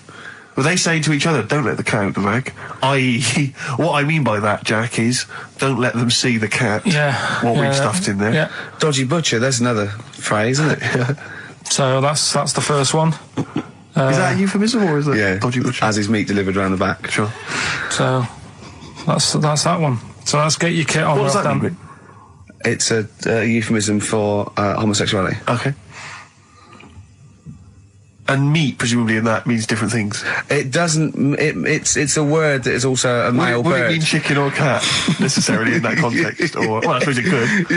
Yeah. Carl's look at him. Carl looks at you like a cat. Yeah. Whenever we leave him behind, if we don't talk like straight at him and let him see our lips moving, and it's, you know, monosyllabic and very look, he's lost in that conversation there. He just drifted off, didn't you, Carl? No, I just was also thinking on animals and that, something else I was going to use. Go on. Alright, that's aqualung. Good time's gonna come, innit? Right, Carl, come on in, educating Ricky. So, don't let the cat out of the bag, that's where that comes from. Comes from a cry. Well, we've had calls confirming that there was indeed a fetus or a stillborn child. A pickled baby. A pickled baby. No wonder it died. Born without a brain. But everyone has, you know, pointed out that it wasn't a little fella. It certainly wasn't a little fella. No. But because it had been in the jar for a long time, I think it had aged a bit. What are you basing that on? You do carry on growing, yeah. Well, your ears and your nose. Your ears and your nose. And your eyes don't grow, so you could probably, I'll dig it out for you. Yeah. Imagine if like, there was an experiment where they were raising a child just based on the information that we said on the radio. What kind of a person it was like would they download, be? yeah. And What kind of information would they have? And it took everything literally. Exactly. And I think, there's no irony or, it was just... everything we said they assumed was fact. Everything that Carl said. And any question it had about the world, it could only ask Carl. Exactly. And it would now, this worries me because without wishing to be disrespectful in any way, Carl, you know I think you're the best man on earth. When you have a child, we could be in a situation a bit like that. Do you know, is it a concern for you, do you think, that like when your son's growing up or your daughter and they're asking you questions, you're conscious, I mean, you yourself have admitted that you have a sphere of knowledge which you are an expert on. Ask your mother. You'd say ask your mother. That's good. That's great, fair enough. That's good. And I'd play with it. I think I'd be a good dad. Yeah, I think you would. But I wouldn't be the one who's shouting at it. No. Who would you get to shout at it? Probably Windsor Davis. He'd be good, wouldn't he? You horrible little man. Well, you know, I'd tell it the rights and wrong. You don't have to be a really bright person to know the rights and wrong in the world. Yeah. No, I think you are bright, Carl. You are. And at what point in their life would you tell them about the evolution of the baguette? which you told us. Or the story of the bee. Yes. That you scored once. Or the two children. Would you ever get them to meet as maybe like that? They could be godparents. The friends you had at school. Yeah. With webbed hands. The big heads and webbed They hands. weren't my friends. That weren't friends. I wish we could track them down. Oh, that'd be great. I imagine they're in a zoo. Oh, wow. Oh, Yeah. two big A safari jars. park, yeah. Two big jars. Industrial strength jars. Oh, dear. You're like our little fella in a jar. Yeah. It's That's what we should do with you over the 3 months. Keep it in a jar, and we can have it in alternate weeks, like step parents or whatever. Yeah, that'd be great, wouldn't it? Brilliant. Just you can. Oh, me and Steve will fight for custody. Yeah, it'll be a big jar though. You can put stuff in there. You can have it. It won't be like full of water or vinegar or whatever they do. Or You won't become pickled Carl. No. It'd be like an big air chamber, and you're sat there, and it'd be like a little. What would it be, an armchair or something? It'd be an alarm chair, and we'd have stuff in there, and we'd bring your girlfriend like once a week, and she'd go. No, we put a blanket over the top so we wouldn't, see anything. But like the Big Brother household. Exactly. Yeah. Now that's a hell of a documentary. Oh, that'd be amazing, wouldn't it? Carl in a jar. But anyway, you're starting to think that you're getting melancholy now that you're just gonna sit at home. What are you gonna do every Saturday? Dunno. Go shopping. Let's sort out a jar. We've got to do the balloons before then as well. You've got to send you up in a balloon. Maybe we can send you up in a balloon and you come straight down into a big jar. Yeah. And they put a giant cork in straight away. yeah, and there's a big chair. I'll tell you what we could do. We could set you adrift like Robinson Crusoe, set the ball and see where you end up. If you find me, yeah. Oh, you might go to an uninhabited island or something. People are phoning in about anything now, Rick. Yeah. We asked them to phone in about the jar thing. Switchboard lit up. It's crazy. You asked them to phone in about something sensible, like Che Guevara or the life of Winston Churchill. There's nothing. That is really a demographic sort of snapshot of our fans, our audience. Ask them about a dead baby without a brain. Oh yeah, and they're reaching with their phones. They don't mind what their bill is that much. We ask them for I don't know, great quotes or something from the great philosophers. Nothing. They're just ask looking them at the where phone. to buy meths cheap. Straight on the phone. Oh, you know. Someone just called in and said it's about putting. He went, hello. Carl answers the phones. And I said, hello. He went, hello. He said, yeah, about putting Carl in a big jar. And Carl went, go on. And the bloke went, well, then you could call him Karl Pilkington. And he went, thanks. I love the bothering. I like Karl Pilkington. That's lovely. That's so sweet. He spent 50p to tell you that, and you were worried. You just saw you going up in a balloon and landing in a jar again, didn't you? I always, if ever I've got like a question on anything, the internet's sat there and I can just go online and find out. The internet is good. It's brilliant. But it's not all verified. What do you mean? It's not all verified. It's not all necessarily factually accurate. Anyone can put things onto the internet. It's it's freaks and things that put on things one, right? like. Here's one that I read in the week. Right? Go on. About this woman. Yeah. She was a bit of a punk, and to get her hair done like she wanted it. Super glue. Right? No. She got lard. Apparently, it's a popular thing. You might know. Put lard on your head. Yeah. And you put it in the oven. Oh. Now, apparently the heat that you get from the oven is different from the sort of heat you get from an hairdryer, right? And she had to do that to get the style that she wanted. But anyway, she comes into money or whatever, treats herself to a microwave, right? It's not true. Opens the door, jams the things, like the little catch, so the microwave works. She jams it with a screwdriver or a knife or something. Yeah. Puts the microwave on, sticks her head in, boils her brain. Don't be ridiculous. Right? Well, why is that ridiculous? Boils her brain. She boiled her brain. She boiled her brain. And this is what's good about the internet. I went straight from that, and there was a subject about brains. And do you know that Russell Crowe, when he dies, is giving his brain to charity or something, some sort of some people who can do stuff with it. She gave hers to Pot Noodle. Vesta. Yeah. Oh, That's boiling a the sort of stuff. skull. Yeah. It's not true. It's not true, Carl. It's the same as the woman who put her poodle in the microwave, isn't it? And all that. Just urban myths. They're urban myths. But again, where does it start? Someone made it up. Yeah. For a laugh. They're just too convenient, urban myths. Everyone's you can tell an urban myth's not true because it's always this happened to a mate of mine, and when you say what happened then, they go, don't know, that was it. Was it? Was that it? Was it? Someone boiled a brain and that was it. There was no more story. Well, Were there any dates, locations, times? I think it was in Belgium. There's that one that a bloke, right, was going to get a phone call at 4 o'clock to find out if his business was, okay, right?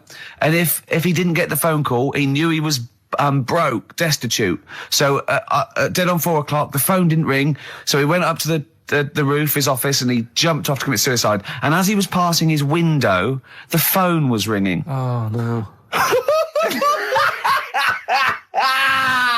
Carl, it didn't happen. Didn't happen. Think it through. Think it through. Who told that story?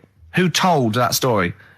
As he hit the pavement at 120 miles an hour. He's the only person who could have known that series of incidents. Also, why didn't he wait? Dead. As his life's at stake, why didn't he wait till 5 past? I'm going to give it 5 minutes just in case. Just in case the lines are busy. Yeah. And what sort of bloke goes out, I'll call you at 4, okay, if your business, well, call me anyway. No. If I don't call exactly 4, then, you commit suicide. Commit suicide. I would, because if I don't call at 4, that's the end of it.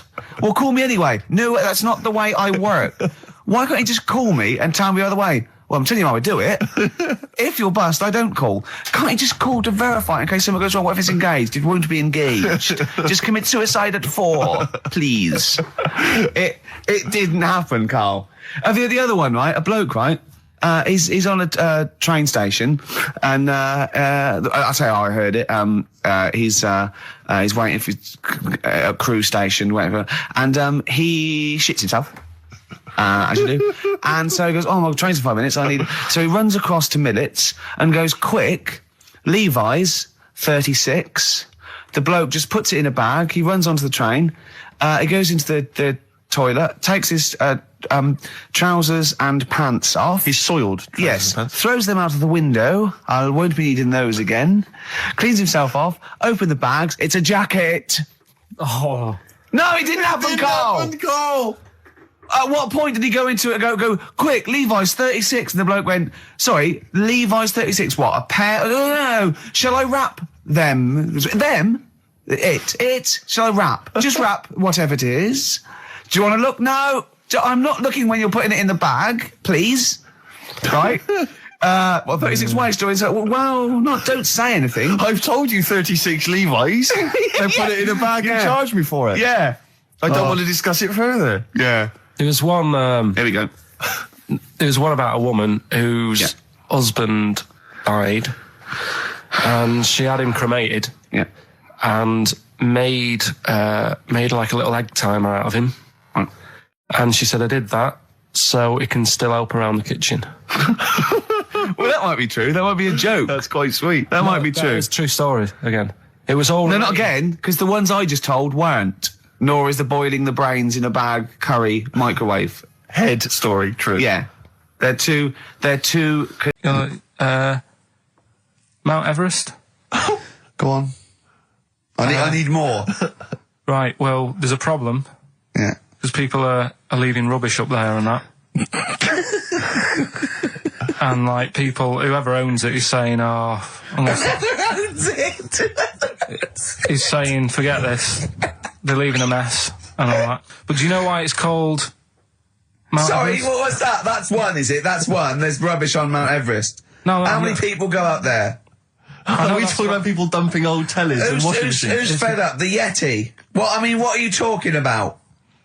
No, I mean, that isn't what I'm educating you. I'm just telling, this is part of the story. I'm just telling you. It's just a bit of context for you.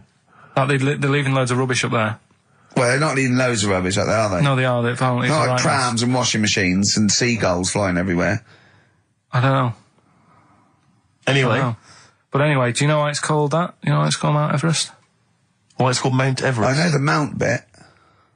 It's because it's a large mount, and if you climb it, by the time you get to the top, you need to have a rest. And that isn't the educating bit. I'm just telling you. It's not true. Well, we'll leave that. Well, no, Carl. In the name of everything holy, do you think that anyone named it? Because you have to have a rest when you've climbed it. Well, we'll see. We'll see what people say on email. But Well, it's definitely not. But anyway, that's one thing that I kind of thought, that's interesting. I'll remember that. I'll teach Ricky that, so you've learnt that. Right, now, are you familiar with this thing that they can do if you're dead, right? No, not if you're dead. It's like if you're ill and you know you're going to die, right? I don't know what this is anymore. Extraordinary. Have a rest. Himalayas. Himalaya. What? Listen, this is an interesting fact. Come on. If you're ill but you know you're going to die. Yeah, you can have this thing done in Detroit where you get put in a fridge. Right. And if they work out, you know, what's wrong with you in 20 years' time, they go, right, that fella is in the fridge. He had that. We can sort it. Let's get him out. And they sort you out. Yeah. Is this the first time you've come across this idea? Yeah, I read it the other day. I didn't know You've about never it. heard of this before? It's called cryogenically preserved. Good, isn't it? They put you at sort of like sub-zero temperatures, so stop all cellular activity. So do you stop aging at that point? Yeah. It's suspended animation. So, well, what's the law on it, right? Because say if I had something, right? Yeah. And I said, put me in a fridge, and when you've got the cure and that, wheel me out, sort me out. Say if they did that, yeah, and it was like 40 years, yeah, and in 40 years' time they get a cure for me. Yeah. Would I have to stay with Suzanne? Because she'd be 70. Do you mean what are the rules? Should you be allowed to date a younger woman? Well, it's not fair, is it? It's like good news, we sorted you out, but... I don't think she'd mind. I reckon she'd have the best 40 years of her life. Yeah. And plus, they're never going to find a cure for what ails you. That is genius. That is brilliant. You come out, you're cured, and you go, oh no. I love the fact that's what he'd be lying there. If you could think while he was in that state, you'd be thinking, oh god. She's losing her looks. Yeah. Just, oh dear. But everything else as well, like, my job wouldn't be here. No. No. Although the figures would have gone up a little bit. Yeah. Flat's probably gone or knocked down or whatever. Sure. Yeah. Most of my family would be dead. Yep. So what's the point? What? How do you know about it? Who's done it? Well, famously Walt Disney, apparently. I mean, Walt Disney actually did die, but had his body preserved so that should they one day be able to bring back people from the dead, they need Walt Disney. They'd think, hang on, who do we have? But with him, nothing is going to change, because when he comes out, Mickey Mouse will still look the same. Sure. Plug and all that. Play a record! I don't know where your mind is. Play a record! It's brilliant, you just say words! It's the have a rest! Yeah. They've cloned a man moth. No, but that's the sort of thing I think we need now, right? We've covered a lot of stuff. What, education? Teaching, yeah. Well, okay, what do you want to know? Don't know. Have you got something? It's been 3 months. It's been 3 months coming. There's this thing, I don't know the full story, I don't know how it happened, right? But little Russian fella. Yeah. He was, sort of having sort of emptying his bladder, right? And somehow electrocuted himself. Right. And, sort of did a bit of damage. How did he I don't know, some live wires or something? Something like that. So Did anyway, it damage to himself or to an electric fire or something? no, to himself. To himself. Yeah. And, so the doctor... Didn't slip and curling tongs went up his arse when he was pissed, because that's happened a lot in Yeah, we've all been hospitals. We've all shoved the old curling tongs up the arse when having a piss. Right. So, I can't even be bothered. No, go on, we're interested. We're interested. Come on, we're interested. Don't You can't be bothered. You get Mondays off. Do some work. Right, so anyway, so the doctor says, it's not looking good, we'll have to take that off. What? I was like, Novectomy? Yeah. Really? But the funny thing is, right, Nothing funny about that. they've done, you're doing me head in. Just tell the story. It's doing me head in. Oh, you can chill out on Monday. I've only got 15 minutes, but I'm going to talk to you every Saturday. I'm going to get the money's worth out of this, because you get Mondays off, and I can't bear the fact someone getting away with something like that, because it's terrible. So you're going to stick this out, or you're going to have to work Mondays. So take it on the chin, right? Okay. Just finish the story. Yes. I command you. Just do it. Anyway, so they said, he said, you know, will you be able to sort me a little knob out? A prosthetic Right? cock, yeah. Yeah.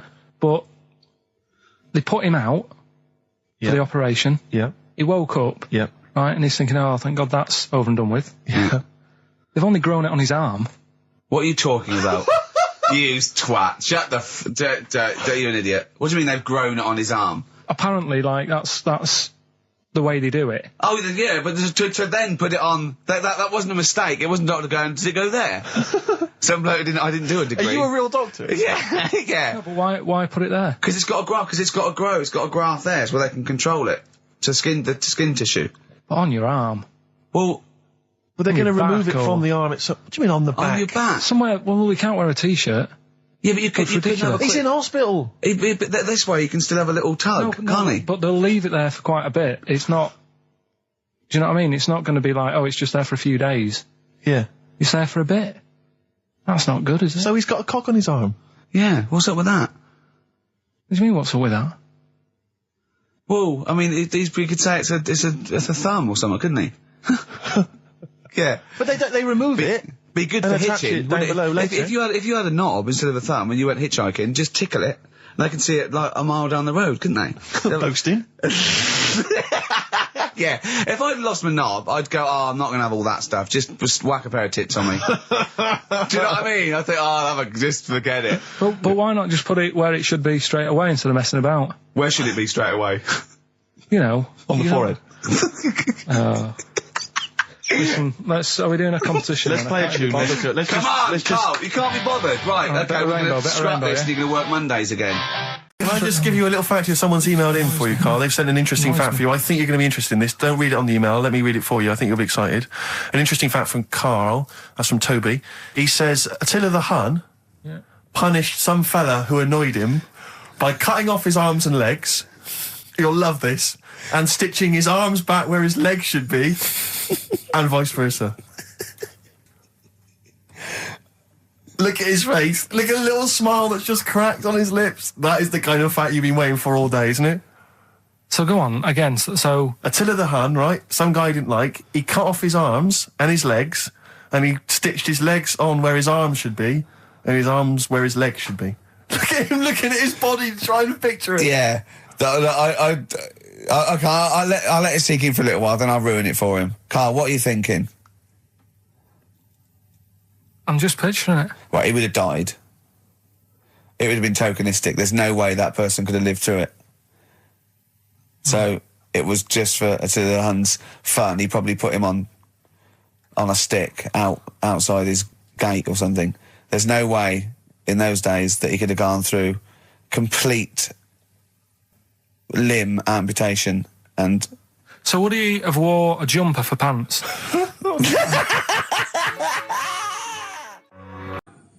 Could go wrong if it was a lot on it that it just came down like 1,000 needles. That was an imprint. Yeah.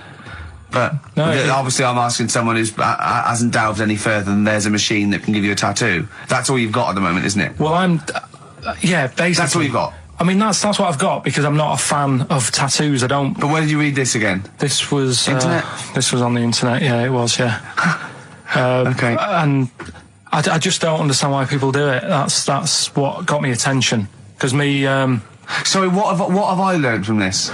That if you wanted to get one, you can get one done by a machine now. Well, you'd think it'd be Bughead, wouldn't you? What? Well, you'd think it'd be Bughead, wouldn't you? You'd think it beat. No, you'd think it'd be. Yeah. You'd think it'd be Buggered, wouldn't you?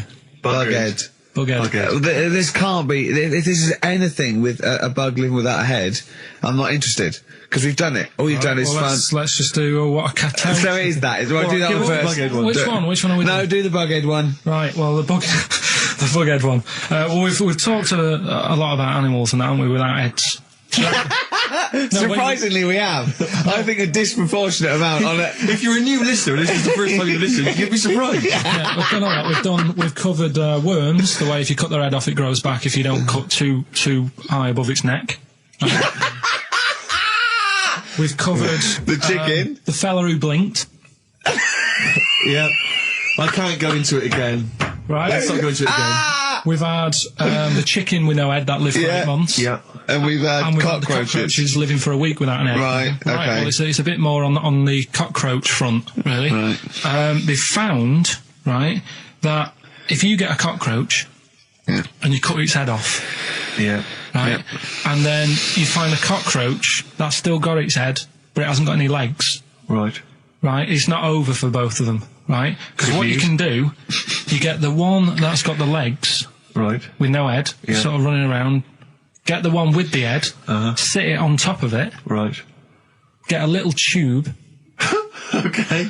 so that the fluids... So is this auntie's go out of the room? Finish. Is this like Blue Peter? Let him You can get this for Christmas. Right, you get a little tube, you sit that on top so the bodily fluids are still running between the two. Right. The head of the one on the top will control the feet of the one on the bottom. Okay. What about Good.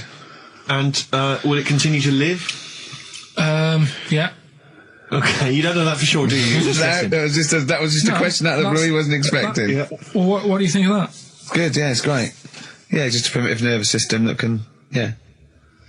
Did you expect us to be more impressed and excited by that? Did you fall off your chair when you read that? Did you literally topple off? Snowbird from Mark Heights are part of his covers album. He's so happy that the XFM listeners understand his stupid clues, and he knows it annoys me. We've got some right answers We'll be for giving out the Blockbusters. answers just quickly, just in case someone sort of missed one of them. I'll just quickly do them, yeah? Yeah, go on. First one, there's a load Sure of letters. show. There's a load of letters there asking for advice. Put them on Claire's desk. Oh, and Merry Christmas. Ask your mum if you should. Oh, and Merry Christmas. And a couple of people were arguing in the supermarket. It was at the fruit Christmas, and that's veg why. counter. And that's B. Okay, we'll give those answers out shortly. Yeah. Right, here's the last clues of the year. You had, there's a load of letters there asking for advice. Put them on Claire's desk. Go that on, was no idea. F. That was for foreigner. Foreigner. I don't know what you mean. Claire Rayner. She took advice. She gave people advice. So that's a foreigner. That is shit. Right. I'm sorry. That may be Christmas. That is absolute A garbage. lot of people got the right answer. I know. Yeah, well, well, that annoys right, me even well, more. Number The two. second one, ask your mum. Foreigner. Yeah. Foreigner. Second one, ask your mum if you should. That was S. That was Shalimar. Shalimar? Shalimar. Right? No, bizarrely, what was the clue there? Ask your mum if you should. No, we got a lot of people saying Smashing Pumpkins as the answer to that. But I don't know who's saying that today, Mum. Smashing Pumpkins.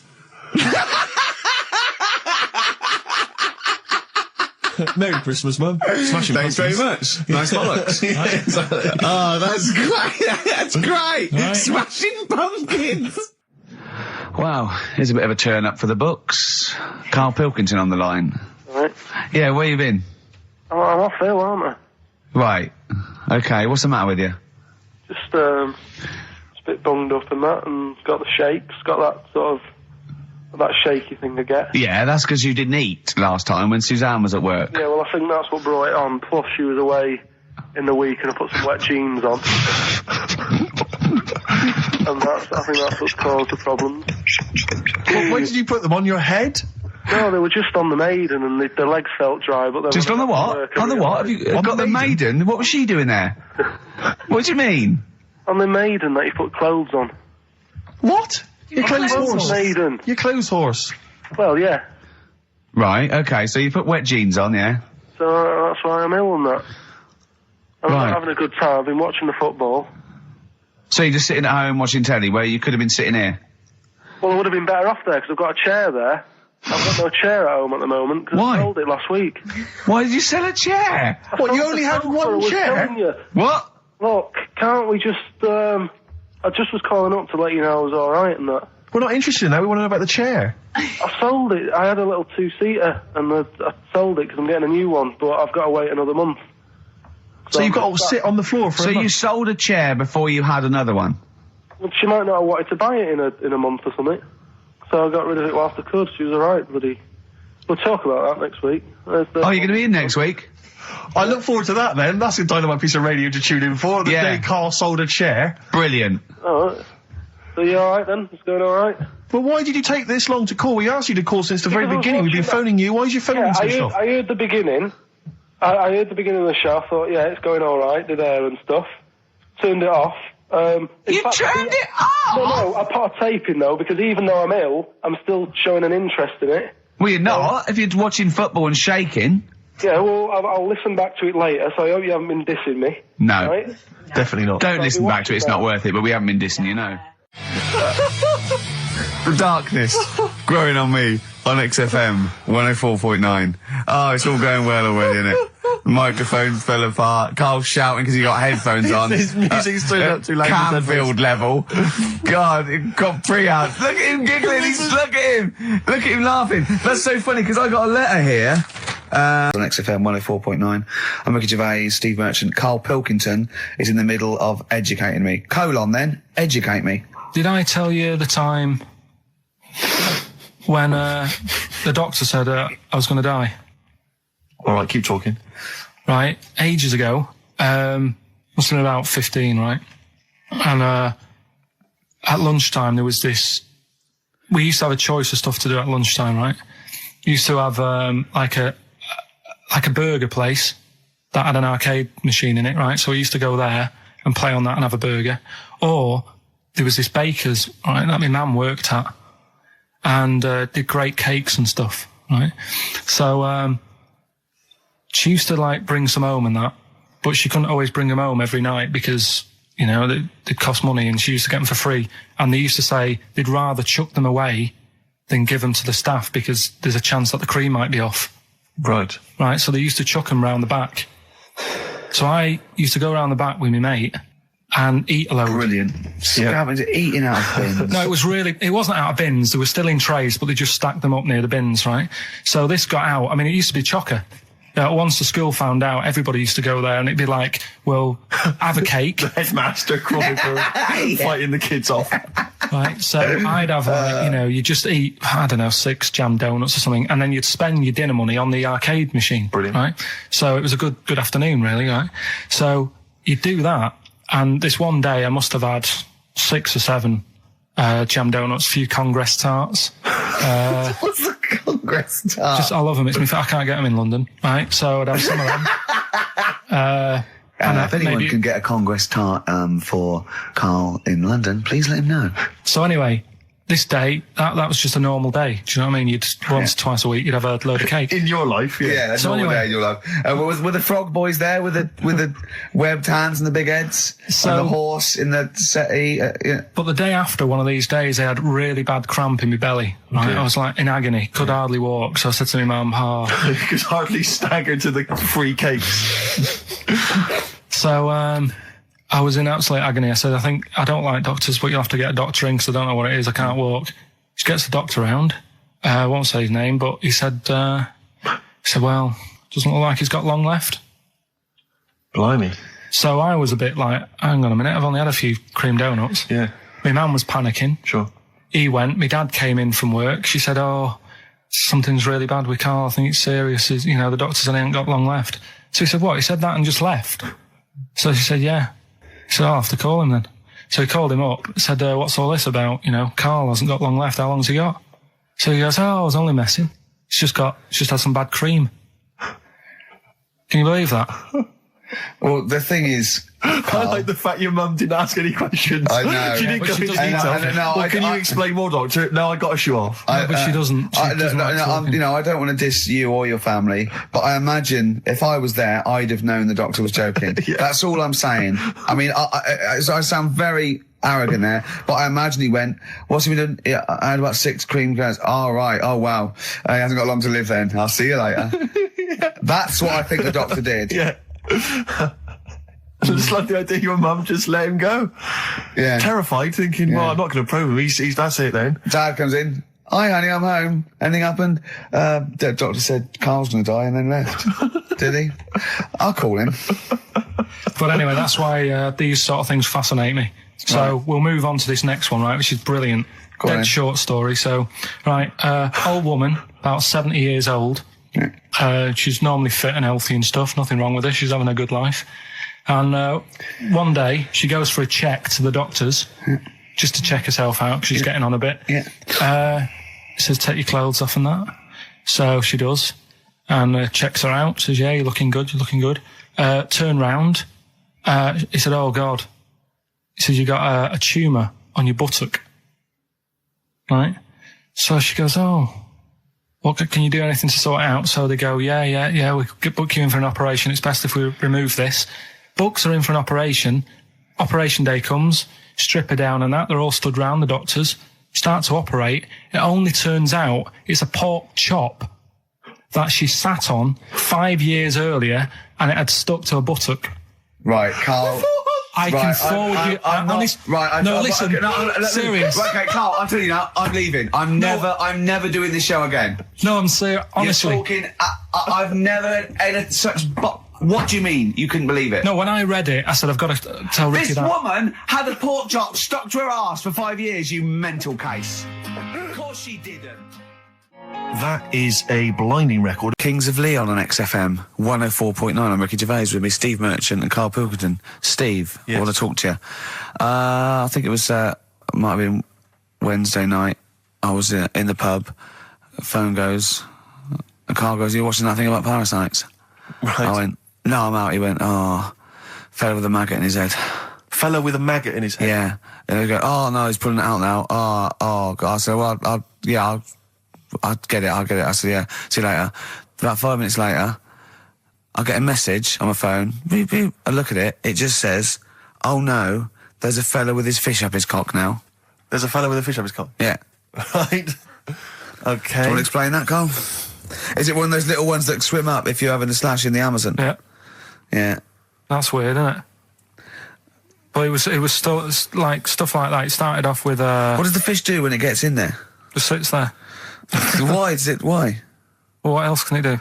No, but why does it go up there? Don't know. I didn't listen to that bit.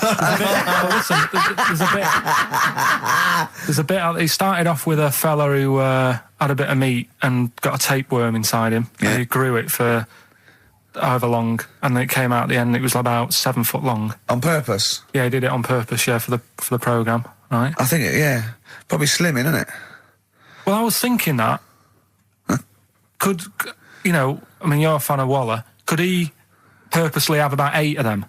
What, Rick Waller? Yeah. It's a good idea.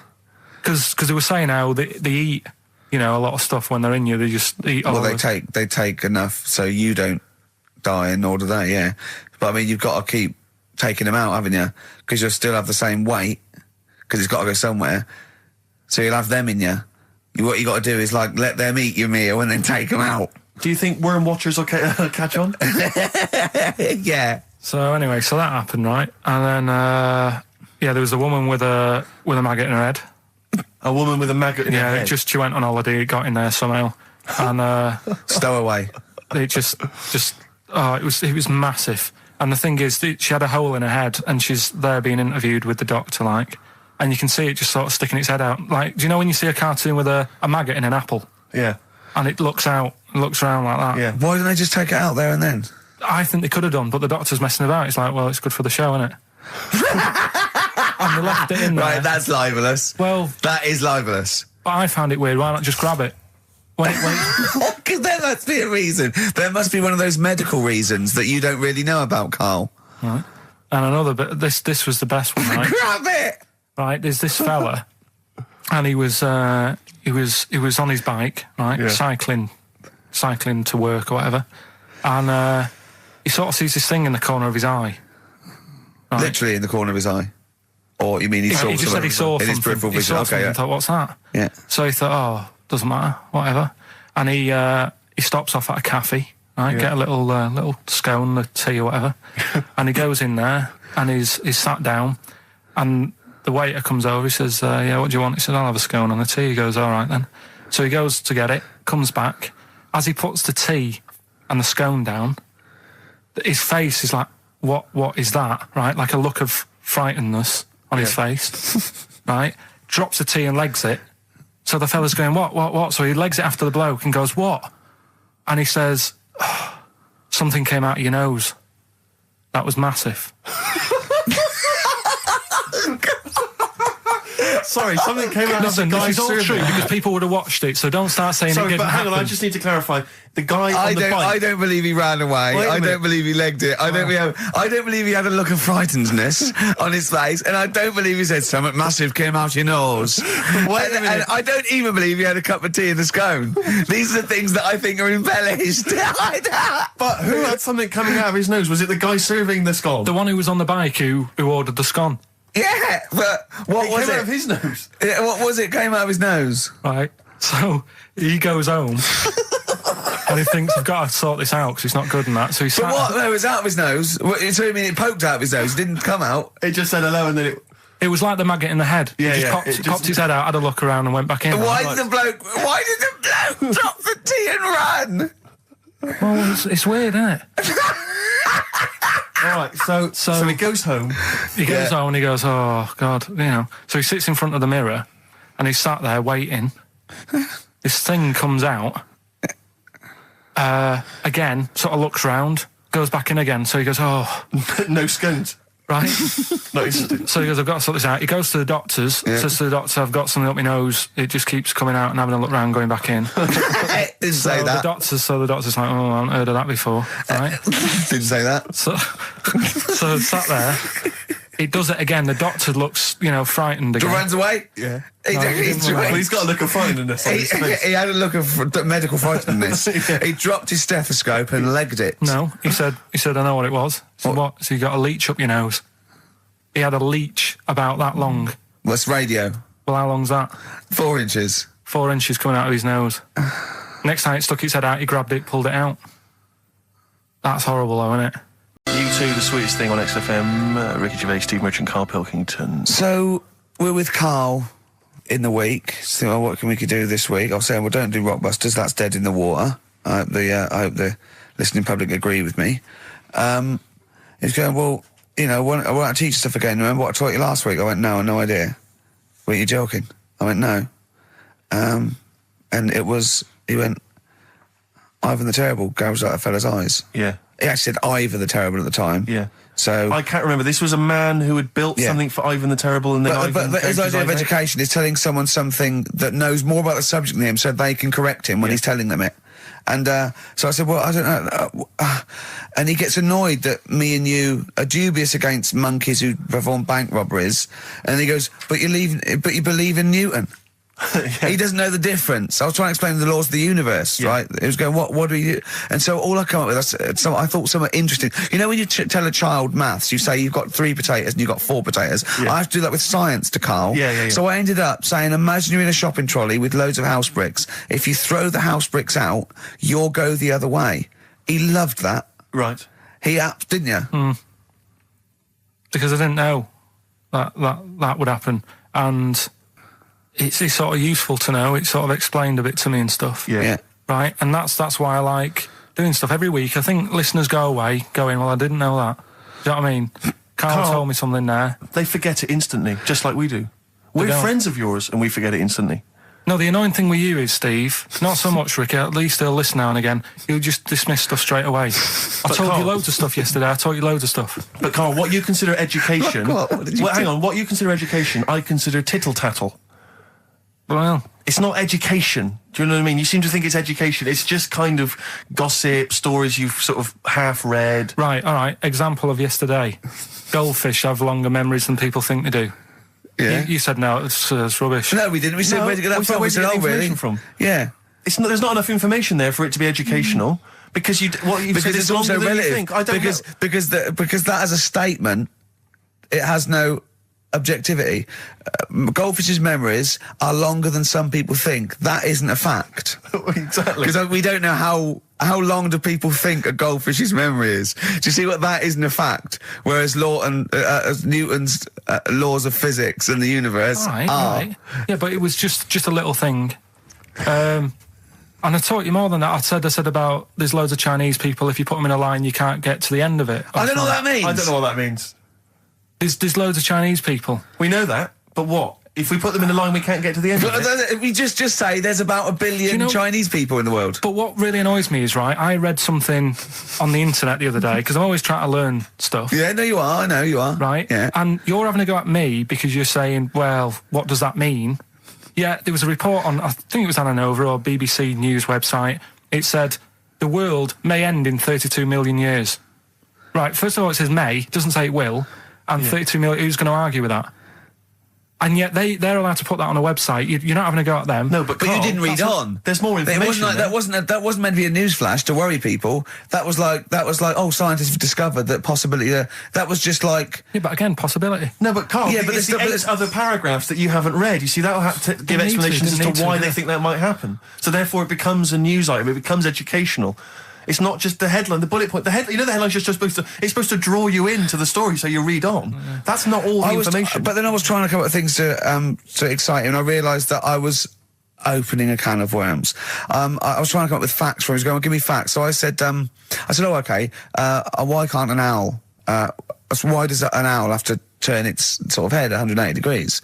And I said, it's because the eyes are so large, it has to have a huge focal point for its sight, that they can't move within the skull, right? And he went, well, why'd they do that? Why didn't they just do it, give them normal eyes, and then after I've turned their head? I went, what do you mean? Why didn't they? He went, well, whoever did that. I went, well, it was evolution. It was, he went, it's like giraffes. I read that giraffes grew their necks to eat food. So they didn't grow their necks to get the food. The ones that had upshots lived longer and so got the food and passed on their. He went, yeah, but why didn't they just give them wings? I went, why didn't who just give them wings? He got angry and went, whoever gave them the necks. his understanding of evolution made me fall on the floor. Who do you imagine is they? Because you don't believe in God, do you? So who is it you imagine is they? Well, whoever made us sorted us out. Who? I don't know, it just happens, doesn't it? Yeah, exactly. Well, there's no will to evolution. It's natural selection, isn't it? I still don't get it, though. We talked about an hour, didn't we? I know. Yeah, but to be fair, I watched as Ricky tried to give you actually what was quite a concise and educated version of evolution. He tried to explain it to you, and I have never seen a person lose interest quicker. But I tried to use actual fact, then I tried to use metaphor and analogy, then I showed you some computer programs to show what biofeedback is and everything. I tried all these things, and Steve's right. You were looking out the window. Have you ever spoken, Carl, to someone who's got Alzheimer's disease? And you try to explain who you are, and they're listening, and then that's what you're like. It's extraordinary. But listen, seriously, I went home, I found this book, I found a couple of facts which I think are more up your street. Evolution, a little bit complicated, a little bit big. But this one, I think we may have mentioned it before, I think you'll like this. This is from a book of facts and trivia. The Egyptians trained baboons to wait on tables. That's interesting to you, isn't it? Yeah, that's pretty good. Yeah. Have you got any more there? I'll see if I can find Oh, he's interested. Yeah. Can get the staff. That did happen, You yeah? pay peanuts, That definitely happened, you get yeah. monkeys. And then what did they go off and do after that? Well, it doesn't say. So I love the fact that he thinks, right, okay, so in his mind, it's now the monkey going, it's 5:30, I'm off, you know I was going early today, and they go off maybe dancing or something, or they come in late. No, I assumed what you meant there is that was their first career move. Yeah, and they went on. It's like actors waiting to be discovered. Play a record. Just one more before you play a record. Oh, man. You'll like this. Peter the Great. You ever heard of Peter the Great? No. Okay, well anyway, Peter the Great had his wife's lover executed. You'll love this, Carl. Right, so his wife had a lover, he had him executed, and he put his head into a jar of alcohol, and his wife had to keep it in her bedroom. Do you understand? That's every time every morning she'd wake up, and there was her lover's head in a jar. Who took his head off? He took his own head off. Play a record. Play a record. She had a lover, and never mind. Never mind. It couldn't be any more concise. Mad World on XFM. We just had a text, Rick, from Andrew Barnes.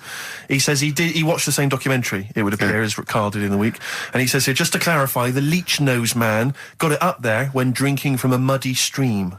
And he goes on, one can only imagine the frightenedness he experienced. Oh, Carl. Explain to him once more what happened with Peter the Great. All right, so we've got Peter the Great. Yeah. Okay. And his wife had a lover. That's another man. Another man. Not Peter the Great. She was having an affair with someone else. Right. And Peter the Great, he found out about that. Okay. Yeah. So he sliced off this bloke's head He killed him. He executed him. Right. Were you with me so far? The fella who Oh, Jesus. She was seeing for a bit. Yeah, there's only two fellas involved. There's two people involved. One's Peter the Great, the other one's not. Right. The guy that's not Peter the Great... Derek the Terrible. Derek the Rubbish. Yeah. Right? He's having an affair with Peter the Great's missus. So Peter the Great slices off his head, puts it inside a jar of alcohol to preserve it, and puts it in his wife's bedroom. So every morning she wakes up, she sees her dead lover's head. You'd have thought he wouldn't have wanted to remember, wouldn't you? Oh. Best bury the head so she don't remember. Well, it was a reminder so as not to put it about. And did it work? Oh, I don't know. I love that. Again, that to me is an amazing thing to do. And you go, did it work? I mean, you've got quite an interesting mind, actually. I mean, you are, in some ways, really, really bright and intelligent. I love the way you think. You're one of the cleverest blokes in some ways that I know. Hello, it says I've got common sense. Well, yeah. And that's more important than knowing about, But it's what it's like you follow the subplot, which is quite an interesting thing. Do you know what I mean? It's like you tell you a story, you'll always pick up on something that I didn't even think was an important bit. It's like you're looking out of the window all the time. So what's important about that head thing? What do you mean? The head in a jar. It's a grotesque thing to do. It shows ego, power, cruelty, and revenge. Although I think it probably did work because he is called Peter the Great. Yeah. So you'd assume he got it right. Yeah. I don't see how you can query that. That's the sort of facts you give us. You see now you're on the other side of the fence, and you've got questions just like we've always got questions. No, but in Carl's thing, it would have been. Turns out. Some weird happened, right? And he was still alive. Yeah. And so she was still having sex with Body. And his head was watching. Yeah. And Peter the Great didn't even know. On XFM 104.9. Right, Karl. This is where he shines. This is what Karl gets Mondays off for. Yeah. Okay, Karl, what is it? You want to explain this? It's the bit when I'm in a film and sort of edit me into it so I'm like an actor in a major film. Yeah. We've done Kes, we've done One Flew Over the Cuckoo's Nest, Shining, stuff like that. Mm-hmm. This week, it's A Few Good Men. Brilliant film. With Jack Nicholson and that. Yeah. So you listen to this and will we give the question later on? Probably. No, let's give it after this. All right. Yeah, we'll give it after we've heard the clip. I haven't really got one sorted, but I'll think of one whilst it's on. So have a listen to this, take everything in. And then the question at the end. So it's a scene where it's the court case. Yeah. All right? All right. All rise. Call your witness. Yeah, he's just coming now. All right, Jack. Colonel. What? I'd appreciate if he would address me as Colonel or Sir. I believe I've earned it. Defense counsel will address the witness as Colonel or Sir. All right. All right, Colonel. Bit smart today with all the army stuff on. You ever served in an infantry unit, son? Nah.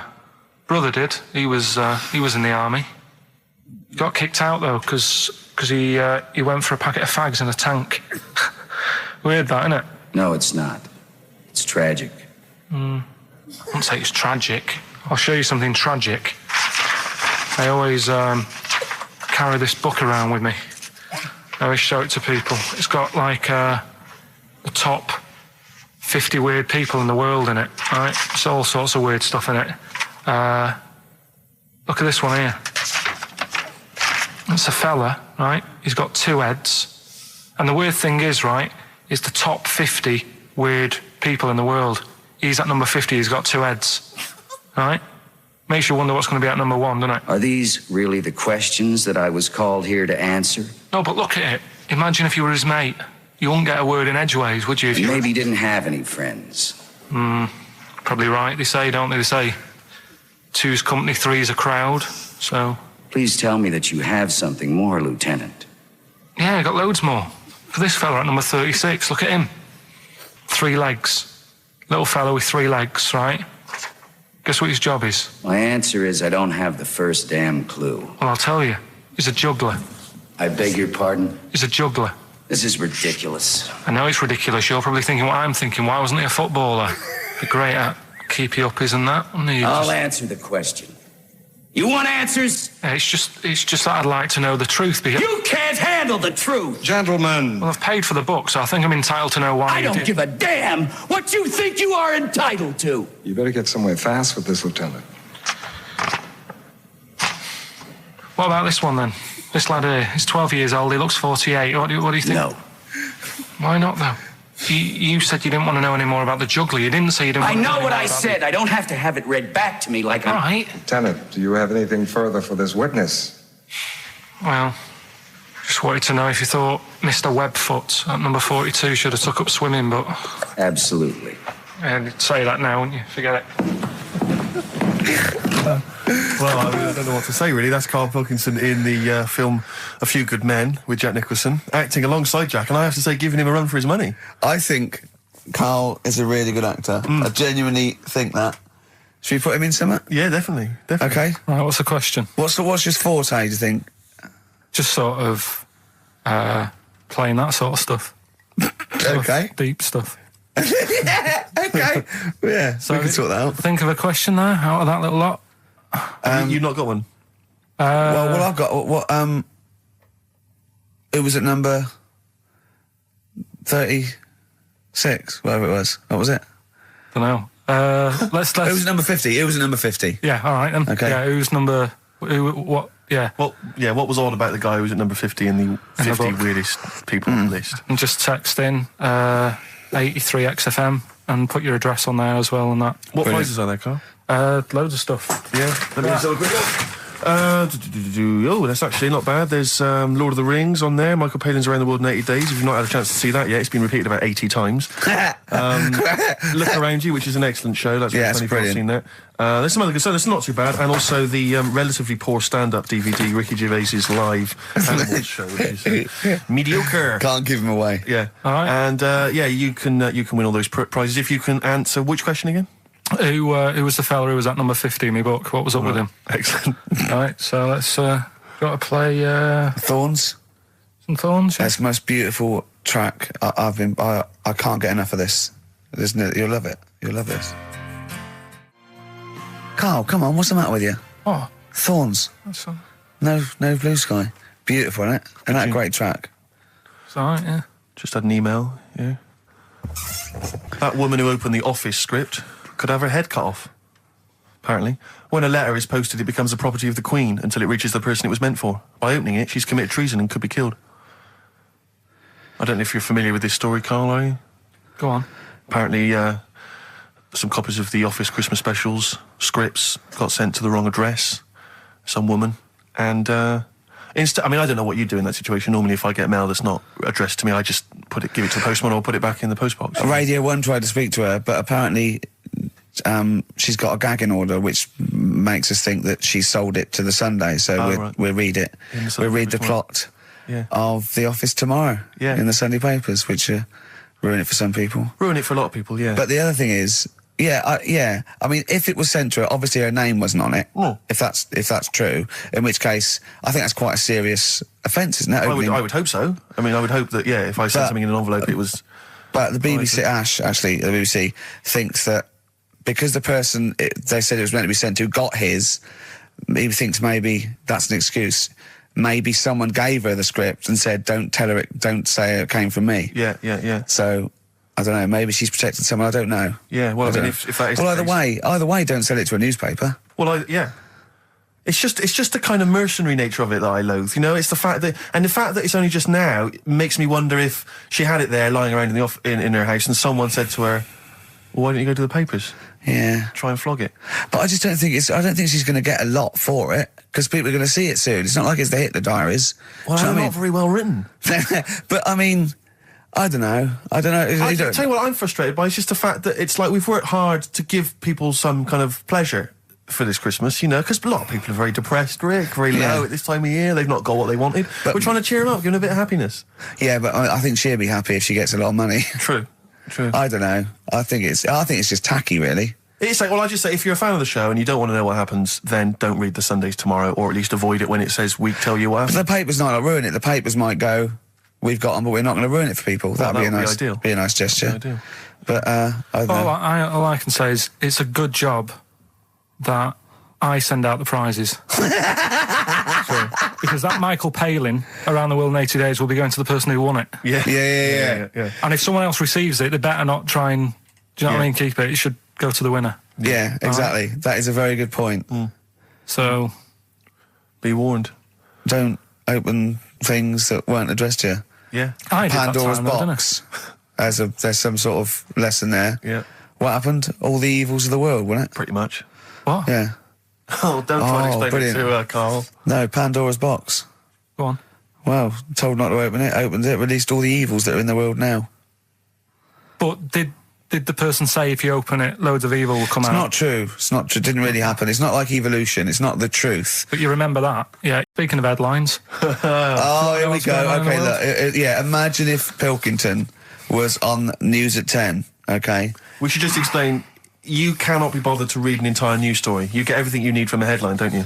Well, I think it's enough. I think if they did... Well, let's see if this is enough. Let's see if Trevor McDonald just read this on the News at 10, it'd be short and you get back to the football, whatever. Yeah, here we go. And here is the news at 2:15 with Karl Pilkington. Bong. Man who walks backwards around lake falls in. Bong. Chinese woman eats dirt. Bong. Man lives in rubbish dump for 10 years. Brilliant. Bong. Czech family says they've got a rabbit with 3 knobs. Right. Done. Sorry, can you just read a little bit more of the Czech family with 3 knobs? Just about a family. Not read it to yourself. Read it out on air. Just about. Well, he can't read it to himself. I tell him to read it to himself. We still hear it. No, he was, because I could see his lips moving.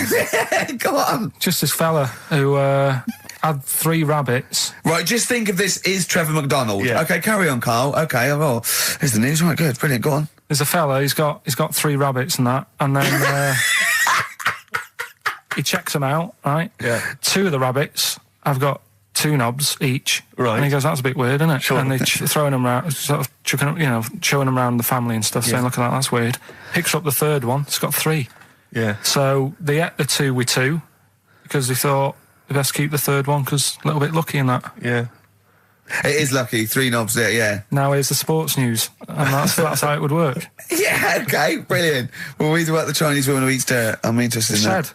That's it. That is the story, isn't it? What more do you need to know? It's well, I want to know a little bit more. Can you just embellish it? 78-year-old Chinese woman. She says she's 78. Makes you wonder. Yeah. With my theory. Carl's theory is that Chinese people don't age well. And so those Chinese people that are saying they're 112 are really only 33. That's why he doesn't want to be recognised, because he doesn't want to walk out from here into Chinatown. Yeah. It just says she's been eating soil for 70 years. She's ate about 10 tons of the stuff. And it's done her no harm. Kept her grounded. It's probably all right for you, isn't it? Because it passes through, doesn't it? Yeah. Well, they say, don't they, if you're having a kid, let it play in soil and that, because... well, that's to get it immune, yeah, to get it, yeah. But lots of, things with sort of birds and reptiles sometimes swallow soil and stones, because it grinds up stuff, breaks down cellulose for them. Doesn't do you any harm. All right, then. One more fact from this book for you, Carl. Apparently, officially, the Second World War is not over. It's not actually over because there's never been an official treaty signed between Germany and Russia. So it's still going on. Interesting or not? Not as good as the monkey one and the woman who eats dirt. And the Peter the Great and that. Sure.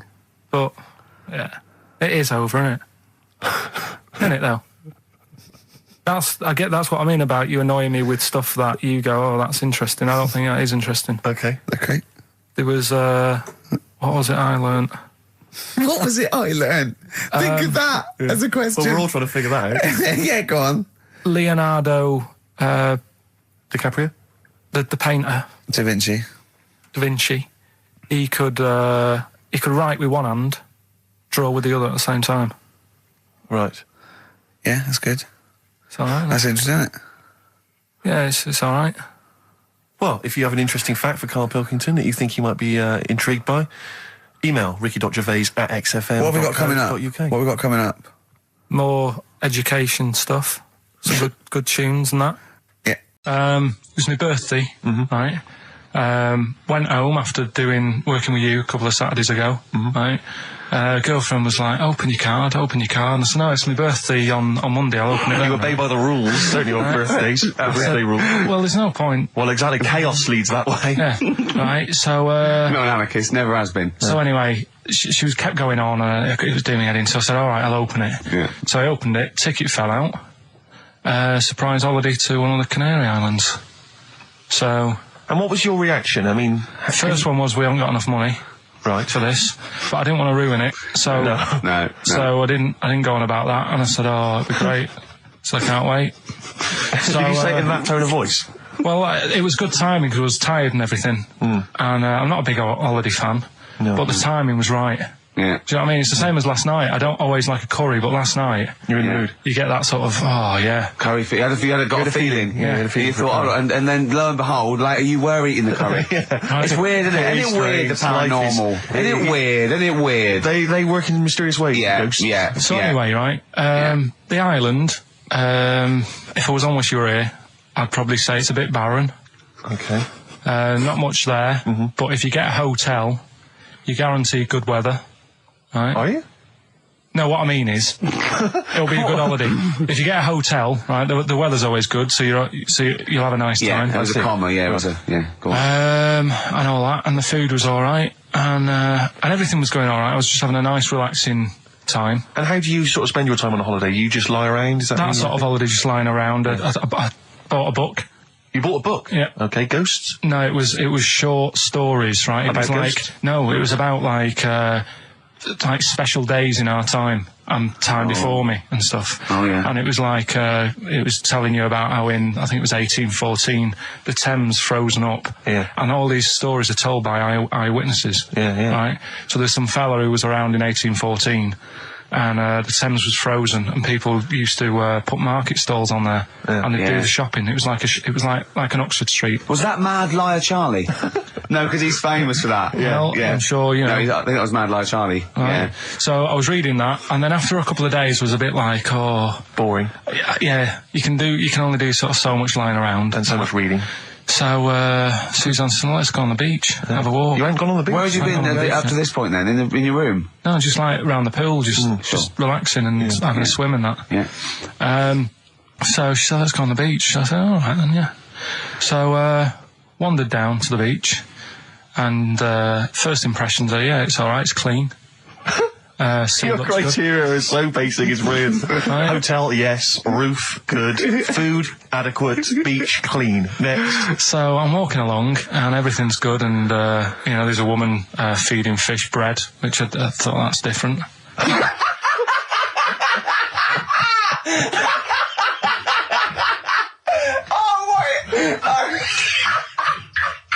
I love that. He likes originality. He loves a bit of originality. He was feeding fish bread? This woman was there, like, up to her knees in water. Yeah. And she was stood there. Was that a sea? Chucking, chucking this bread, and I thought, what's she doing? And I stood there and watched for a minute, and there was little fish coming up, having the bread. I thought, So we carried on walking, and everything's going well, and then this fella comes towards me. Everything's going well. Yeah, I haven't fallen over. Clean feeding bread. 2 points for originality. Fella comes walking towards me. Oi. He's only got no pants on. Oh. So I said, Suzanne, what's going on? Why did he turn to her? Like she knows more than him. So she said, oh, yeah, it's, she said, yeah, it's a nudity. Is this going to be a long story? Could you pour that coffee? Can you give me that coffee over? Sorry, this is really bad. Yeah, because he's poured... Thank you. Just amuse yourselves while we sort the coffee. Thank you very much. Dave, do you want I'll have a cup of coffee, Carl. Right. Thanks, yeah, cheers. Cold. Right, good. Okay. So... Great. Thank you. So she said, yeah, it's a nudist beach. So I said, well, why, what?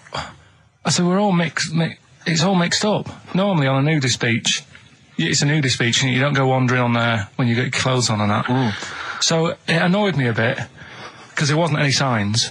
So this fella's getting closer. Well, the knob out was a sign. Yeah. Right, so he's getting closer, And he walked past me. It was an old fella. And he walked past and he had a hat on and a little pipe and a big rucksack on his back. Right, so he got me thinking. Not strictly naked. I'm walking along and I'm thinking, right, why do people want to do this?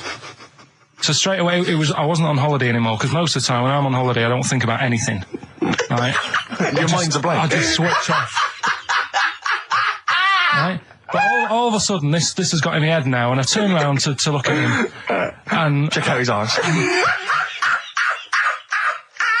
And this bag, right, I swear, it was massive, right? What? You had a massive bag? The bag. His rucksack? His rucksack. Oh, right, okay. When he said there was an old couple coming towards me, I said, what was lower, the bloke's bollocks or the woman's tits? And he said, well, that was another point, she might as well have worn knickers. Because that's what he said to me. So you saw the bag? So it annoyed me, yeah, because the whole idea in it, this is what I think, I mean, I might be wrong, right? Might be wrong. Chances are you never have been. You never have been before. Being nudist, right? What's it all about? So I'll tell you, on that point, Carl, let's play a tune, let's come back and we'll discuss... What are we going to play? We'll discuss that very issue. We've got some ideas, we did chat about this last week, Carl, in your absence. Alright, well, we'll play the Coral. Okay. It's a good one, this. Yeah. Coral, Dreaming of You, on XFM 104.9. I'm Ricky Gervais, with me Steve Merchant and Karl Pilkington. If you just joined us, Carl is walking down the beach, and a man has just passed him with his knob out. Yeah, his testicles out and his huge bag, apparently. Right. Now, we'll sum this up, quick, because we did talk about it last week. You did call me and tell me some of these things, and we sort of mentioned it last week, but you just want to say just give us your thoughts on nudity. Well, what I don't understand is, right, nudity, I thought it was all about, sort of being free. Yeah. Natural, letting the breeze, blow around you and that. That's all I can think is of like the bonus of doing it. But you can get that by just having a pair of shorts on, right? Because I'm not one for getting my kit off. It's just something a bit weird about it, isn't it? Normally, if I go for a walk on the beach, I'll put a shirt on. Sure. But leave it unbuttoned. Yeah. Oh, right, yeah, tease the ladies, sure. Do you know what I mean? Yeah. But it just feels a bit weird. So it's best to cover your back anyway, because the sun... Yeah. And all good that. advice, yeah. But when I saw him, and I thought, well, right, is he doing it to sort of be free and be comfy and all that? And then I thought, but he's carrying a big bag, right? I've got a pair of shorts on, and I'm not looking at him thinking, I bet he's really comfy. Do you know what I mean? I wasn't going, I can't wait to get home and get my shorts off. They're really annoying me, these. So... and that's just it. I don't get what it's all about. Yeah. Sure. Yeah. Sure. Well, okay. Well, my advice to you is don't go to nudist beaches again. Well, I didn't go again. That was like I said to you though. The reason I did this was to get that kitchen, right? Now, brilliant. As we speak now, right? Builder's in the flat. He's been annoying me. Of course he has. Of course he has. What's he been doing? When he turned up on Monday, right? Yeah. Wanders in, and the first thing he says to me is, said, the pub across the road, is it any good? I said, well, it doesn't matter, does it? You're working on the kitchen. Think of saying that to a builder. Probably making conversation. Probably meant, do they do a toasted sandwich? Because I've got a half-hour lunch break. Not an hour, like Karl Pilkington. So I'll probably go and get a nice, cheese and tomato sandwich. Is that genuinely what you said to me? Yeah. The first thing you said so to me? Suzanne had a go at me saying, why have you said that? He hasn't even started on it yet. I cannot believe that. You're unbelievable, Carl. And you say it's us that are rude, crass, I wasn't being thoughtless. rude. I just was letting him know. Do you know what I mean? I know what he knows what he was there for. He had it down on his little docket. Do the kitchen this week. He didn't come there and go, what did I come out for? Was it to go to the pub for a week? Why am I wearing these overalls? Yeah. Who's the little bald mank twat insulting me? Let me just check. Let me call the head office. I wasn't having a go, though. I mean, they should have finished it yesterday, and they're there now, right, on their own. And what annoyed me is they turned up late today. Hold on, Carl, I've just realised something. They're probably listening to the radio. This, I assume, tuned to XFM, isn't it, in your kitchen? Yeah, but they don't know it's me, do they? Do you know what I mean? No. They'd go, he's got a whiny mank voice as well. So's the bloke who owns this place. And the bloke who owns this place, when I said, what's that pub like across the road, said, well, you won't be bothering that. He's working on this. No, he won't be able to put two and two together, will he? You've suddenly, the penny's dropped, doesn't it? You've suddenly realised. Look at his face! Yeah. He's suddenly realised they might know it's him. And they could be listening, and they're going to clean you out, mate. Oh, if you are the builder working in, where is it? I won't say the address, but it's... Central London, isn't it? Yeah. Go mental. Have whatever you want. Opposite that pub that you like, He'll probably be in there now, so he won't be listening. Or insulting a British workman. He should have been in today. Mental. He should have been at 8 this morning, which annoyed me anyway. Mental. Why? I really don't understand why they've got to start so early, right? Yeah. But he said he'll be there for 8, turned up at 9:30, right? Wanders in, and what annoys me is he could have left all this downstairs. He had a paper under his arm, one of those crossword books, and a pot noodle. Now, I'm not being funny, but most of them take up quite a bit of time. A crossword book, he's not happy with just the one that's in the paper. If you're listening, if you are the builder that's listening now, doing Carl's flat, what about pissing in the laundry basket? All right, this is Carl. You may remember that last week we opened with some quality knob news. Knob news, yeah. It was Hitler's knob. Hitler's knob was one of them. That just sparked off into a whole bunch of other kind of knob-related discussions. Yeah. And I'm pleased so far to see that we're almost at the halfway mark for this first hour. And so far we've only talked about nudity and/or Todgers. Yeah. So excellent work from us. Well done, lads. Yeah. I'm looking forward to Dr. Fox and the rest of the Sony award committee listening to this one. Yeah. But more knob news. I don't know if there's a jingle for that, maybe. You nearly had the eye out. Knob news. Knob news, excellent. This is an extraordinary story. A woman tried to sue her bosses for £210,000 after finding a cooked penis in a canteen stew. Hospital cleaner Sophie something, I can't quite pronounce that name, was eating goulash for lunch and could not cut one of the lumps of meat. You can see where it's going. I've got so many questions already. I know. She picked it up and tried to chew it, but it was too tough. Then she inspected it with workmates, who all agreed it was a penis. Imagine that discussion. Yeah.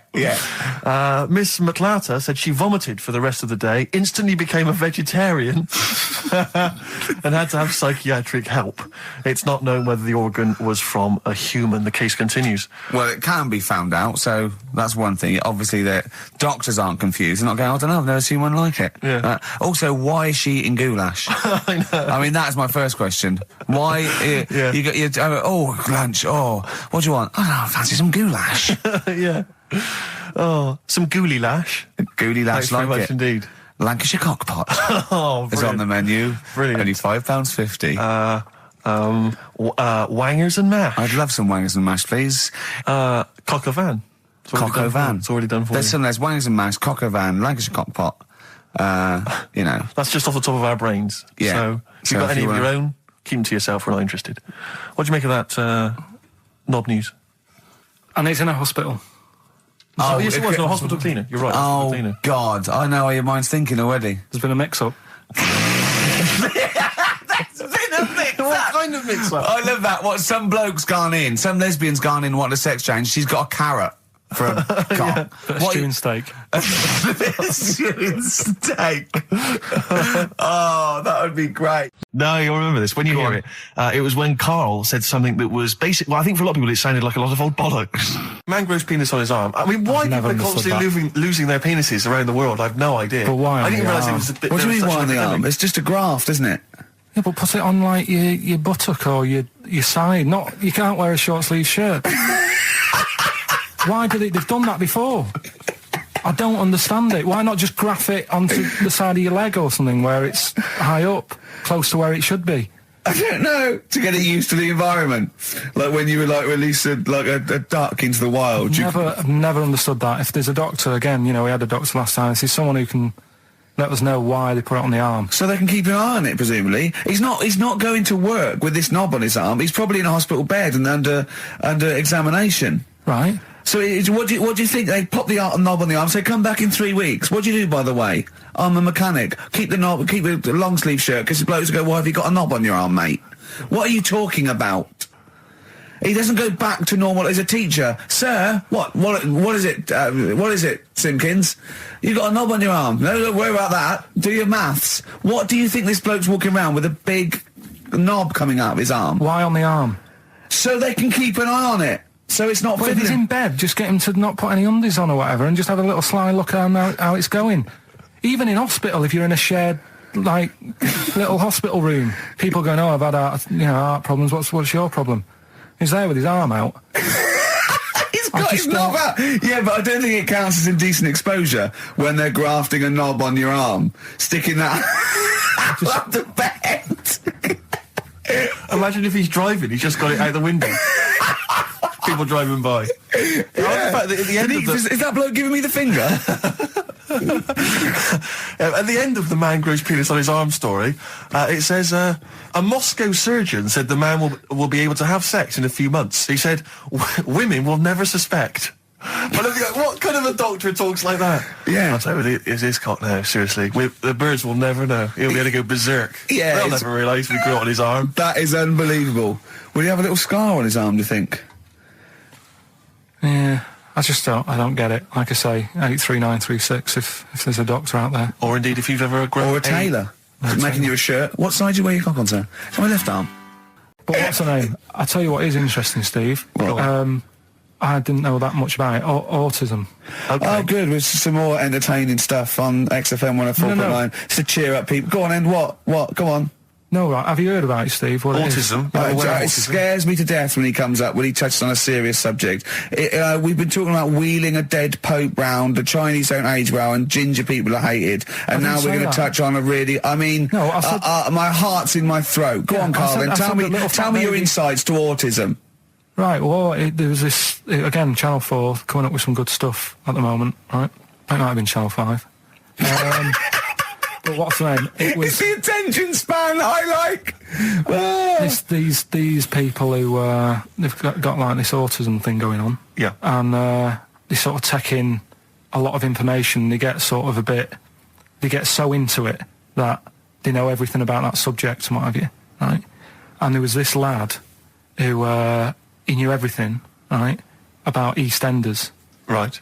He sort of, the cameraman was saying to him, so, you know, why EastEnders and that? And he said, I don't know, I just like it.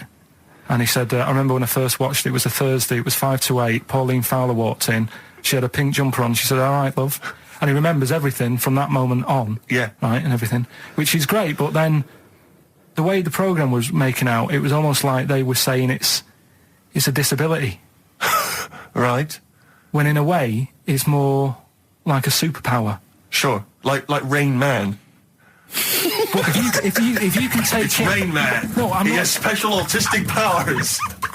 Oh God! We must send for Rain Man. I don't know what to do. So I don't know what to do. So he would be a great professional mastermind. Sort of autistic mastermind. He'd be what I'm dynamite. saying is, don't be watching EastEnders though. Sort of, why didn't they give him an encyclopedia and say, get into that? Sure. That'll be useful. Yeah. Keep him away from EastEnders. Wasting his time there. But I don't think it is a disability. No. Yeah, there are other things, and they're not. It's also autism is a matter of degrees. From what I know, and I'm sorry to have to do this, but I feel that I have to at least be the voice of reason, as ill-educated as I am on the subject. But I think there's degrees of autism. I think some are higher performance than others. There's other issues with it. It's not they're just got good memories. They don't go around doing tricks for people because they can remember stuff. There are other issues with it. Do you know what I mean? Right, well, I mean, they seemed a bit... But you watched the programme, what did you learn? That he knows when Pauline Fowler came in? Yeah, I mean, there was other bits where they couldn't control their emotions and stuff. Oh, that other little bit, yeah. But the main bit of it was he can soak up information and stuff, and I'm just saying, it didn't seem really bad. Do you know what I mean? There's disabilities where people say that's a bad disability. It's like how people say about... This is brilliant. This is just like this is amazing to be in a room with this man. It's incredible. You just wind him up and listen to what comes out.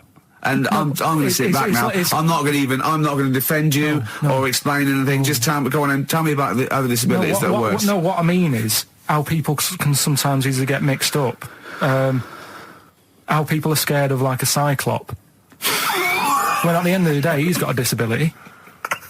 A bloke Who's scared of a cyclop? No, it's apart from Jason and his Argonauts. Where's this cyclop that you're scared of? No, I'm just saying in history and in books and that. No, not in history.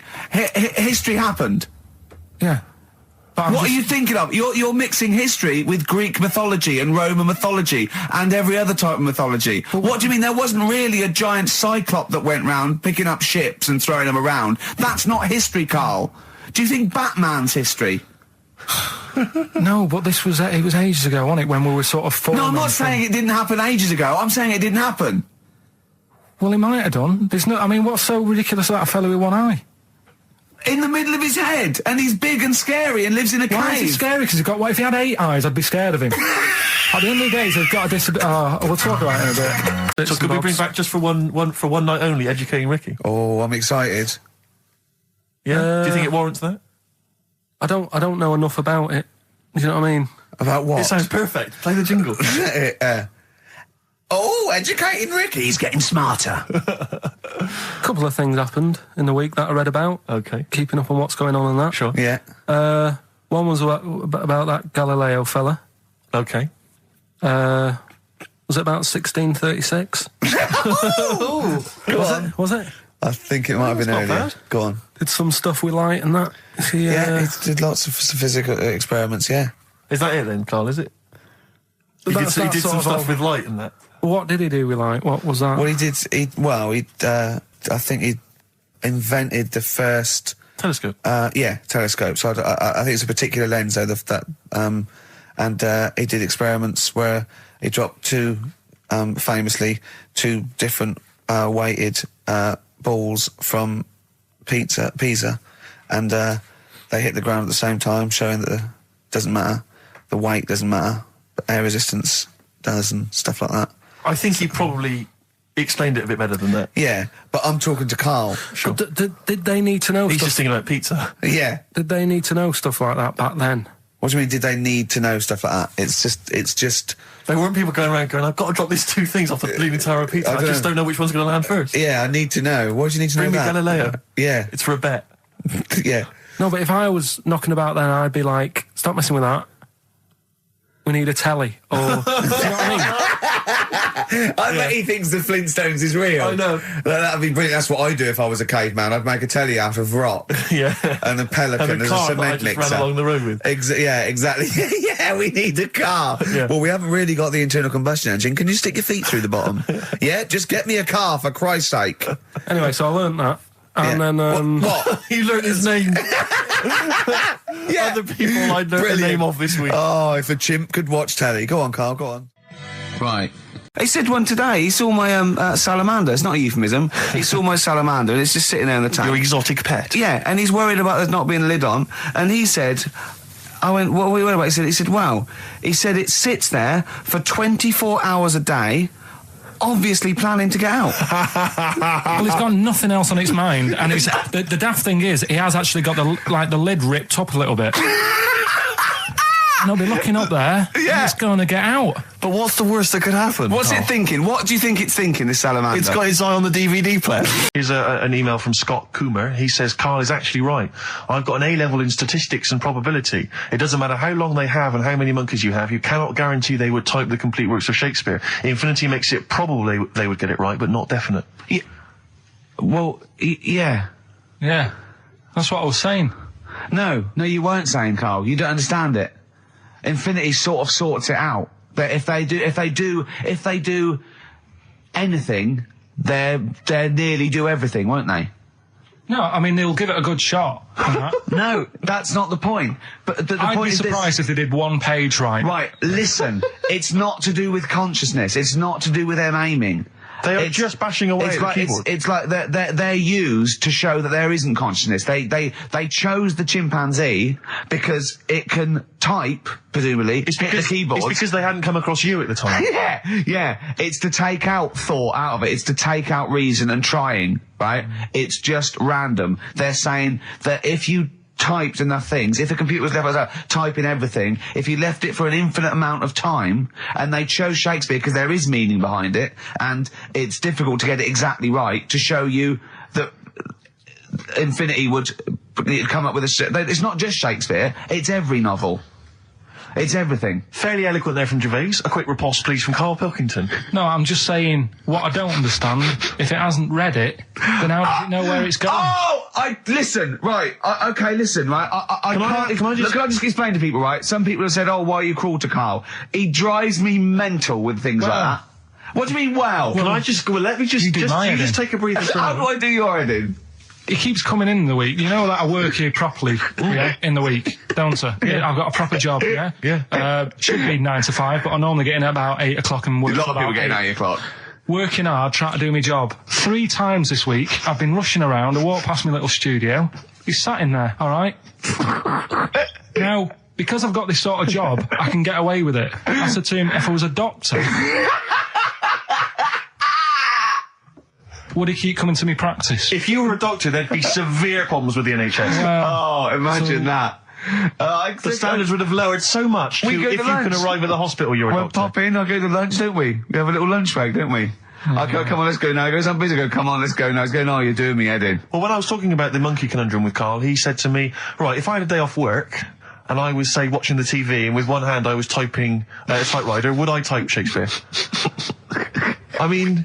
Yeah, but you see, there's certain things. We were talking a little bit about this stuff the other week, weren't we, when we said, you were going on about Einstein, and I said he's not that good. You know, E equals MC squared. You know, it sounds good, but I've never used it and that. I've never used it! You haven't used 2 and 2 equals 4, Karl! The fella with an apple fell on his head. You know, it could have been anyone sat under that tree. Do you know what I mean? It's just annoying. Lucky. And it just happened to be a genius. Newton gets all the credit for his laws of the universe. Well, other people were working whilst he was having a lunch break under the tree. So in a way, it's like he didn't deserve to have that success story. Again, forget the apple and the tree and whether he was sitting down having a lunch break. It's totally irrelevant. Yeah, but what I'm saying is there's certain things that will just happen. You know, it's like, I think we were talking, when we were out eating the other week, we were talking about Noel Gallagher. Well, this is the reason the monkey discussion came up, right? Noel Gallagher... I don't know what to say. I don't know what to say. Rick, I don't want to misquote Noel. I'll be like Herbert Lom in Clouseau. I'm going to get a twitch whenever he opens his mouth. I don't know where to start with some of his statements. Well, as I say, this discussion began because we were talking about a quote that Noel Gallagher supposedly gave. Now, I don't want to misquote Gallagher, but the gist of it was that he said, had I...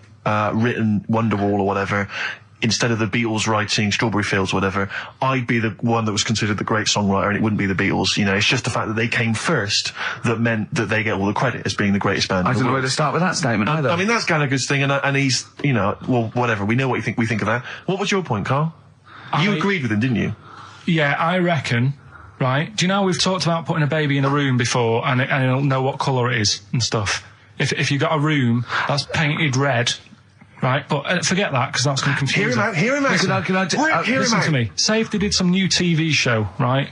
Like, what's that film with Jim Carrey in where The Truman Show. The Truman Show, right? So they make up a little room and some woman has some kids and you say, right, let's put the kids in this room, and they don't know what's going on outside. They don't know anything about, like, EastEnders and that. It's like their little world, right?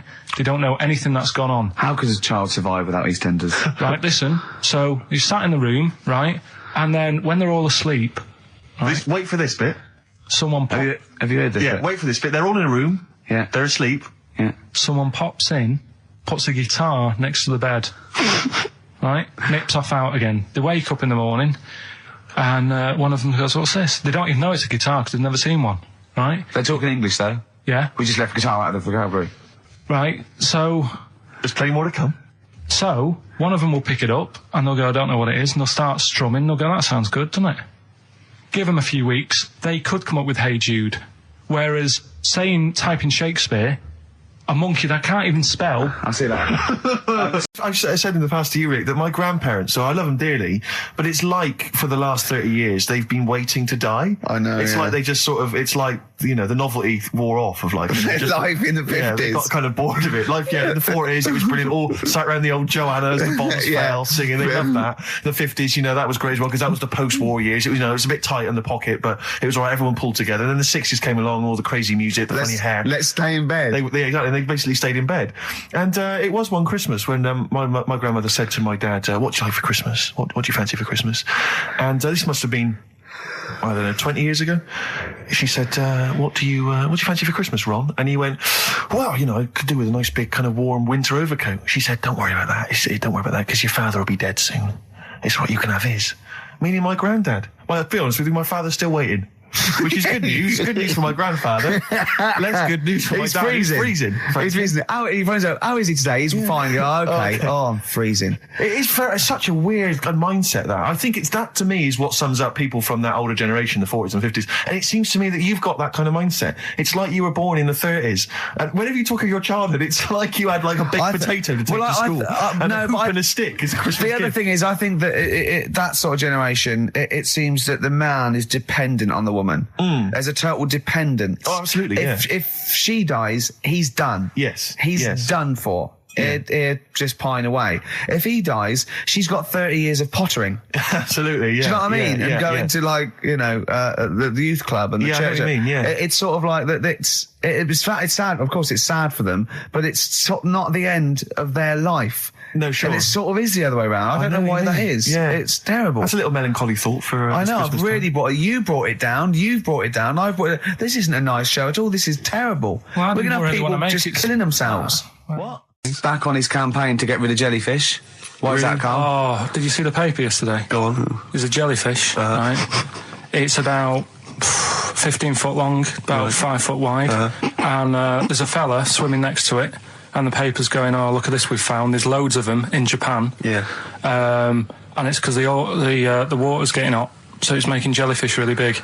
Oh dear. How's the campaign going to get jellyfish get rid of them? What's your point about jellyfish? They don't do anything. There's no point. They get in the way. It ruined me holiday because I got stung by one. Yeah.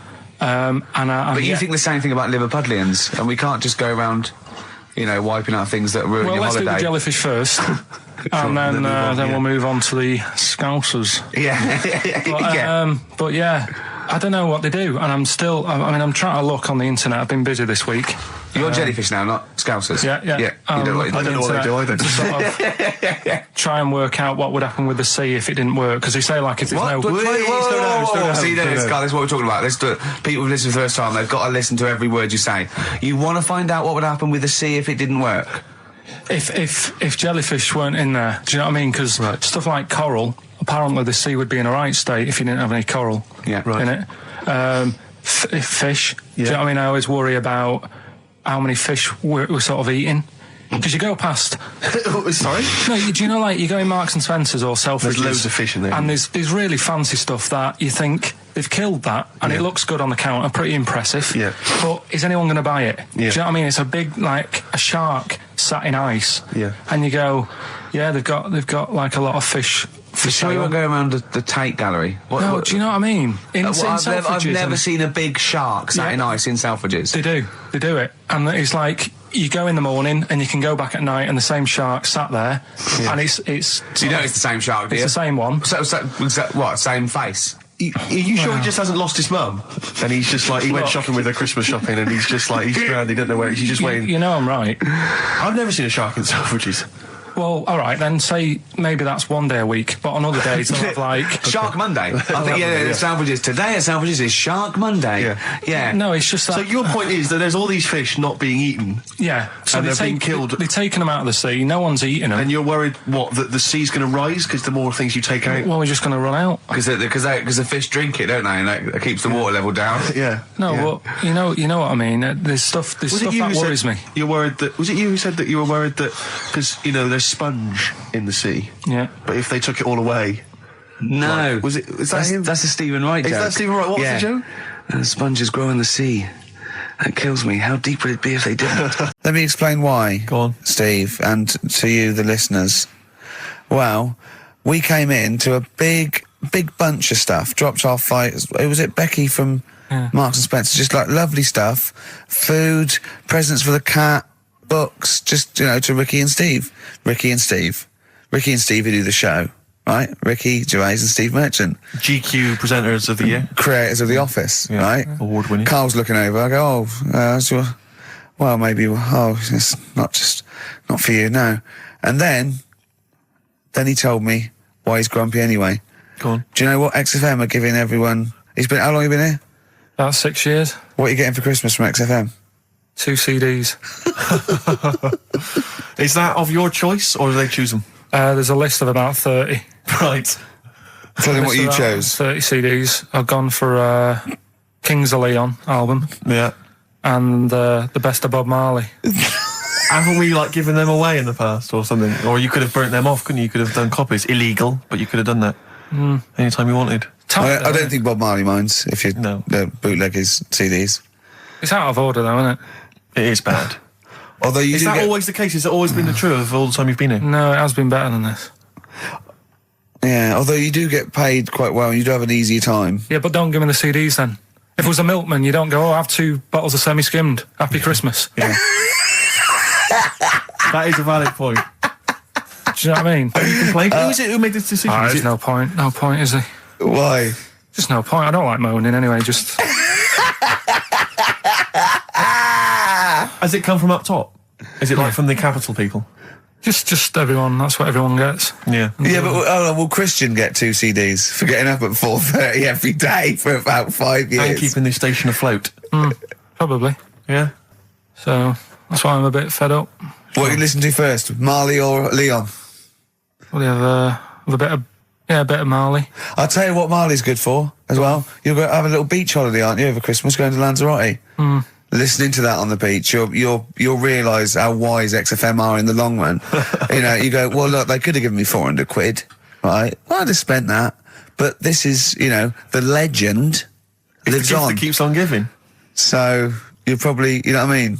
Think how much what you got to think of is how much all his great songs took, not only from the depth of his soul and, you know, all his sort of angst and knowledge and love, and then all the studio time, the marketing, and they're just giving you one that. They go, don't worry about that, Carl, just have it. And you go, what? But all the time we spent with Bob Marley and everything. You know, have it, Carl, have it, Carl.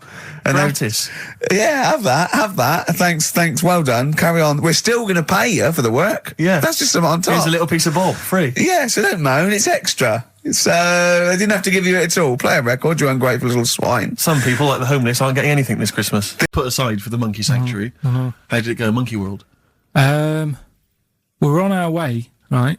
I found like a little, in a little cottage that we had, right?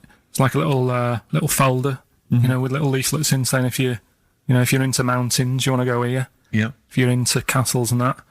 Little monkey world on the leaflet, right? So I thought, I'll be needing that. Took that out, made sure that's safe and that, right?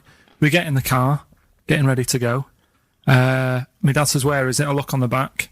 It's in a place called Low or something like that, right? Yeah. So, we're on our way. Can't believe me luck. It's going to be a great day and all that. Yeah. And then, start looking at the leaflet, right? And, noticed didn't have any chimps there. Yeah, it's not Monkey World. It wasn't a Monkey World. Well, what was it called then? Something like Monkey Town. Yeah, it was just it had like woolly monkeys in it. That's what they had. What? Woolly monkeys. What are woolly monkeys? Those things Johnny Vegas off the advert. Loads of them. They're dumped now since ITV Digital went under, so they just put them in a cage. I don't understand. They're woolly. They're like they're sort of like little fluffy little baboon type things. Woolly monkeys. I mean, it's not your chimp. It's not your classic chimpanzee. So did the car screech to a halt? It was like it was like the mission in Armageddon. I just said abort. We're on the way back. One of my uncles, right, Tattoo Stan, he's just caked in them. Tattoos. Right. I don't think he's my proper uncle, but it's just like my dad's got Tattoo Stan. No, my dad's got. That's a province in Russia, isn't it? My dad's got loads of mates who. When you say he's not your proper uncle, do you know like when someone comes around, you're right, Uncle Stan? Yeah. Do you know what I mean? And my dad had loads of mates like that. There was John the Screw. Right. So he either works in a prison or he likes to have sex. Cabbie. Cab driver. Okay. There was Jimmy the Hat. I don't know where he Jimmy did. the Hat? Yeah. And, did he wear a hat? No. No. There was Fred the Veg. You sure he wasn't a relative? Sorry. Fred the Veg used to get us like big bags of potatoes and that. Fred Veg, okay. And there was Tattoo Stan. Right. And he was just caked in them. And I used to always look at him thinking, why have you done that? I must have only been like, 6 I suppose or 7. if you're born with a name like Tattoo Stan, exactly, you're destined, aren't you? Were really? they like a 1950s gang? I'm worried about doing a bank job. What was his name? The Hat? What was his name? Jimmy the Hat. I'm worried about Jimmy the Hat. Yeah. Not having a hat. I don't understand it. Are you sure he didn't have a hat? Not when I met him. Did he ever wear a hat? I didn't see him that much. Do you think it was a joke, like, you know, when your mate's sort of like, you know, 8 foot and huge, you call him Little John or Tiny? Do you think? Well, the fact that he never wore a Yeah, hat. they went, hold on, I've noticed something about Jim. Go on. No hat. And I go, oh, true, let's call him Jim the Hat. Jim the Hat, yeah. But me Uncle Stan, he had like loads of them. He did them himself. Oh dear. And it was always that thing. God. What was it? Things like He had like the cross, cut here, made in Britain. And if you're going to do them yourself, I'd say at least make sure you're sort of a good drawer. Yeah. And don't do it in the mirror so it comes out backwards. Well, that was the other thing. But like, I remember he did. I mean, names are all right. He had like all his kids' names down his arm. And, what are they called? Yeah. Oh, God, it's Tattoo Stan Jr. Yeah. And Paul shits the bed. Okay, educating Ricky. What have we got? Hairy Chinese kid. Go on. Right, yeah. This is the. I didn't want to do this. What do you didn't want to do it? Well, I wanted to give you 3, and I gave you one. It was like the alien man gets a beard or whatever. Yeah. Which was total rubbish. So this one should be better, maybe. Hairy Chinese kid. Right. Well, we've talked about hairy people in the past. True enough. Haven't we? Yeah. You know, the little kids who grew up in woods and hung around with wolves and that. Yeah. Again, you're confusing it. Yeah, they're not. There were some people that were born very hirsute. They were not the people who were brought up with wolves. You just put that together in your Homer Simpson type mind. Right. Well, this is like a sort of close to that sort of story. Yeah. But the weird thing is, right, Chinese people aren't that hairy as a nation. No, seriously, that's a well-known fact. They don't have that much body hair and stuff. Okay. So this little kid who was born over there, he was like covered in stuff. Was he? And it was only his nose that wasn't hairy. The rest of his body was caked in hair, right? And his hair sort of. What grew. sort of hair was it? Was thick hair? No, what I mean is, was it sort of like a pony's mane? So he just looked like an Ewok. You know what I mean? Just like hanging down, sort of straight, dark hair. In the picture, it looked like it grows from his eyebrow. It grows from his eyebrows quite thick. And then it just goes all the way over his head. You don't think it was just really long eyebrows that he'd done a comb over? No, it was all over his body. It had a picture of like his back and that. Yeah. And had he styled it? Had he styled it at all? Did he have it a quiff or? No, it was just hanging all over him. Yeah. And they were like, you know, this is a bit weird happening in China, where we're not normally that hairy. That was the scientist speaking there. Yeah. And the local press and that were getting him down, calling him monkey boy and all this. Oh.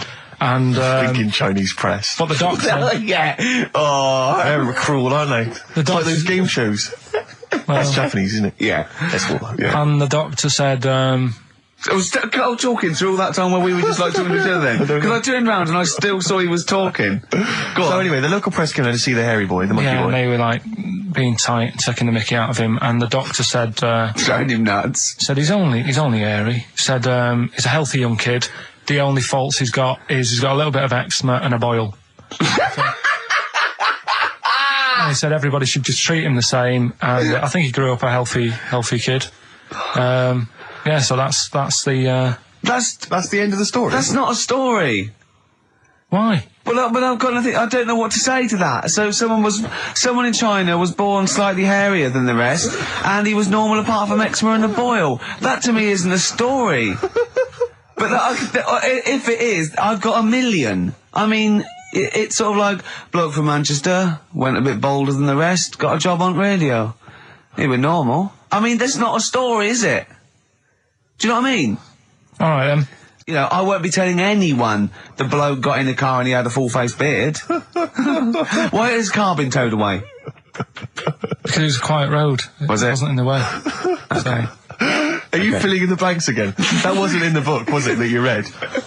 See, that's the thing. Sometimes I think you make up bits of the story as though they were fact. That doesn't seem right. Well, that's all you can do, innit? So that's educating Ricky. Will we? Brilliant. Do that next week. That is brilliant. No, I think that was good. I did. I mean, I enjoyed that. I learned something from that. I mean, I want to get. I mean, this is all from one book, is it? Yeah. That's an interesting book. With the, I don't want to dwell on it, but with the hairy Chinese kid, what did they say about that? What was the, was it once there was born a kid who was slightly more hairy than everyone else, but yeah, it's all right, he only had a boil. How did they word it? How did this capture your imagination? It was a picture that grabbed me first of all. Yeah. Sure. And it was like, God, what's up with him? And that's when I read it. Did you see the boil in the eczema or just the hair? No, you see, because his face is like, just under his eyes is sort of nice and smooth, and his nose is sticking out, and that's not hairy. But the rest of him, it looked like he had the sort of a balaclava on or something. And then I read on, and it's like, this is a hairy kid in China. Yeah. So. Yeah. Okay, good. Anything else in there? There's that one that a bloke, right, was going to get a phone call at 4 o'clock to find out if his business was, okay, right? And if he didn't get the phone call, he knew he was broke, destitute. So dead on 4 o'clock, the phone didn't ring, so he went up to the roof, his office, and he jumped off to commit suicide. And as he was passing his window, the phone was ringing. Oh, no. Carl, it didn't happen. Didn't happen. Think it through. Who told that story? Who told that story? As he hit the pavement at 120 miles an hour. He's the only person who could have known that series of incidents. Also, why didn't he wait? As his life's at stake, why didn't he wait till 5 past? I'm going to give it 5 minutes just in case. Just in case the lines are busy. Yeah.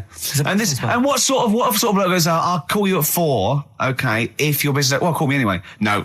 If I don't call exactly 4, then, you commit suicide. Commit suicide. I would, because if I don't call at 4, that's the end of it. Well, call me anyway. No, that's not the way I work. Why can't you just call me and tell me the other way? Well, I'm telling you how I do it. If you're bust, I don't call. Can't you just call to verify in case someone goes wrong? What if it's engaged? It won't be engaged. Just commit suicide at 4, please. We're talking about embarrassing stories and stuff, and I don't know if I've told this on the radio before. Have I told you, Carl? I'm not sure. But this was when I was working at the BBC. This is not even long ago, and I'd moved to London, and I was fairly new in London. And I was working at the BBC, and I had this BBC hire car, and I've never told it. If there's anyone listening who works for the BBC, I don't know if I can still get in trouble for it. But this BBC hire car, and it was like I'd been ferrying kind of actors and people and production people around all day in this car. And I was driving back, it was quite late, it was about sort of 7 or 8, and I was driving back, and I pulled in to get some petrol to fill up the car every day. And I went into this garage to fill up some petrol, and I was there, and two blokes came in a white van, right? They pulled into the forecourt, and I was filling up the car, and they went, "Hey, do you want to buy a couple of speakers?" And I said, "Yes, I do." Yeah. Because I'll tell you the reason. It was like I was so flattered that they thought I'd be the kind of bloke who would A, need some kind of classy speakers, and B, would like to buy them on the sly. Do you know what I mean? Yeah. I thought, they like the fact They've seen me. They've seen I look a bit of a hustler. Exactly. Yeah. I'm a street sort of guy. You can see by the way I use my walk. Exactly. Yeah. So I couldn't believe my luck. So they drove behind the garage, the little sort of garage bit at the back, and I went round there, sort of casually went round there, sort of locked the car, went round there. They went, open the back. You had 2 speakers in there. I said, "Are you sure these aren't knocked off, mate?" He went, No. We work for Dixon's. This is the story he spun me. We work for Dixon's, right? And we're delivery men. And if we make a delivery and the person's not there to sign for the goods, then we have to bring them back to the warehouse. But if we can sell them on the way back, then that's really good for Dixon's. Dixon's must love that. And instead of thinking, are you sure some kind of troubleshooter didn't... I mean, did someone go into Dixon's and go, you're not getting in the garage forecourt market? Jones. Exactly. Get a couple of lads in a white van. Exactly. Yeah. So anyway, so I sort of bought this story, and I was a little bit dubious, and I went, right, let me hear them then. And he wired them up to the car stereo, and boom, boom, boom, they're playing. So it was some groovy hip-hop. I was thinking, great, these guys know what I'm into. Yeah. And he's giving me the talk and stuff. And I said, I'm a bit worried these are knocked off. He went, no, listen, we got a bloke at Dixon's who can confirm this is fine, right? Phone him up, use my mobile, right? And quote this reference number, right? So I phone out, they go, and I goes, I go, hi, some guys here in the garage forecourt trying to sell me some speakers. Just wanted to check. He went, it's fine. I went, should I just read the reference number or whatever? He went, if you want. And X14, and I'm like, yeah, it's fine. Yeah. Okay. You know what that was, don't you? That was actually Mr. Dixon himself. Exactly. Yeah. Exactly. So I'm thinking, well, they sound great. They're giving me for a knockdown price. I'd say they were like 400 quid, they were like 200 quid or something. It was a good bargain. I was in the market for some speakers as well. Yeah. So, while they were loading it's them all kosher. I phoned Dixon. Exactly. I phoned Dixon. That's fine. Yeah. So while they're loading them in the back of the BBC hire car, right, I'm in there paying for the petrol, right, and the guy who's serving goes, all right. He goes, what were you doing around the back with those blokes? Right? Because obviously there's security cameras filming this whole transaction, right? And he goes, what are you doing around the back? And I went, brilliantly, there's some old mates. So my mates were just having a chat and that.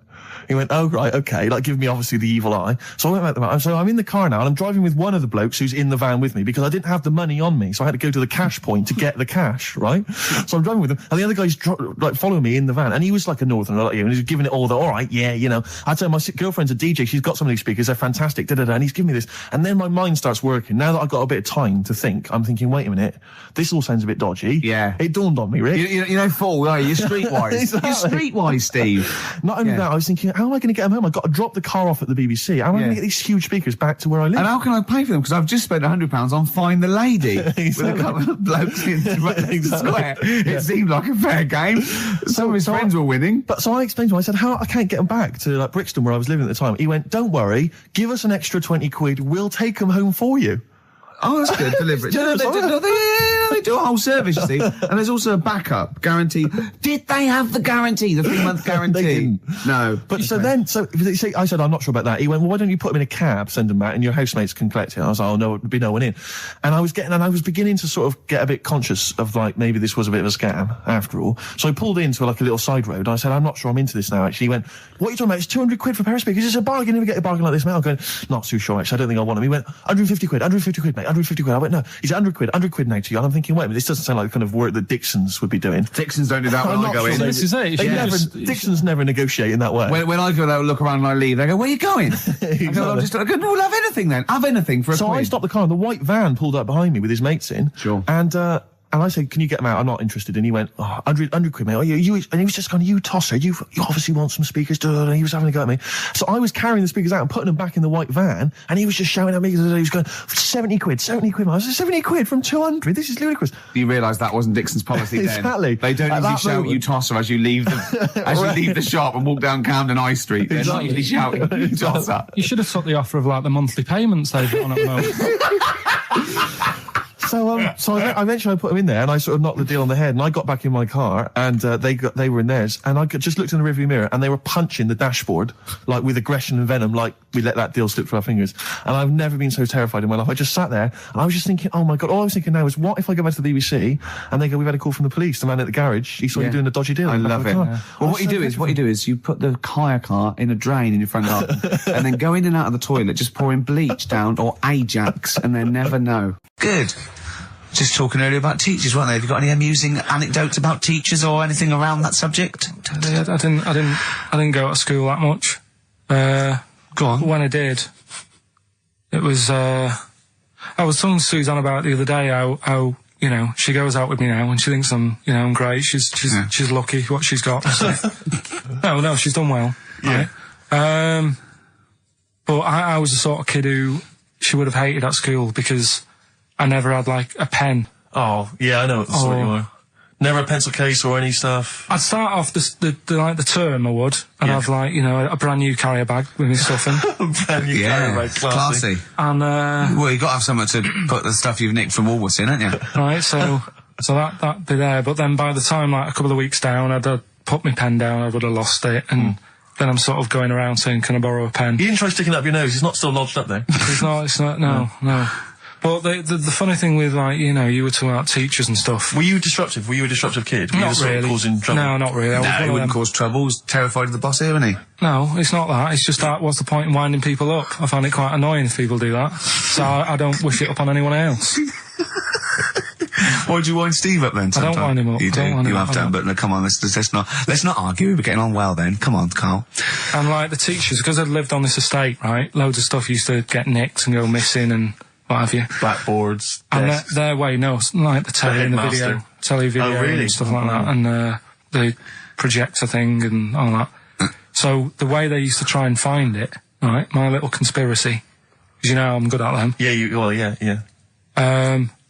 What they used to do is set your own work and say, right, draw like a bird's eye view of your house. Right? But draw everything you've got in your house in it as well. So if you've got, I don't know, if you've got anything in the loft, make sure you draw it. Right. So kids would come in with overhead projectors. Well, that was the idea, I think, behind guns. it. Yeah. They were and the aircraft guns in the shed. So the picture you did for your home, presumably got nothing from me. Nothing. I didn't do it. I'm not. He used to hand it in, empty house, I'm not a grass. Yeah. And nor the illegal immigrants living in the Just kitchen. a picture of your Auntie Nora. Yeah. What's that? Is that, have you been stealing tennis balls? Yeah. No, that's not a split tennis ball. That's my Auntie Nora's. But what about all the stuff? Didn't you have to draw all the stuff that your father had nicked? All this, Listen, with that theory, actually, right? Do you know how I've said before about babies, right? But like little old people. Yeah. There was, no. Another of the great theories. No, the fact that, you're born and you sort of, you got no teeth, you got a little bald head, you can't control your bodily functions and that. Sure. Then you get to like... Sorry, 70. you're describing yourself? Yeah, I was saying, you've got a dangerous ground, I'm just saying, that's how you're born. Yeah. Then you get to about 70 or whatever. Yeah. All that starts to happen again, doesn't it? Right. Yeah. Now, there was a story in America about, just backing this up again, 70-year-old fella. 70-year-old fella, okay. Little bald head. Yeah. Right? Probably no teeth. And that. Probably, yeah. Nappy and that, right? Yeah, probably, yeah. Goes into... Not a 70-year-old's pop the old nappy on your 70th birthday, take your teeth out. Goes into an off-licence to get some beer. Doesn't get served because they didn't think he was old enough. Right. Okay. Right, okay. Wait. Carl's back. Wait a minute, sorry. So they thought he was a giant baby that walked into an off-licence. Weird, isn't it? Steve, forget it. Carl, please. I need Carl to answer. No, that's the story, but it's weird, isn't it? That's what I'm saying, it just backed up the my guy in an off-licence thought that a giant baby had waddled into an off-licence. A 70-year-old wrinkled baby in an overcoat, sucking Werther's Original, smoking a pipe and going, I can't believe it. We were talking about depressing news, right? And with that kid and what have you. Yeah. You see that thing in the week, there was 3 bits of depressing news, right? There was one, an old woman who swallowed a fork. An old woman who swallowed a fork? Yeah, did you see She's dead, the dork. An old woman swallowed a fork, so what did she swallow a spoon? Why did she, yeah, when she swallowed a spoon, when she followed the fork. What's her name? She, swallowed a cockroach. Right. Sorry, whoa, is this the old rhyme Sorry, now? Is it a rhyme that you've got slightly wrong? No, you've changed dog for fork. This is the truth, is it? This is what you read? Oh, no, yeah. Sorry, yeah. Never confuse the two. This is what you read on a spurious website or some mentalist hang on, sorry, emailed you. just before you move on from that, there was an old woman who swallowed a cockroach. Yeah. And in order to get the cockroach out, she swallowed a fork? It doesn't rhyme, but it's good. She tries to get it out. With a fork? She went, what I forgot, I'm thinking she's in a kitchen. Yeah. That'll do. She grabs that, she tries to get it out, and she lets go of it. And swallows a fork. Yeah, It was in the paper. The terrible thing was it was a gardening fork. it was awful. You know. Or is that stupid? That'd be stupid if it was a gardening fork, wouldn't it? I'll tell you what annoys me though, because I remember years ago, do you know Dr. Steele? Do I know Dr. Steele? Yeah, he does. Is he superhero? The one on Richard and Judy. Right. What's he, a psychiatrist or the resident doctor? He just pops in and is that the sort of like the suave sort of... He's not that smart. I know what you mean, just a normal doctor fella. Sure. And, this was like in the 90s, and, Richard and Judy said, we got the doctor in again today. We're looking at things that, have been inside people. And there's this one, right? Fella comes on, with an X-ray. Yeah. It's sat on a pint glass. He sat on a pint glass? That's what... He hadn't had it. Sat on a pint glass. I remember that story that was published about the bloke, and this is the excuse he gave to a doctor when he had to go and have something removed. It was a bottle of sort of HB sauce or something up his... what word can we say in case Andrew's listening? You don't need to, people know what you're saying. Okay. Right. Rectum. Is that right? No, he didn't need to say it, but... Well, no, he might as well. It's a medical term, isn't it? Doctors say rectum, don't they? Anyway. So the doctor got it out, and the excuse, he said he'd been shopping, been to Safeways, he bought his shopping home, and he popped the shopping on the front step, and he realised he's locked himself out. So he started to shimmy up the drain pipe, but his trousers and pants fell down while he was climbing, and he slipped and fell on the HB sauce bottle, right? And that was the note thing, right? And the doctor had put at the bottom on his notes, this would be somewhat more believable if Safeway sold their HP sauce with condoms already attached. Wow. Well, God. Why did he put a condom on it? No idea. To use it again on his chips. So he didn't just buy it to have a quick, you know. Yeah. He thought, well, I don't want to waste HP sauce. Sure. I mean, I use it at the arse, then I got on the chips.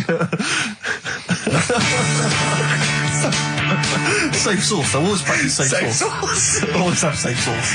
Used to work for a magazine when I lived in Bristol, and I remember the editor said to me once. He said, "Oh, we got half a page to fill. Do the usual. Phone up a hotel and ask them what the weirdest objects they've ever found left behind in a hotel room are." This was something they did every year. They just they would phone up the local hotel, and I found out. I can only remember 2 of them, but they have stuck in my mind. These were found. I think it was the Marriott Hotel in Bristol. Yeah. They were found by cleaners. A chicken. A live chicken? Yeah, a live chicken in a hotel room. And that was just left behind. And, a false leg. I mean, I don't know who leaves behind a false leg. I mean, presumably you'd notice if you didn't have your false leg, because you'd be lying on the floor. But I just remember, well, yeah, I don't know where else you'd find those 2 objects, except perhaps Paul McCartney's farm. I've always thought to myself, who left behind a false leg? Maybe the chicken pecked it off. Yeah, well, possibly. The person with it just like went and goes, so much different, I keep falling over. Yeah. I don't know why, and where's my chicken? Yeah. She probably called later and said, did the cleaners find chicken and false leg? I'll check. Yeah. Remember this particular hot feature? We basically ask Karl some of the questions that are asked of a white van driver in the sun. They always have this on Saturday afternoons. Anyway, here's the first one. They're not fascinating, Karl, but I'm just interested on your take, really. Yeah. What do you make of Cilla Black quitting Blind Date after her husband sent a message from beyond the grave? You familiar with the story? I didn't know that. What's that? She went to see a medium, and supposedly her husband passed on information through the medium, which was incredibly vague, but persuaded her to quit live on air. Well, it's about time, isn't it? If even dead people are saying, enough's enough. But I'll tell you what, though, talking about ghosts and that, do you know how I'm into them? Yeah. Right? How weird do you think this is, right? Well, it's not true. Before you say it, play a record. No, go on. Go on. Right, it's this woman. I don't even know if it's ghost, really. It's just a bit weird. Sure. Yeah, sure. There's this woman, and she's not a woman, she's a kid. Sure. Okay. Sure. She's walking down, like, a street in her area. It's a nice day and everything. Everything's normal. She's walking down, and a woman comes up, cycling past, right? The woman on the bike looks at the kid, absolutely terrified, right? Got a really scary face on her. Yeah. The kid's thinking, why is she doing that? Yeah. Right? So anyway, she thinks nothing of it, goes, I think she was playing in the park or whatever, goes and has a nice day. About 15 years later... Oh, right, yeah. She's, I don't know, I think she was going to work, right, on a bike. She was riding her own bike? Riding her own bike. Cycling down the road. Oh, yeah. Looks at the kid. That's the thing that happened, like, 15, 20 years ago. Right. It's her on the bike looking at her as a kid. Right. Not another child. No. So it's her. She's seen herself. Karl? I mean, I don't know where to start. Firstly, where's this information come from? But, I mean, why do you ever... I mean, I don't know what part of that you think can be true. I mean, honest, I'm speechless. I don't know what to say. What are you talking about? Bit weird, though, isn't it? But it's not true. It didn't happen. Nothing happened like that. She said it did. Well, she's wrong. She said she saw herself. She saw herself as a kid, didn't she? Did she carry on riding and as an adult when she was a kid. Did she stop and talk to herself, or did she ride on by and think, that's a bit weird, there's me as an 8-year-old. I won't stop, I'll be late for work. Yeah, if I'm late again, the boss said he'd be in trouble. Yeah. Oh. Well, and where is this information? Did it happen to someone you know? No. You overheard it on the bus? No, it was in the 14 Times. We've had a lot of emails saying, could you bring back White Van Karl? Oh, yeah. Which is that section of the show where we ask the questions that the Sun asks someone else, random punters of Karl. But sadly, recently they've got very politicised and very kind of basically a little bit depressing. So there's not really anything appropriate. But I have trawled the papers looking for other questions posed in other sections of the Sun. Good idea. I was just looking here at the Dear Deirdre section, which is the sort of problem page. I don't know what your views are on this. I'd love to see Karl. Oh, God, can we get him a job? Just ask. Oh, my God, that would be amazing. Right? Well, here's one. I'd like to see your view on this, Karl. I'm a happy married 42-year-old woman with 4 kids, yet I've developed a huge crush on pop star Darius Dinesh. Yeah. It sent my hormone levels through the roof, and last night I woke my husband up at 4 a.m. for sex. We've been married for 20 years and he can't believe his luck. Recently I've been having... I want to go to I'll stop you there. Why are you telling me? Right, carry on. Sorry. Recently, I've been having erotic thoughts about Darius morning, noon and night. Yeah. I haven't felt like this since I was a teenager and mad about Donny Osmond. My husband is amazed at the change in me. We had sex twice last night and again this morning. Again? Why are you telling me this? Yeah, go on. He's just boasting. This is not a problem. It's not a problem. What's the problem? No problem. Just wanted to tell someone. Thanks very much. I watched Darius on TV last night, and when my husband came home, I dragged him into the kitchen and we made mad, passionate love. Right, they've done it. They did it then, twice last night, once this morning. That's 4 times. 5 times she's mentioned it so far. Yeah. She's doing all right. My husband. This is a great bit. My husband thinks it might be his new moustache. Or that I'm going through the menopause, but I know You were thinking of growing a moustache? I was thinking of changing luck with the ladies? I love the idea. That's what he thinks it is. He's telling his mates in the pub. You should go mad to me.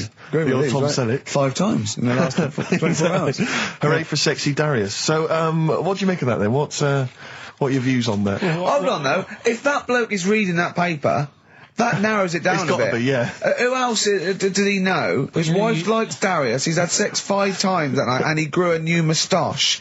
He's thinking, I wonder if that's me. Maureen. Yeah, go on. But what's your concern? Because I'll tell you what her problem is. She's worried that, the reason that she's now kind of overly excited and she's having this great sex with her husband is because she's actually fantasizing about someone completely different, younger.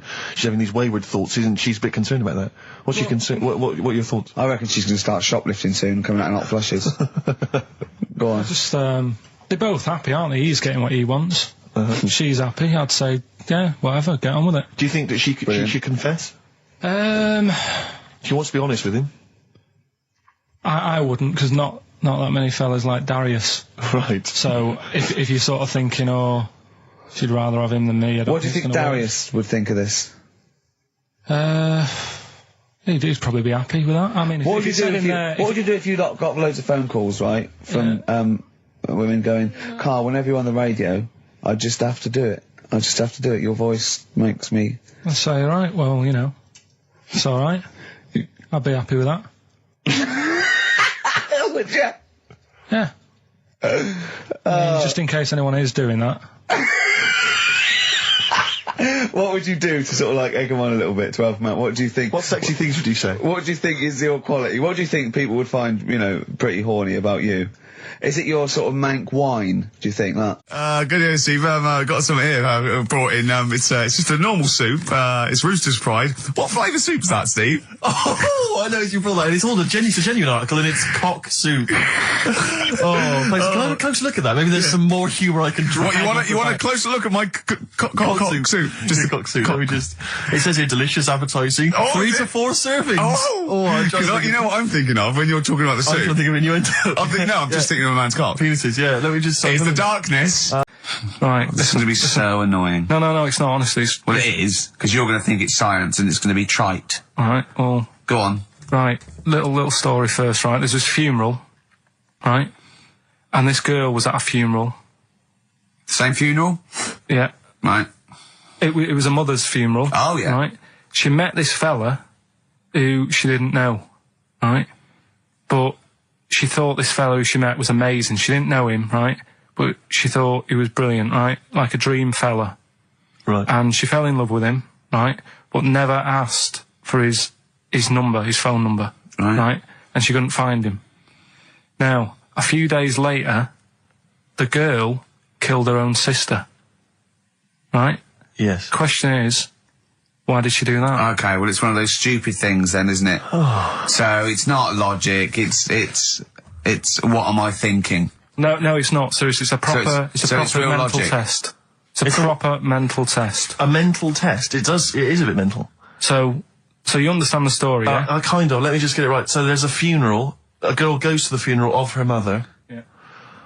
She meets the guy, or she meets the guy at the funeral. She meets the bloke. He looks all right. I fancy a bit of that. Right. Has a chat with him. Yeah. But doesn't get his name, doesn't get a phone number or anything. So to cut a long story short, the things are asked, right? So the reason she kills her own sister, is this something to do with finding out something about the man she met? Well, just answer the thing. Just why do you? Oh, okay then. I'll answer it then. She went mental. He was a spy called Derek. What do you mean, just answer it? Anyway, I'm testing Steve. Right, well, she killed her own sister because her sister had stolen some money from her and was sleeping with her husband. Is that it? Well, I don't know, Carl. It's an answer. It's an answer. What's the answer on the paper? So, well, come on, come on! Well, the answer is... No, an answer is... that she was hoping that the guy would appear at the funeral again. He'd go to the funeral. Right, that's not a proper psychological test. It's one of those stupid little shitty things. It's like a man goes into a field and dies. Why? His parachute didn't open. That's what I'm thinking. I'm surprised you learn anything. Honest to God. I love that. Romeo and Juliet. Oh, Juliet's a fish. It said she was hoping that the guy would appear again at a funeral. If you answered this correctly, you think like a psychopath. This was a test by a famous fella, right, who used it on killers, and most of the killers got the answer right. Did you also think that? Was that the answer that you gave when you first read it? No, I didn't know. But I wondered what you would have got. Good, so that's proof I'm not a psychopath. Yeah, but that's the point, but it's a psychological test for looking at something very, very specific. What's up with that? Well, what was the best that could happen? That he'd got it right, so he is a psychopath. What annoys me is you're not happy with that test, but before you wasted 3 minutes trying to balance a pear on my head. What were you getting out of that? Let's play a song and have some money.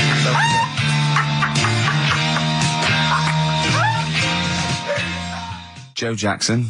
Is she really going out with him on XFM? Right, it's the time that most people, I imagine, have been waiting for. Monkey news. Play the jingle. Okay. Oh, chimpanzee that monkey news. Right. Come on. Come on. Should be ready, Carl. That's amazing, isn't it? It's like, Nicholas Witchell. The bomb. No, that's not the first. Come on! No, it's always difficult, isn't it, to sort of find something that's good each week, right? Last week, we did the chimp. It is for us, yeah. We had the chimps who were running a health spa. Yeah. Right. We've covered the one who nicked a car to go on to Spain. Yep. To sort his future out. All shite. The hairdresser, I think we've done that one, the little monkey hairdresser. This week, we're looking at monkeys, that they use in...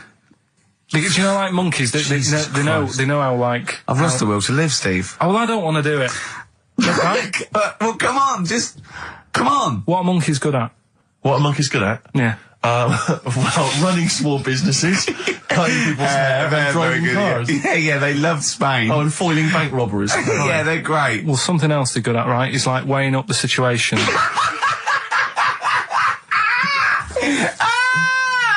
Oh, God! If you stick them in like a field with loads of, like, obstacles on it, right, they're good at sort of, I can get over that, and I climb over that, I'll swing from there to there, that sort of thing, right? Okay.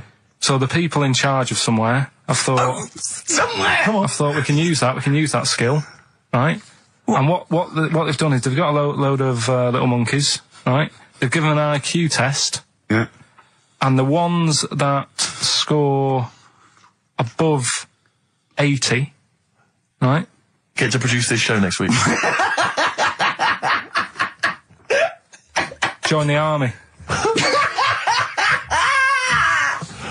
Right. How do they join the army and what do they do? They just, what they do is they set little obstacle courses up for them. They do that. They do a cross-country run. They do, the IQ cross-country test. run? Yeah. Okay. And then once they've done all that, they make them a little uniform. Made to measure little uniform. Slightly longer arms, shorter legs than usual, yeah. Yeah. And, basically, then they taught how to use a gun and that sort of thing. Yeah, of course they are. You're talking rubbish again. This came through literally, you know, pretty late on. So you've not had a chance to corroborate all the facts as usual. Just have a look.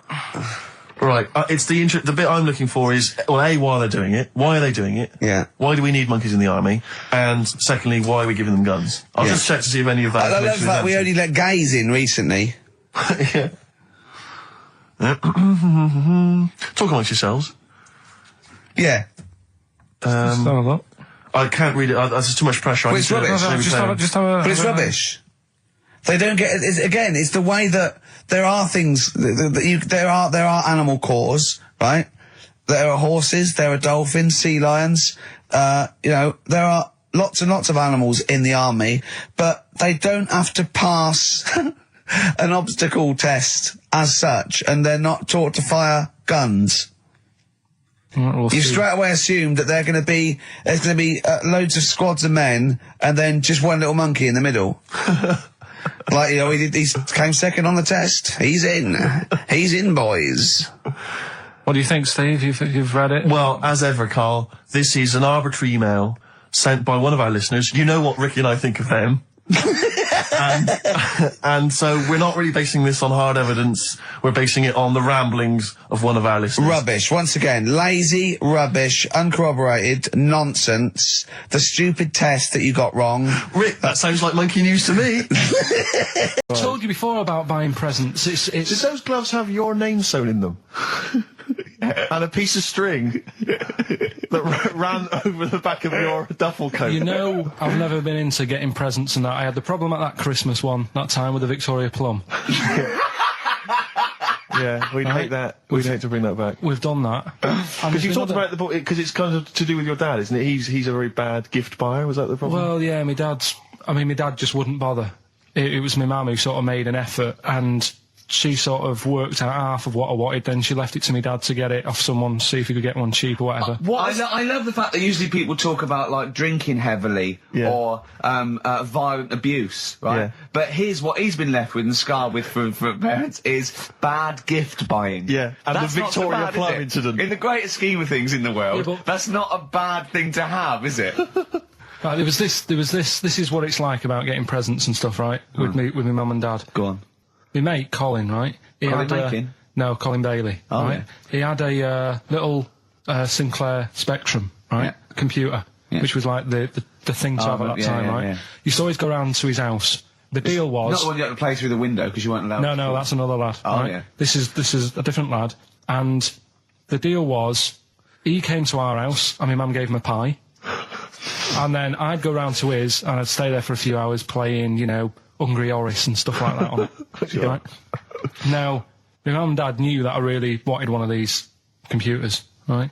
So I waited about a year, came round to Christmas Day, I thought, I reckon might have one. Turned out, they bought me the wrong one. They bought me a ZX81 instead of a Spectrum, right? And, Christmas Day, I'm there trying to load the games up, it's not working, I'm thinking, what's wrong, right? And the thing with me, when I was a kid, I used to get quite sort of agitated. This is the moment. Right? I found out that it needed a RAM pack to make it work. Right?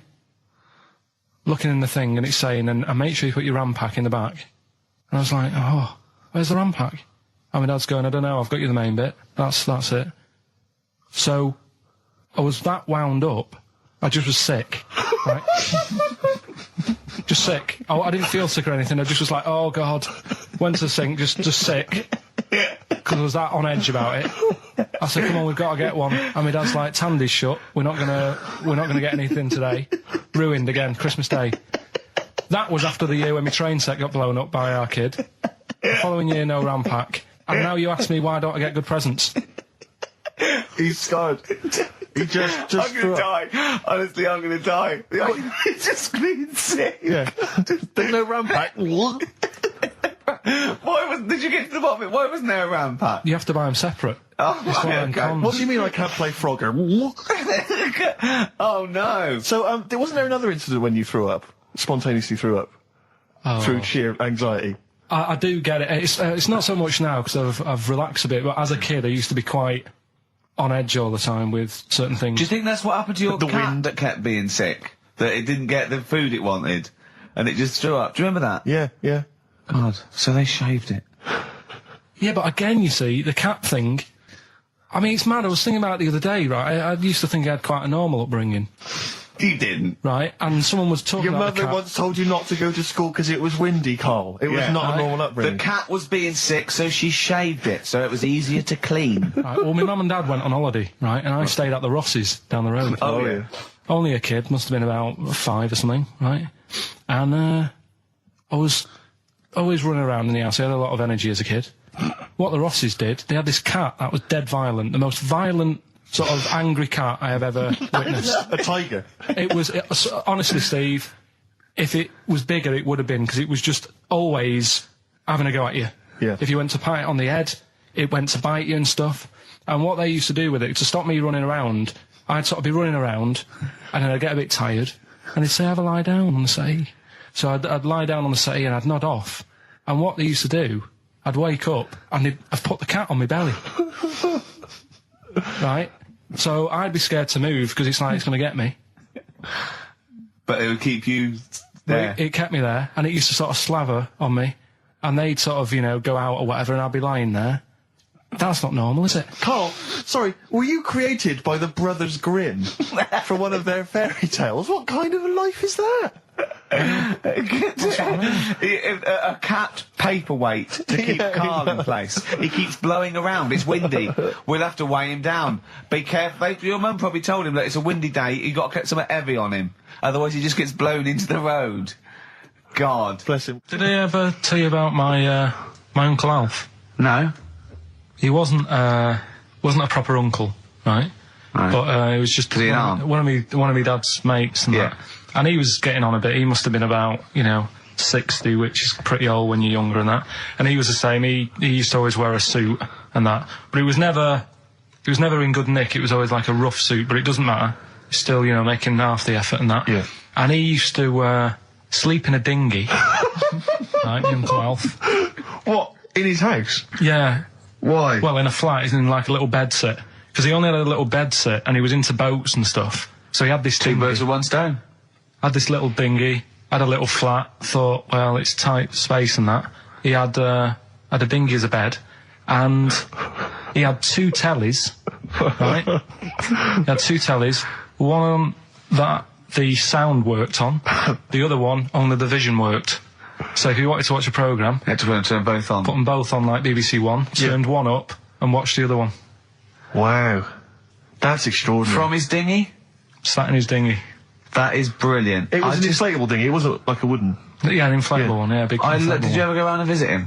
Yeah, now and again. Was it weird seeing a 60-year-old bloke in a suit in a dinghy inside watching 2 tellies? It's weird at the time, I thought. Which of the TVs stopped working properly first? I mean, did he... let's say the sound went on one of them. Yeah. Did he carry on watching the other one, hoping that the other one was fine? Or No, he went and got a new telly, and then the vision went on that, and he went, oh no. He went, hold on though. Wait a minute. I've got another telly in the wardrobe that I haven't used. It must have been like that. Yeah. Wow, he sounds brilliant. Is he still alive? Yeah, he's still around, yeah. I haven't seen him for years, but he used to... was he married? I think that's what happened. I think his wife passed away, and that's when he had all this... he had a boat. And it's like, oh, where am I going to put it in a bed sit? And it was like, hang on a minute. Yeah. You know what I mean? Sleep in that. So, yeah. I wonder if you ever brought any women back. Just the idea of bringing them back, getting down to it. Shall we move into the bedroom? Ahoy! Oh, that is fantastic. What were we talking about before? I was to tell you, the most complaints ever, the Last Temptation of Christ. I haven't seen it. Was it Scorsese, isn't it? It's Martin Scorsese, and I've bought the film actually recently because I was intrigued to see it, but I've not actually watched it. But from what I understand, the reason that it was so outrageous is because it has a whole sequence which shows what it would be like if Jesus had lived his life and not martyred himself on the cross, but lived his life as a human being, part of which is him having sex. And so I think that was chiefly what the outrage was, that it was showing this godly man to be, as human as he was supposedly You know, because he's supposed to be human as well. So that's the reason. That was the reason that there was complaints there. I don't know. I haven't seen the film. I can't say. You see him, do you? You see him having sex, I think, yes. Although it is an actor, Carl. Yeah, it's not actually Jesus Christ. It's not the real. It's not the real Robert Powell. No, it's an actor playing Robert Powell. Is that, you see, sex on films and all that, right? When I was growing up, I'd be watching. No, I'm just saying an example of this, really, right? When I was growing up as a kid, and I'd be, watching films with my dad, right? He'd really be enjoying a film, right? And then a sex scene would happen, right? And he'd go on film. Or just behind you. In the film, a sex scene would happen. Your brother up to his old tricks again. And he'd get up and go make a cup of tea. Right? Right. Typhoon? That he'd stolen from some sort of telephone box? I've never bought a suit since I was like 11, right? I went to my brother's wedding. That's the last time I wore a suit. No, but it's like how when I went to the BAFTAs with you and I wasn't really enjoying it, you were I like... can't... He's what? No, you didn't tell us this. Ungrateful... There are so many people. You're like a little charity case. You're like, oh, I had chicks queuing up around the block. You'd usually have to. Someone like you would have to write to Jim or Fix It or Esther Ranson to get them to meet us sort of people. And now it's on your doorstep. I'm amazed that you didn't enjoy it. Why didn't you enjoy it? You got to walk down the red carpet.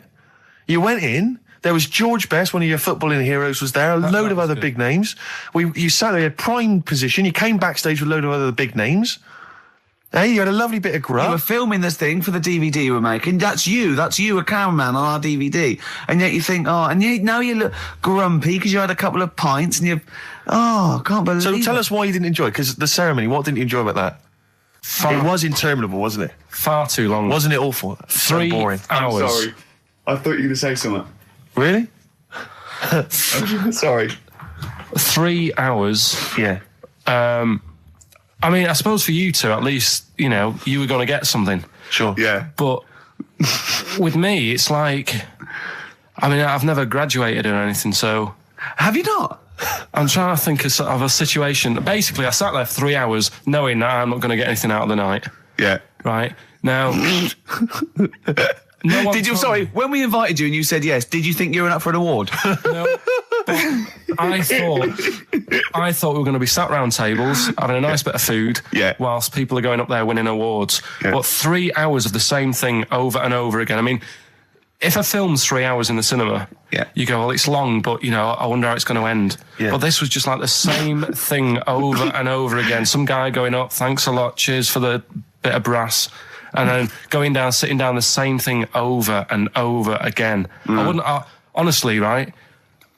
I'd say it was one of the worst things I've ever had to do. I enjoyed the night afterwards when we did have a bit of lamb and a nice bit of veg and that. That was all right, and I went home and I was happy, and I got the little freebie bag that you're talking about that we're giving away. Yeah. Which wasn't much good stuff in it. Oh, all right. Right. No, what would you have done on that Saturday night? Suzanne what would you have done or the Sunday night rather, what would you have done had you been at home? I would have stayed in with Suzanne, right? Watching telly, having a nice bit of pate on toast or something, cup of tea, watching 24. But instead, I had to buy an expensive suit, so I didn't show you up. Right? Jesus, what are we doing? Yeah. How much did you spend on your suit? Well, in total, right, because, the shoes and the suit and the shirt and the tie, it was about 600 quid. That's the most expensive evening ever. And that's what I'm saying to you. And the daft thing is, it's dark in there. I don't know why you've got to wear a nice suit. You can't wear a tracksuit, for goodness sake. It's dark in there. No, just the shirt and that. It doesn't make you a better person wearing a suit. No, doesn't make you a better person, no. We're not claiming it made you a better person. No, but that annoyed me. Yeah. It was an experience, innit? That's why I went, because you think, if I didn't go, if I would have said to you when you invited me, no, Steve, I don't want to go, then I would have never known, right? Yeah. And that's my sort of thing in life, right? Yeah. If something comes up, you should take it, even if you're not going to like it. It's a bit of an experience. Right. Do you know what he said to me? I phoned him up because we had to meet up. And obviously he had to pose as my gay lover. Yeah. To get in, right? Yeah. He phoned, you said something to me like, I bought a suit, I'm looking good. He said, I'm looking good. People will think, how on earth did he end up with that good-looking guy? So he got into the role. That was what he said to me. He started getting into it. Such an insight. Play a record. I just must say that we've had an email from Daryl Foss. Lots of people have emailed in and said, well done on the BAFTAs and well done on your Room 101. They really liked that. Thank you. There's one guy, Daryl says, Ricky, has your dad only got one D-Mob suit? Because I don't know if you noticed, but Ricky wears the same suit every single time he appears on TV because he spent a fortune on it getting it tailor-made. I've only got one. It's a good suit, and I know it all the time. And it's winter as well. It's like a pure wool, so I'm sweating everywhere I go. Anyway, usually it's too much cheese. I won't be buying another. Huh? I won't be buying another one. Ever. Yeah, that's it. Yeah. Suzanne told me today, right, because I've handed it in today to have the trousers turned up a bit. Why? Because it was a bit of a bodge job for the night. Yeah. Right. It was just some pins sort of holding it up the other night, but you didn't notice, and I didn't tell you because I thought you'd be getting on the stage and saying, "Look at that freak over there with his pants hemmed up." But I took it to the place to get it done. Suzanne tells me that I'm going to start shrinking now and getting to that age where you start going small.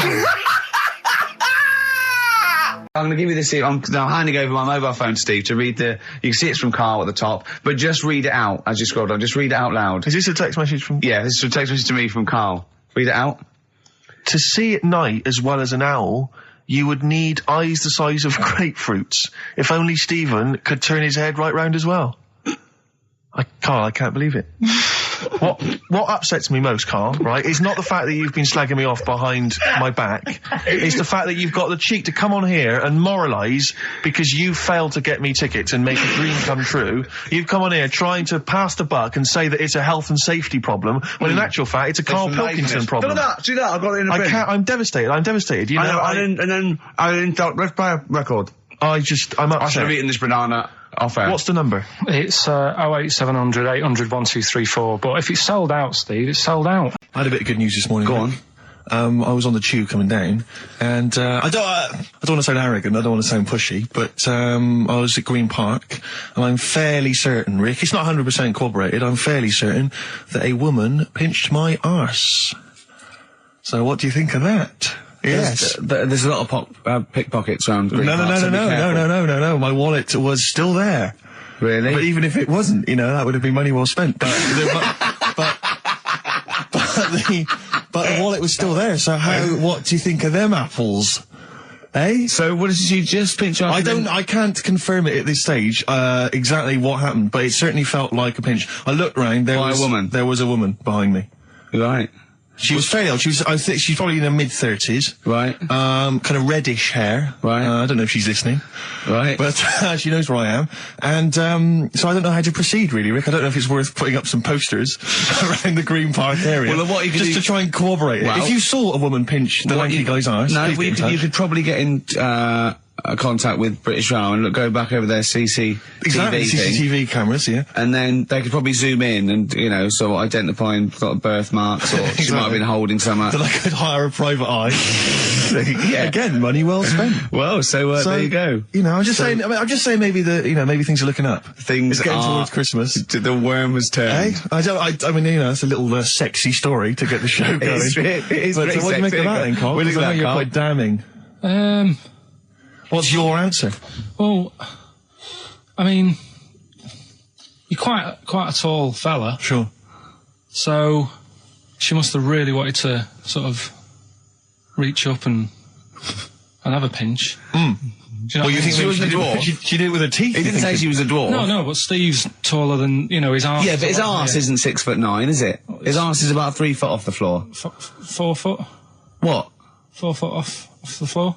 No, I don't think so. About 3. She'd have to be a midget to have to reach up to pinch Steve's arse. How many cats do you say you've got through? I'd say whilst I was living at home. I mean, it's still on the increase, even though I'm not there. So, whilst I was there, probably 5. God. Oh, wow. Oh. Yeah. And were you upset each time, or you just got used to it? It's one of them things, isn't it? Like I've said before, when you first see something, it's a bit of a shock. Do you know what I mean? It's like the Elephant Man or whatever. Yeah. First time you see him, it's that sort of, oh, look at that. Yeah. Do you remember the first time you saw Steve? No, I'm not being funny. Do you remember the first... Yeah, but I've said this before. It's always... Then you get used to how people look, and you don't... No.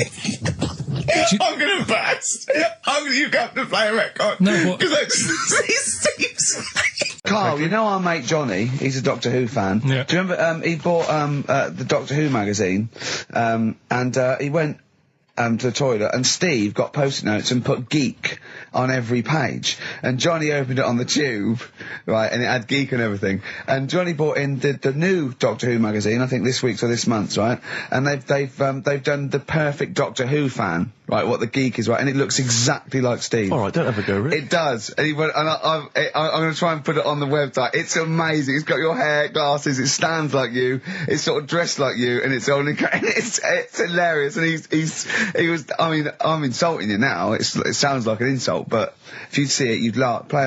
Steve, I'm flabbergasted. But also, you don't like spending money, right? He's mean and weird looking. Valentine's Day. Are you sort of, you know... You've got to love him now, haven't you? What are you happier with? The fact that no girls like you enough, right? This is really mental. Or are you happy because you don't have to spend any money on a card for someone? A little from column A, a little from column B. Right, let's have more monkey news. What have we got? No, we've got so much to get into this show. Insults. We don't need the insults. I think we've got enough. We don't need the insults. Yeah, there's no more insults. What angers me with Carl is, you know, he's been planning that. No, I haven't. I was thinking about it on the way in because Valentine's Day is coming up and I'm not a big fan of it. Condoms? You bought your girlfriend a box of condoms for Christmas. I don't think you can have a go at me. To be fair. No, but I don't just treat her on Valentine's. I'm always... Do you know what I mean? You don't even treat her on Valentine's. You don't even treat her at Christmas or on her birthday. When do you treat her? Hang on a minute. Wait a cotton picking minute there. Oh, why I order. Wait a minute. What's that? Tiffany dog. I treat your girlfriend better than you, and I've only met her twice. I took her out last night and she enjoyed herself. Where'd you go? Until she had to write the check. Where'd you go? To a chippy. A really... No. Play a record! It was a chippy? No, a really quality one. Right. Oh, God! Under a fiver for two. Oh, nice wrapping. Not newspaper, greaseproof paper. Bread. That's Feeder, Just the Way I'm Feeling, on XFM 104.9. Ricky Gervais, Steve Merchant, Claire Sturgis. Well, he's defying me. He's not calling in. We're going to give out his number and he's not calling in. That's even more annoying. Who does he think he is? I don't know who he thinks he is. I'll tell you what I'll tell you who he is. Yeah. He is a little bold Mancunian. Let's never let him forget that. I don't know who he thinks he is, but there's the fact. Just, Carl, call in, because you're annoying me and Steve. He's been slagging you off as well, Steve. Well, go on. In the week, you know, he was slagging you off. I mean, in the week, I was joining in and laughing along, but now I'm thinking but now I'm thinking that you're more on my side than he is. Thanks very much, Rick. I'm glad to see you've come round. He said he was. I was in the pub with him and Johnny. All right, so there's a little audience. Good. And he went, have you seen Men in Black 2? I went, no. He said, have you, Johnny? He went, no. He went, there's a thing in it that looks just like Steve. And I went, what? He went, it's a thing, it's got really gangly arms and bulbous eyes, and it just works really fast in the Aliens registration thing. And I went, all right. I said, we'll bring that up Saturday. Since he's not here, you know, what do you think of that? Well, the reason is that I think the problem I have with is this, that if I was to say things like that about Carl, I'd destroy him. He'd be a broken man after I'd finished with him. Call in, Carl, or Steve's going to say a few things about you. I'm going to get a couple of home truths out there. I can't believe it. I cannot believe it. Yeah, we were, you know, at the time I was joining it, we were, slagging you off on other things as well. Sure. But now I'm thinking, maybe you were wrong. Maybe I was taking the mickey out of the wrong person behind their back. If you receive any phone calls from people you don't know, we don't know anything about that. Instantly, we don't know why that is happening. That is just going to be a weird, spooky thing. So and don't bother telling the story about Men in Black 2 either, because I don't think people will be interested. Actually, on the subject of Men in Black 2, what? Have you seen that, Steve? No, I haven't, Carl. Tell me about it. You should see it. Go on. Why? Because there's this thing in it. Go on. What, a stupid, bald Mancunian tosser? No, weirder than that. There isn't anything weirder than that. Big eyes, it was gangly. Keep talking. You've got to see it, because you wouldn't believe how the likeness and that. You've got to get the film out tonight. Right. It's not as weird, it had a normal voice, right? He's done you and he's not even here! I'll tell you what, mate, it ain't worth coming in next week. Oh, stay on the line, Carl. Play a record, Claire. Kings of Leon, Molly's Chambers. What do you think of that, Carl? Alright. There's a surprise. Another insightful remark. Steve is not a fan now. Not only does he know you've been slagging him off behind his back. No, I wasn't slagging Steve. If you get it out on DVD tonight, you'll know I'm not slagging you off. It could be your brother. I love the fact that it makes it worse, but he's thinking you're going to go, oh, he wasn't slagging me off. It does look like me. I do think I'm an alien. I love the fact that you hope Steve will go, he's got a point. It's a spitting image. Yeah. I am, seriously, Carl, I'm really angry. I'm so angry with you at the moment. You haven't seen it yet? No, I know, because I know what it's going to be, and I'm just... Why? I'm fuming. I'll tell you why I'm angry, because he doesn't do it in jest. No, but what do you think it's going to look like? What do you think this thing's going to look like? Going to look ludicrous. It's not going to look anything like me, but he's going to pretend it does. Go on, what? Go on. No, it does look like you. Yeah, of course it does. And you looked like the Human Z. Well, I mean, to be honest, you did a bit, Carl. You walk like him, you're bold like him, you got a sort of gormless face like him. Any more? I don't smoke. That does. I'm not arguing with you. I'm not well on that. Oh, you're not well. What exactly is wrong with you? You whinger. Well, it's just, do you know, like I always tell you about the restless leg syndrome I've got. It's like that, but all over. So you're just shaking around the house? I'm just, yeah. What do you look like, Elvis? What are you doing? You're shaking around the house. I'll tell you, with your bald head, you probably look like an enormous vibrator. Oh, God. That's what you probably look like if you strip naked. Oh, you'll have the Scottish widow coming round. Oh, dear. That's, what's her name, by the way? I heard you talking about that. That's, Amanda Lamb. Amanda Lamb, who's in the Place in the Sun programme. Is she actually a widow? Is she a Scottish widow? Hoots, man, my husband's dead. Do you want any money and a bit of my clam? Brilliant. All right. That's the sort of quality you've missed out on today. Well, anyway, you're going to be back next week. We need you back next week. Yeah. Yeah. Well, how do you know? Also, how did you know you were going to be ill today? Because you phoned and arranged this yesterday. Convenient. And I spoke to you yesterday and you didn't sound very ill. I felt ropey yesterday. You've got a bit of a bunged up nose. Even though I have a bit of a bunged up Even though I was ill, I still sorted it out. Yeah? I'm a little bit sweaty. Carl, sorting it out does not mean you phone up Sturgis and send her down. That's not sorting it out. That's making things worse. Have you learnt nothing?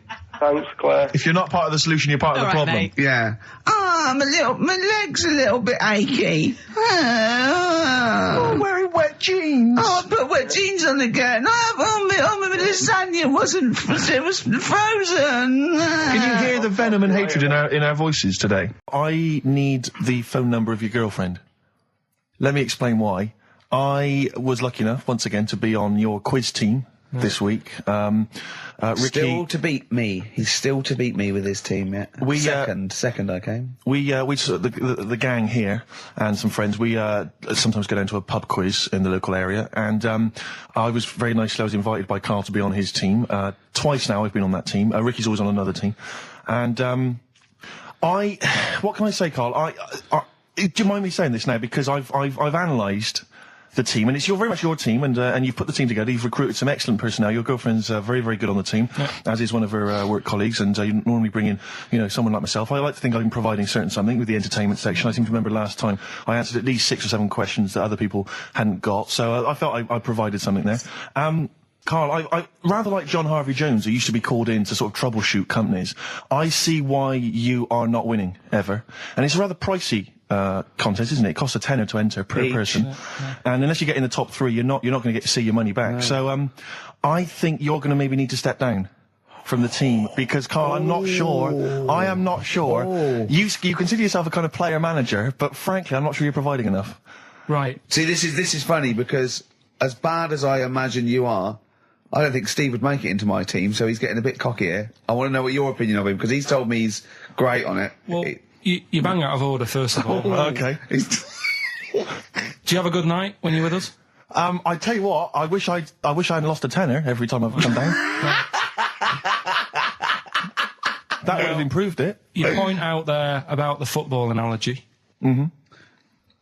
Alex Ferguson, when did he score a goal? Right. He doesn't. He tells the others how to do it. Right? That's He my doesn't role take in up there. one of the 11, though, does he? No, exactly. It's not like you can only field 10. Because we only got 10 again. I want to be in the 11. Exactly. You stop running around in midfield, falling over. Yeah, shouting, oh, what have I told you? Yeah. No. Right. I'll admit, And there's a limit of 5 players. We should explain that. That's the point. Yeah, there's only 5 players on the team. But it was pretty tricky on Tuesday, though, wasn't it? It was one of the tougher... Tell everyone the one question you got right. Something about... Well, tell us the answer. The 2 words you had to say to get the answer. Danny Minogue. Danny Minogue. That was what you provided, Danny Minogue.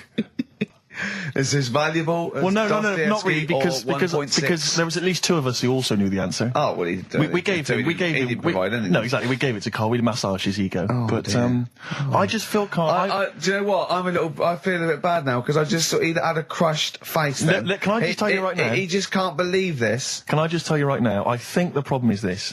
I think there's that precious 5th position that is not being filled at the moment, I think, consistently enough by a decent player, right? You've got a solid team. I'm thinking if you want to remain on the team, you are going to have to pull your finger out and find a 5th member that is going to provide, and I'll tell you where the weaknesses are. I can tell you right now, mate. The weaknesses are natural history and science. Something which Ricky Gervais is scoring on week in, week out on his team. There is a few. Now, if he was available for a transfer, we could be fine.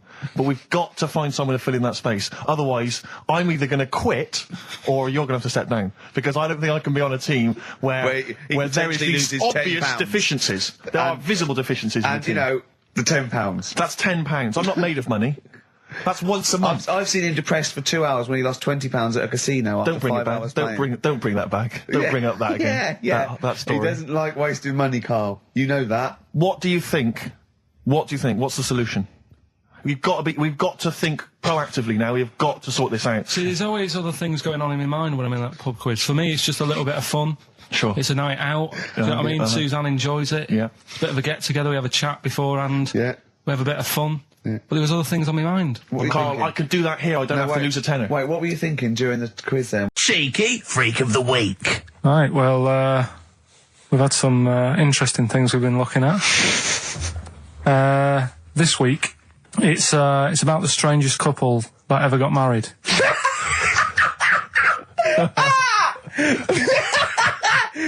And we've had 2 sets of chimps, so it's stranger than that. Oh, it's not Dale Winton and Neil McAndrew, is it? It's not your parents, is it? Well, we're going back again to about, I think this is about 19... something like that. 1940. Yeah, whatever. Yeah. Strangest couple, a fella, right? He had the skin of a lizard. He had the skin of a lizard, okay. And the woman who he Which married... he used as a condom.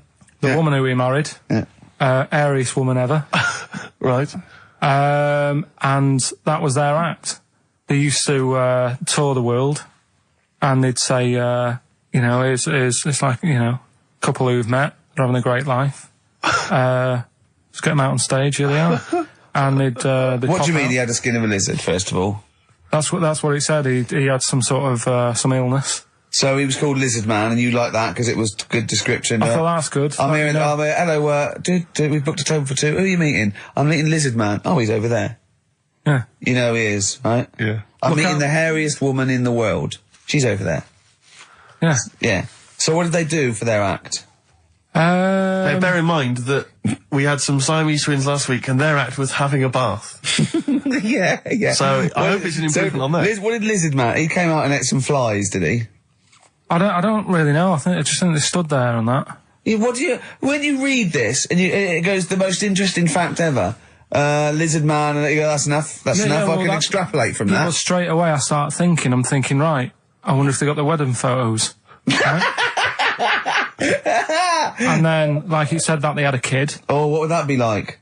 Half lizard, half it'd be like an ostrich, wouldn't it? It would sort of like. That's what I was thinking. What did you think it would come out like, the baby? I didn't think what that looked like. I just was thinking, parents' evening. Do you know what I mean? You wouldn't want them coming up to the school, would you? So little Johnny, who starts off relatively normal, he's quite good at, he's good at nature, isn't he? and his mum and dad come into the room and they'd be looking round, wouldn't they? Well, it's always like that thing at school when, like, you find out your mate's mum and dad are really old. Right, Have you ever seen that? Yeah. When you go, your gran and granddad bought you? Yeah. The mum and dad. Yeah. And you go, oh. It is weird. What's that we're talking about? He calls him mum. What was that? I was sorry. Do you know what I mean? Yeah, And no, like- that's always strange. But if you had Godzilla and King Kong as your parents, Yeah. and it was they're like you always say, fighting. They're always fighting, and like you say, you're in a school play or something. You wouldn't tell them, would you?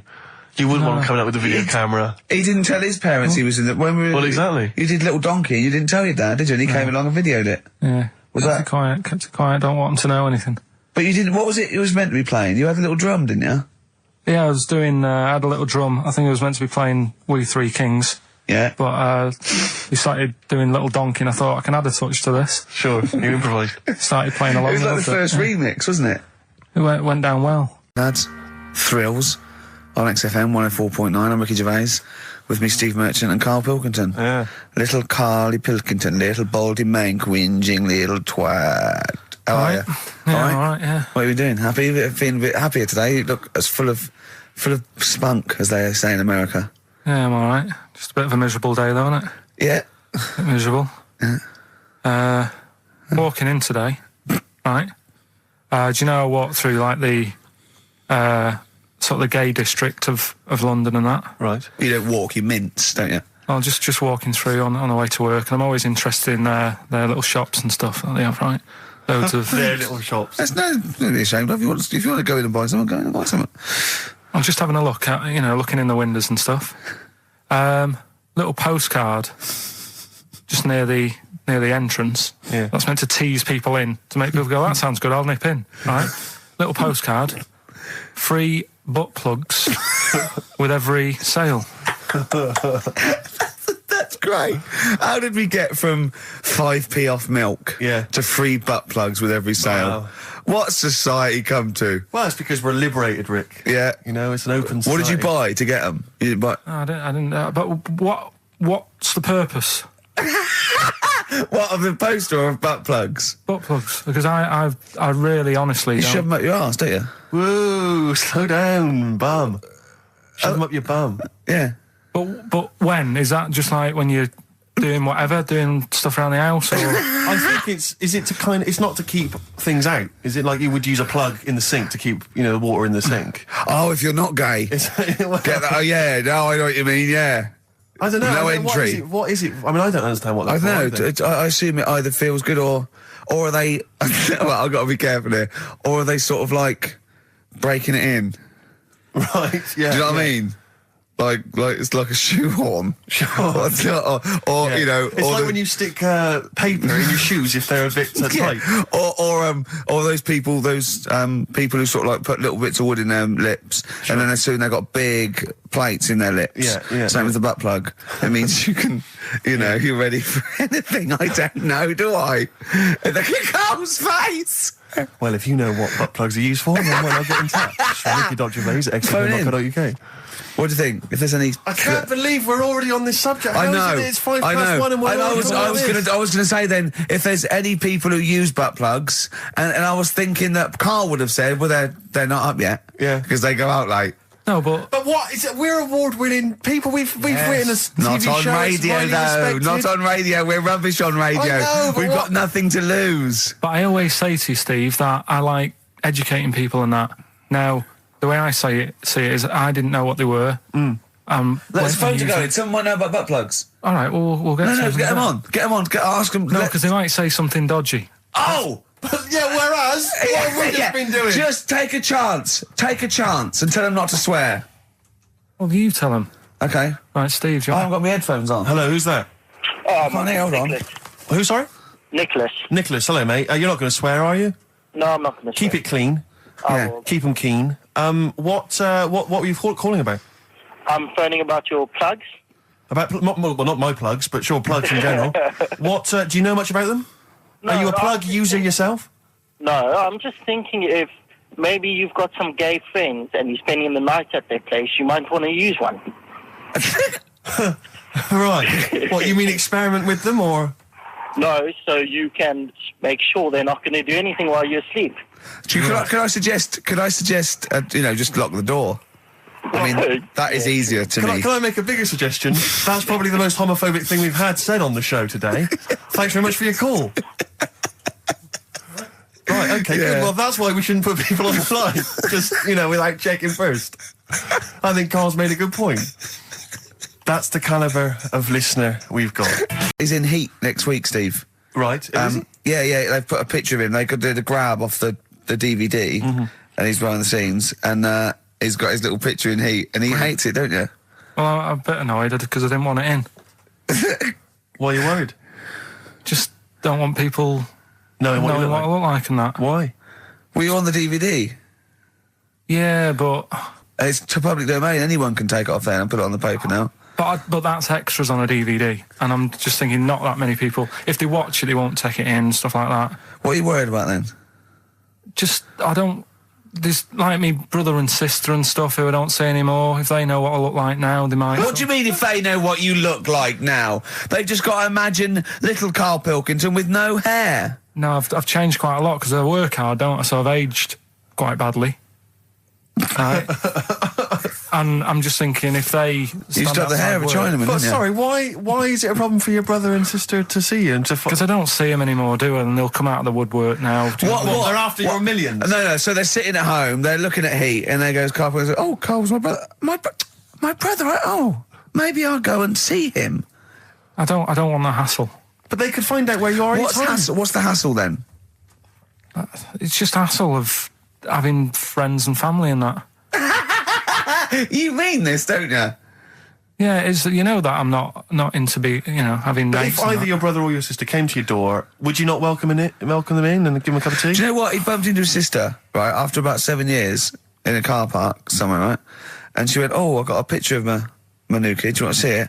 He went, not really. All kids look the same. And she went off in a huff. Unbelievable. Yeah, but that's the problem, though, isn't it? She hadn't seen me for years and years. That's the way I am. I'm not like being rude or anything. I'm just says what comes in my head. Oh, don't give me that. Don't do that. I'm not rude. It's what comes in my head. That's a rubbish excuse. Not rude. Know me, know my ways. Yeah. Right, am I wrong then? Let's look at it. Let's look at what I said. There's Nouts Obama's cakes. Know me, know my ways. Get out, you twiddle flunt. What is that? What sort of philosophy is that? Know me, I'm rude and take it, I'll leave I'm not being rude. You are being rude. What, saying that all babies look the same? It's your nephew. You didn't even bother to have a look. You could have been courteous and had a look at the picture. If it was a first, I'd say fair enough, but she's got loads of kids. Oh, fair enough.